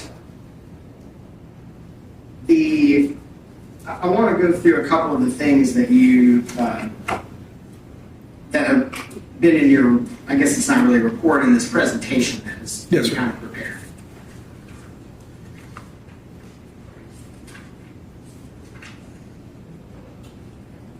The timeline that you did for February 25th, 2023, that was an important date, right? Yes. And so did you, during the course of your investigation, review kind of every single thing that happened on February 25th, 2023? Most things. Most things? Yes. Were there some things that you specifically did not look at? Yes, as it relates to some of the processes that applications are completing underneath the hood that have zero to do with the input or use of the device that the owner or user of the device would have had anything to do with. So really the really technical kind of nitty gritty stuff, you didn't worry too much about. When you get to a granular point, it's so minute that it really doesn't have any bearing on you as the user. But in terms of communications, you looked at all of those communications? For that day? Yes. I would say yes. I've looked at all of this stuff a lot, yes. Okay.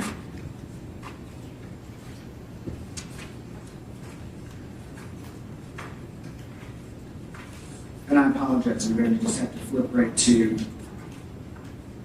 some of these in this presentation.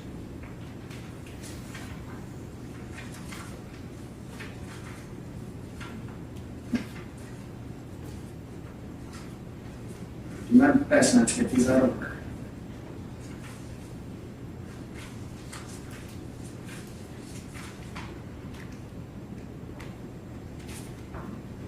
If I could publish this to you, real quick. Thank you.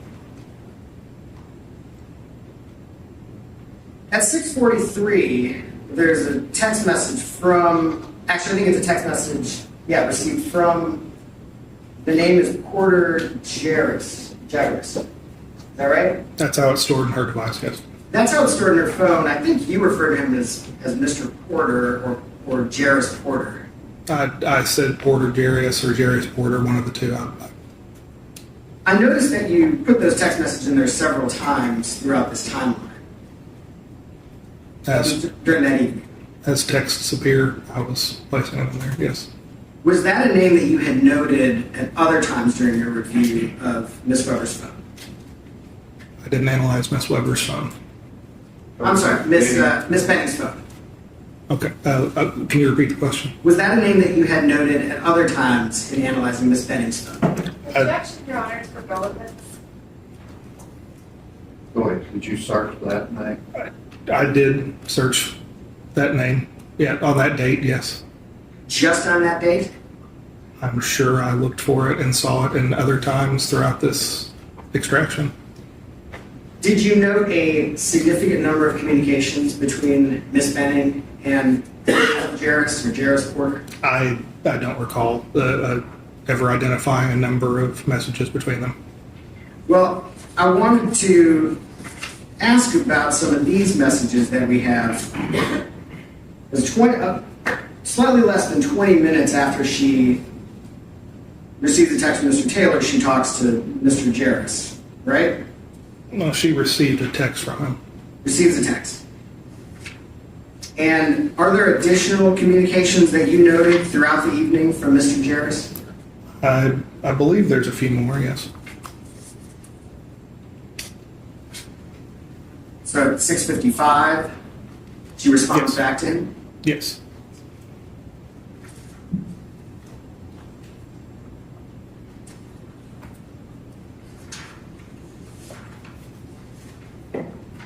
At 7:07, there's an additional text message?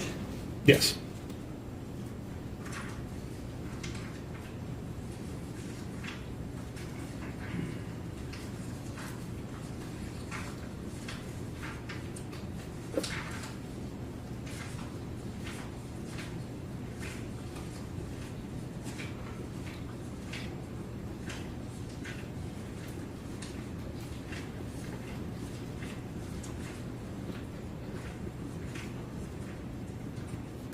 Were there any additional messages that you noted or were able to identify from Mr. Jarris after Miss Benning was in the hospital?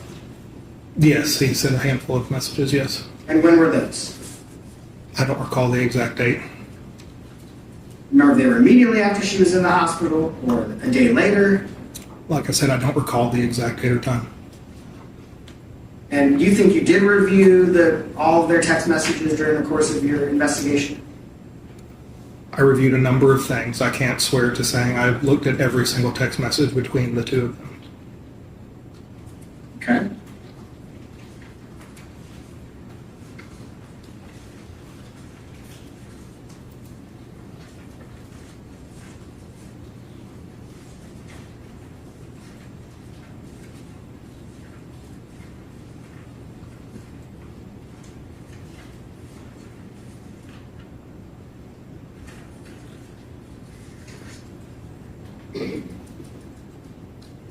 This text, or this Snapchat message, I know you indicated Snapchat is a little harder to track down. Based on your review, do you believe the time and date on this is accurate for the Snapchat message? I do believe that. And listen, were you able to identify who the sender of this Snapchat message was based on your review? No. And this message indicating, I'm already fucked up, there was no follow-up to this message? Not that I could find, no. And that was sent at 2/25/2023 at approximately 7:01 p.m. Yes. And there's no other context for that message. That I could find, no.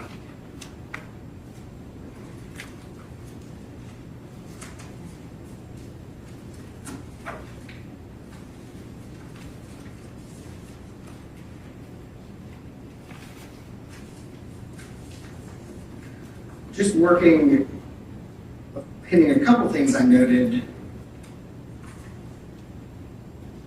You testified about this location information that you believe was a Walmart. Yes. And that's because it says Walmart on that map. And I'm familiar with that exact address and location. Like you've been there or you had to Google it or something? Like I was a patrol officer in that zone. Okay, so you have personal familiarity, you've been there. Yes. This location information, does it provide or is stored how long Miss Benning's phone was at that location? This is a parked car location, so it's not a time frame. It's just stating that the car was parked at that location. Okay, so it just is like marking that the car was there. So there's no indication of whether it was there for 30 seconds or there for 20 minutes, anything like that? Not based on this artifact alone, no. And you didn't find in the phone any sort of receipts or messages relating to going to Walmart? Nope. We don't have any information from this phone as to why she would have gone to Walmart? Not from this device, no. And from this device, we don't even know if she actually went into Walmart, do we? That is correct. Do not.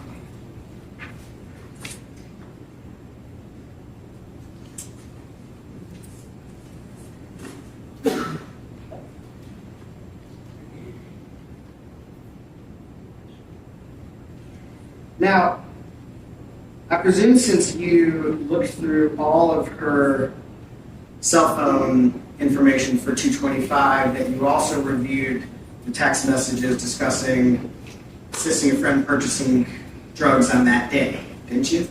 Earlier in the day, yes. Yes. And who were those messages with? I don't recall offhand exactly who they were between. If I were to pass you a set of messages, would it help to refresh your recollection? It very well could.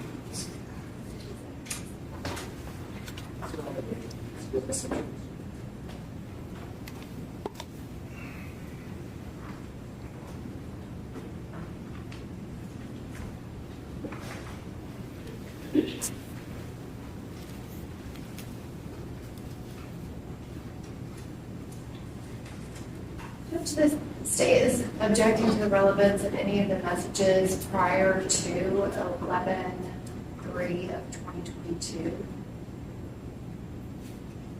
What date were you asking about? Did you look at text messages on what date? My question right now is just about 225. I may have additional questions, but right now I'm just asking That's about. all I'm dealing with. Does this have anything to do with 225? Yes, it's at the very end. It starts on 4/6. I'm just having to look at it for now.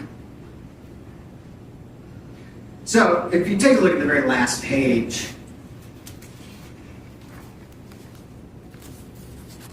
I think it's last or second last page. Yes, Do you recognize those messages? I do. And what are those messages? Text messages between Jade and a contact that she has stored in her phone titled Danny, and in parentheses, weed. And those are messages that you reviewed in the course of your investigation of this phone? I reviewed a number of these messages, yes. These specific messages between her and Danny Weed? Yes, And there's other messages as well outside of this? yes. What are the nature of the messages? Well, let's just talk about the 225 messages, Rick. What were the nature of the messages on 225? Attempting to obtain some items for a friend. And what is she asking for? Specifically on 225, hey, my coworker wants to get a half from you. Okay. And so that's the day of this incident, right? Yes. There's no specific follow-up in those messages, right? Other than Danny texting back saying, I'll get back with you when I get back, or I got you when I get back. I got you. Right? Yeah. So that was, that's all the way up to the day that she was meeting with Mr. Taylor, right? Correct. And there were, as you noted, a significant number of those kind of communications, right? There was a few with large gaps in between them as well. Okay. What's a few? A few conversations. Yeah. I don't want to put a number on it. I can't say for sure, but I do know that in this text string, they would have 3 or 4 messages and then go 2 or 3 weeks, sometimes a month, sometimes 2 months, and then 2 or 3 messages. It was a sporadic text string. But she was at least somewhat consistently obtaining or helping friends obtain drugs. Is that fair? Depends on your definition of consistently, but More than once or twice during the time frame that you reviewed the phone. yes. Is that fair? Yes. Maybe more than 5 times? Maybe. Maybe more than 10? I can't say. And in that message on 2/25/2023, they don't actually state the drugs that they're buying, do they? Not on that one, no.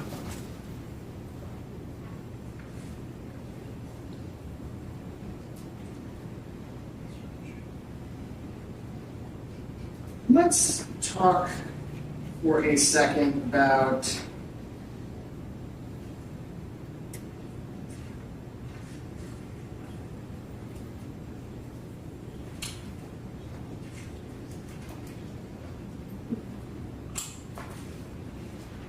a phone that is on locked status that you described. When a phone's on locked status, can you open it without the PIN? It depends on what you mean by open it. But you can make a phone call, right? Like if someone calls you, can you answer the phone? Yes, somebody could answer a phone that is locked. And you can open the camera function and take a picture, right? For the lock screen? That is correct. But could you open it up and manipulate the phone otherwise? Not without the PIN, though. You would need the PIN. So you noted that, turn to the right page here. Page 35, that Miss Benning's phone was locked at 9:35 and didn't open again on 2:25 and didn't open again until 6:44 a.m. on 2:26. Is that correct?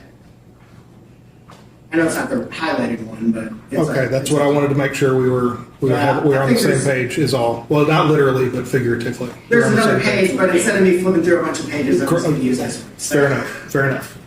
So up near the top here, it's actually the one that's highlighted. Yes, So on 2:25, it says it's locked at 9:35 and does on 2:25 and doesn't open again until 6:44 at 2:26. that's correct. So other than answering a phone call and potentially taking a photograph, that suggests that the phone was not opened or manipulated in any way. That does suggest that, correct.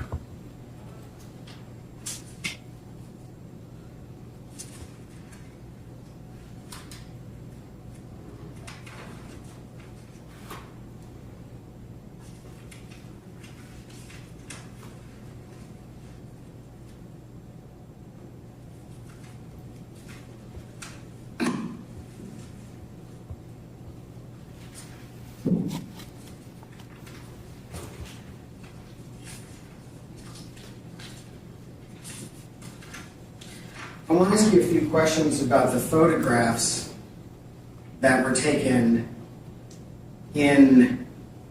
of Blaise and Jade, Mr. Taylor and Miss Benning, in their apartment between 9:24 and 9:28.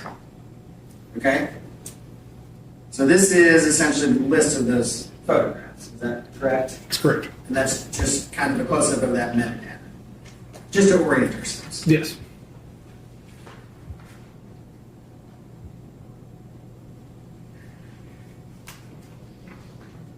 Sorry, I don't have the great digital versions of these. But all of these photos were taken in about 4 minutes, is that right? In a short period of time, yes. So if we go back to this. If the first photograph was taken at 9:24 and the last photograph was taken at 9:28, it's at about 4 minutes? It's about that, yes. Okay. So that's the first two. And these were all, none of these were deleted, right? These were all still on the phone? That correct. Just make sure I've got that. These were still on the phone. Yes. These were still on the phone. Yes.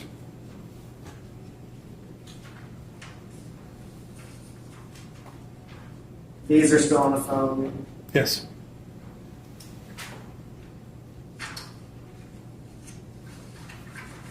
This is the only one that you've indicated was found in deleted photos.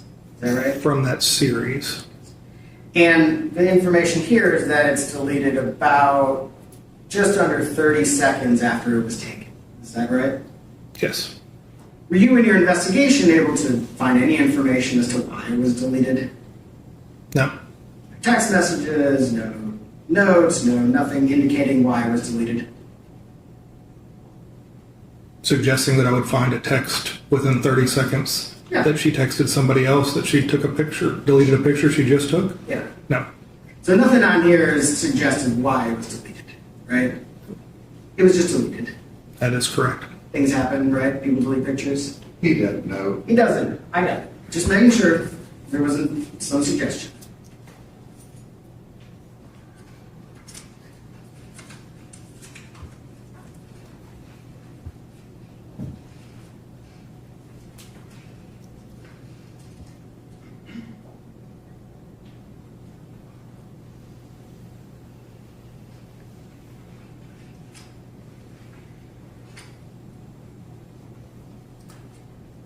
I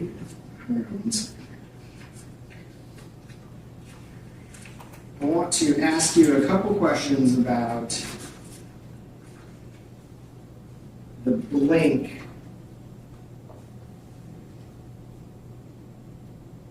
I want to ask you a couple questions about the blink information that you were able to find.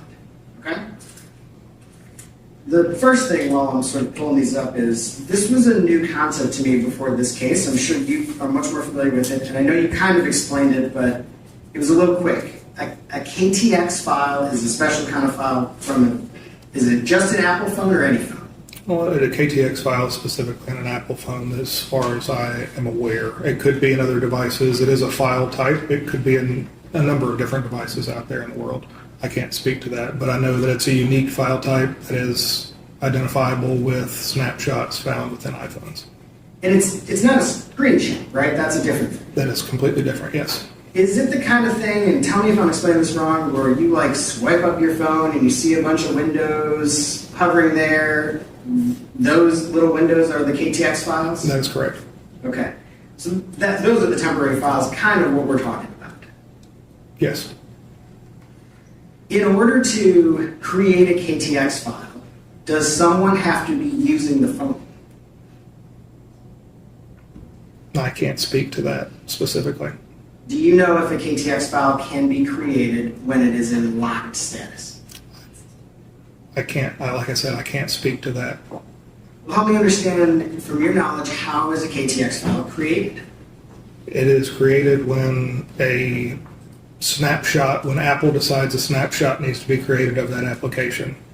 We could work under the assumption, again, I can't speak to all of the in and outs of what Apple does in their software, how, when, and why they do it. Okay, they're a chef and they don't want to share their recipes to all of their specialties, right?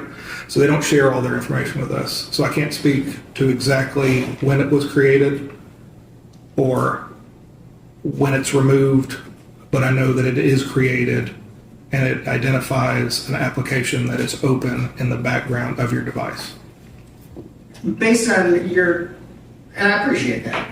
Based on your understanding, though, is it likely created when someone is using the phone in that manner? Like they're swiping up or doing something else that requires the creation of that temporary file? Likely, but I can't say that it is. So, I mean, I can't say that for sure. So let's say, for instance,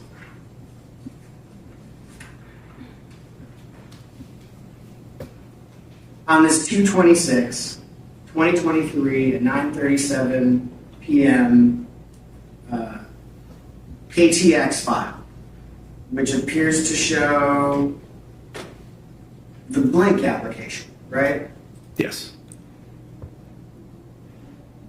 And is it accurate that when you have an artifact on the phone where the created date, the access date, and the modified date are all identical, that's a good indicator that that artifact, that picture, KTX file, whatever it is probably accurate as to that timestamp? It's indicative of software creating it. Okay. So it probably was created at that time? Probably. Is it reasonable, in your experience and your expertise, for us to say that that KTX file then was created by somebody doing something on the phone at 9:37 p.m.? On the 26th? On the 26th, yes. Yes.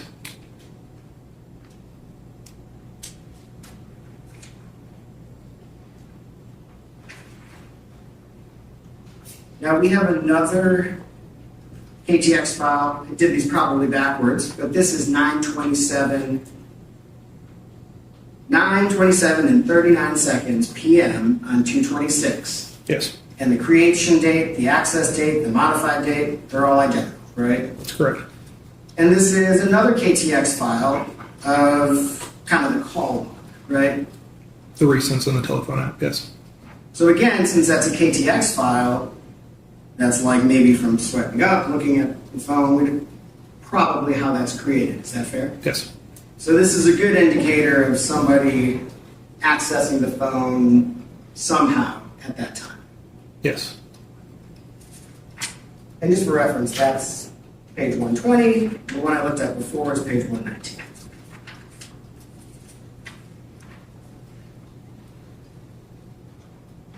This artifact from February 22nd, 2023, this is page 118 of the exhibit. This is not a KTX file, right? No. This is an actual picture. I wasn't totally clear. This is something that Blink itself saves? It's something that was stored inside of that application's database. Inside of Blink itself. Inside that database, yes. From roughly 3 days before the 225 incident. Correct. Approximately the time that it went offline. Okay.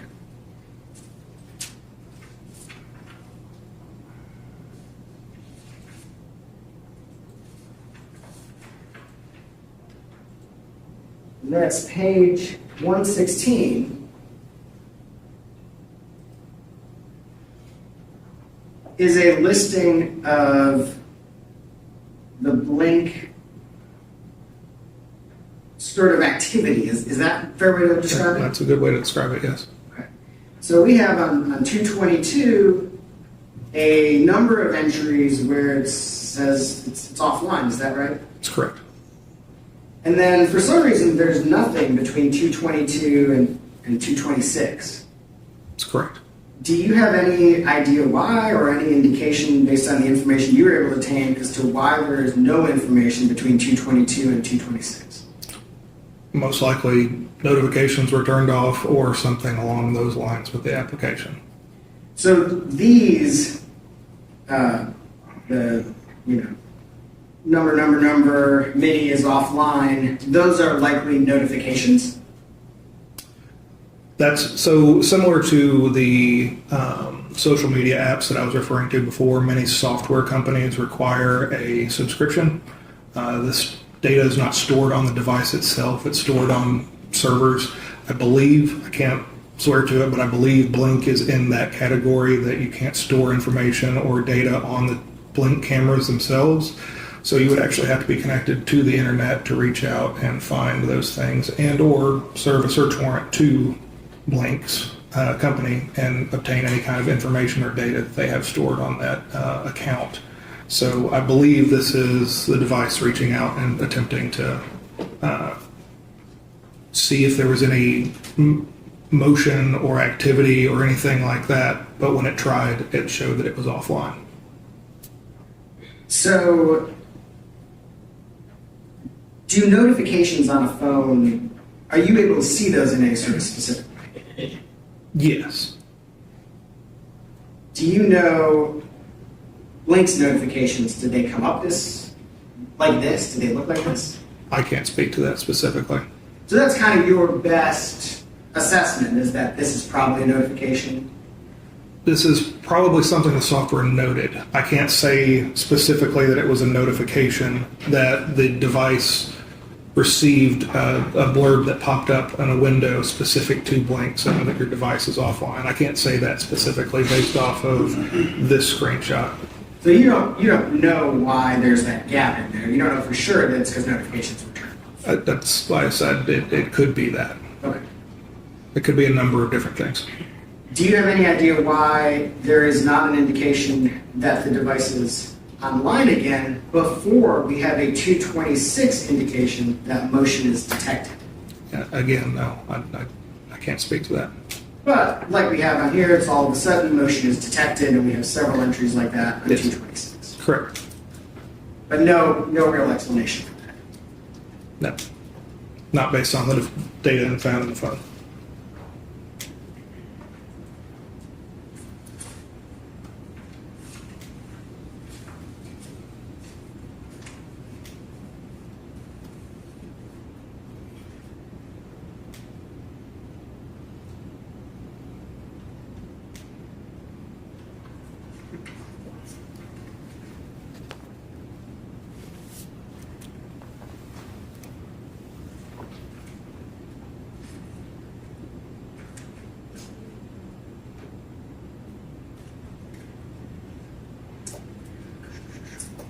Sorry, just a moment.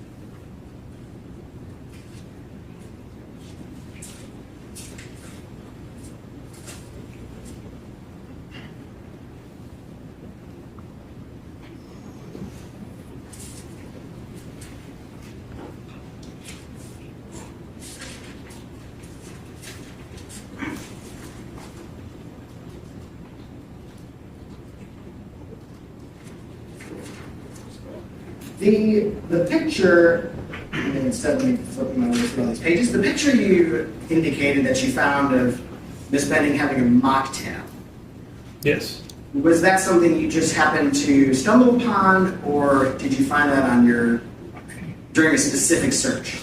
I did not search the term mocktail, so Were you doing any kind of specific search for Miss Benning with alcoholic beverages or anything that looked like alcoholic beverages? we did have alcohol or some variants of alcohol, I think, in our search terms, yes. Did you note or did you find the video that she sent to someone named Des of her in a club holding a beverage? I can't recall that specifically, no. You don't recall that video? No. Would have been around November 20th?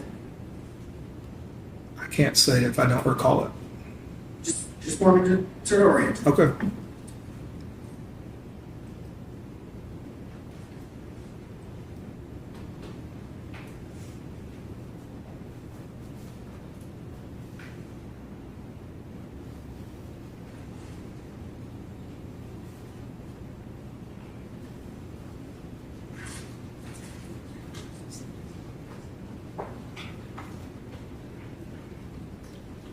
Your Honor, those are my questions. Thank you.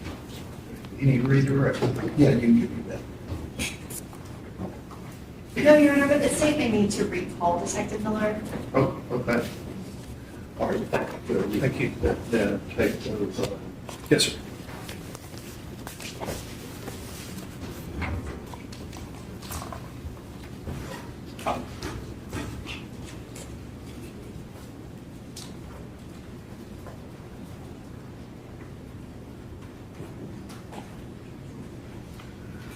All right, ladies and gentlemen, the jury, rather than getting into the next witness, which may be the medical examiner, we're going to recess for the day instead of splitting up the testimony from that witness. Remember what I've said about not discussing the case, forming any opinion about it, looking things up, viewing media, anything like that. Leave your notes up here. That room will be locked. Tomorrow, if you report like you did this morning downstairs, 8:45, 8:50, we'll get you here. When you're all here as a group, bring you up and resume the trial. You can step down the hallway with the court.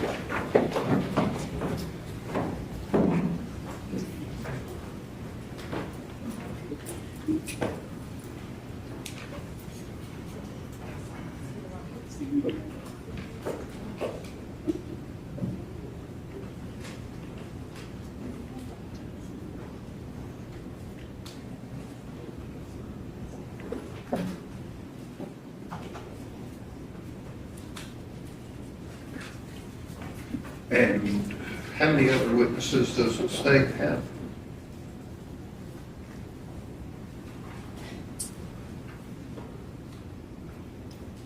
Dr. Carney? Yes, I think we have, I think technically we have 10, but you might not have to call all of them. But maximum, I feel like 10.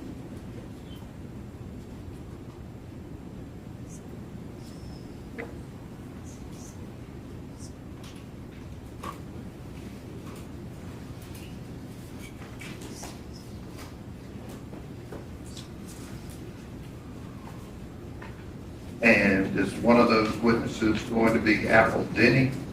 Yes, When would that happen? I do not know that specifically right now, Your Honor. Tomorrow? It could be, if it's not tomorrow, it would be the next day.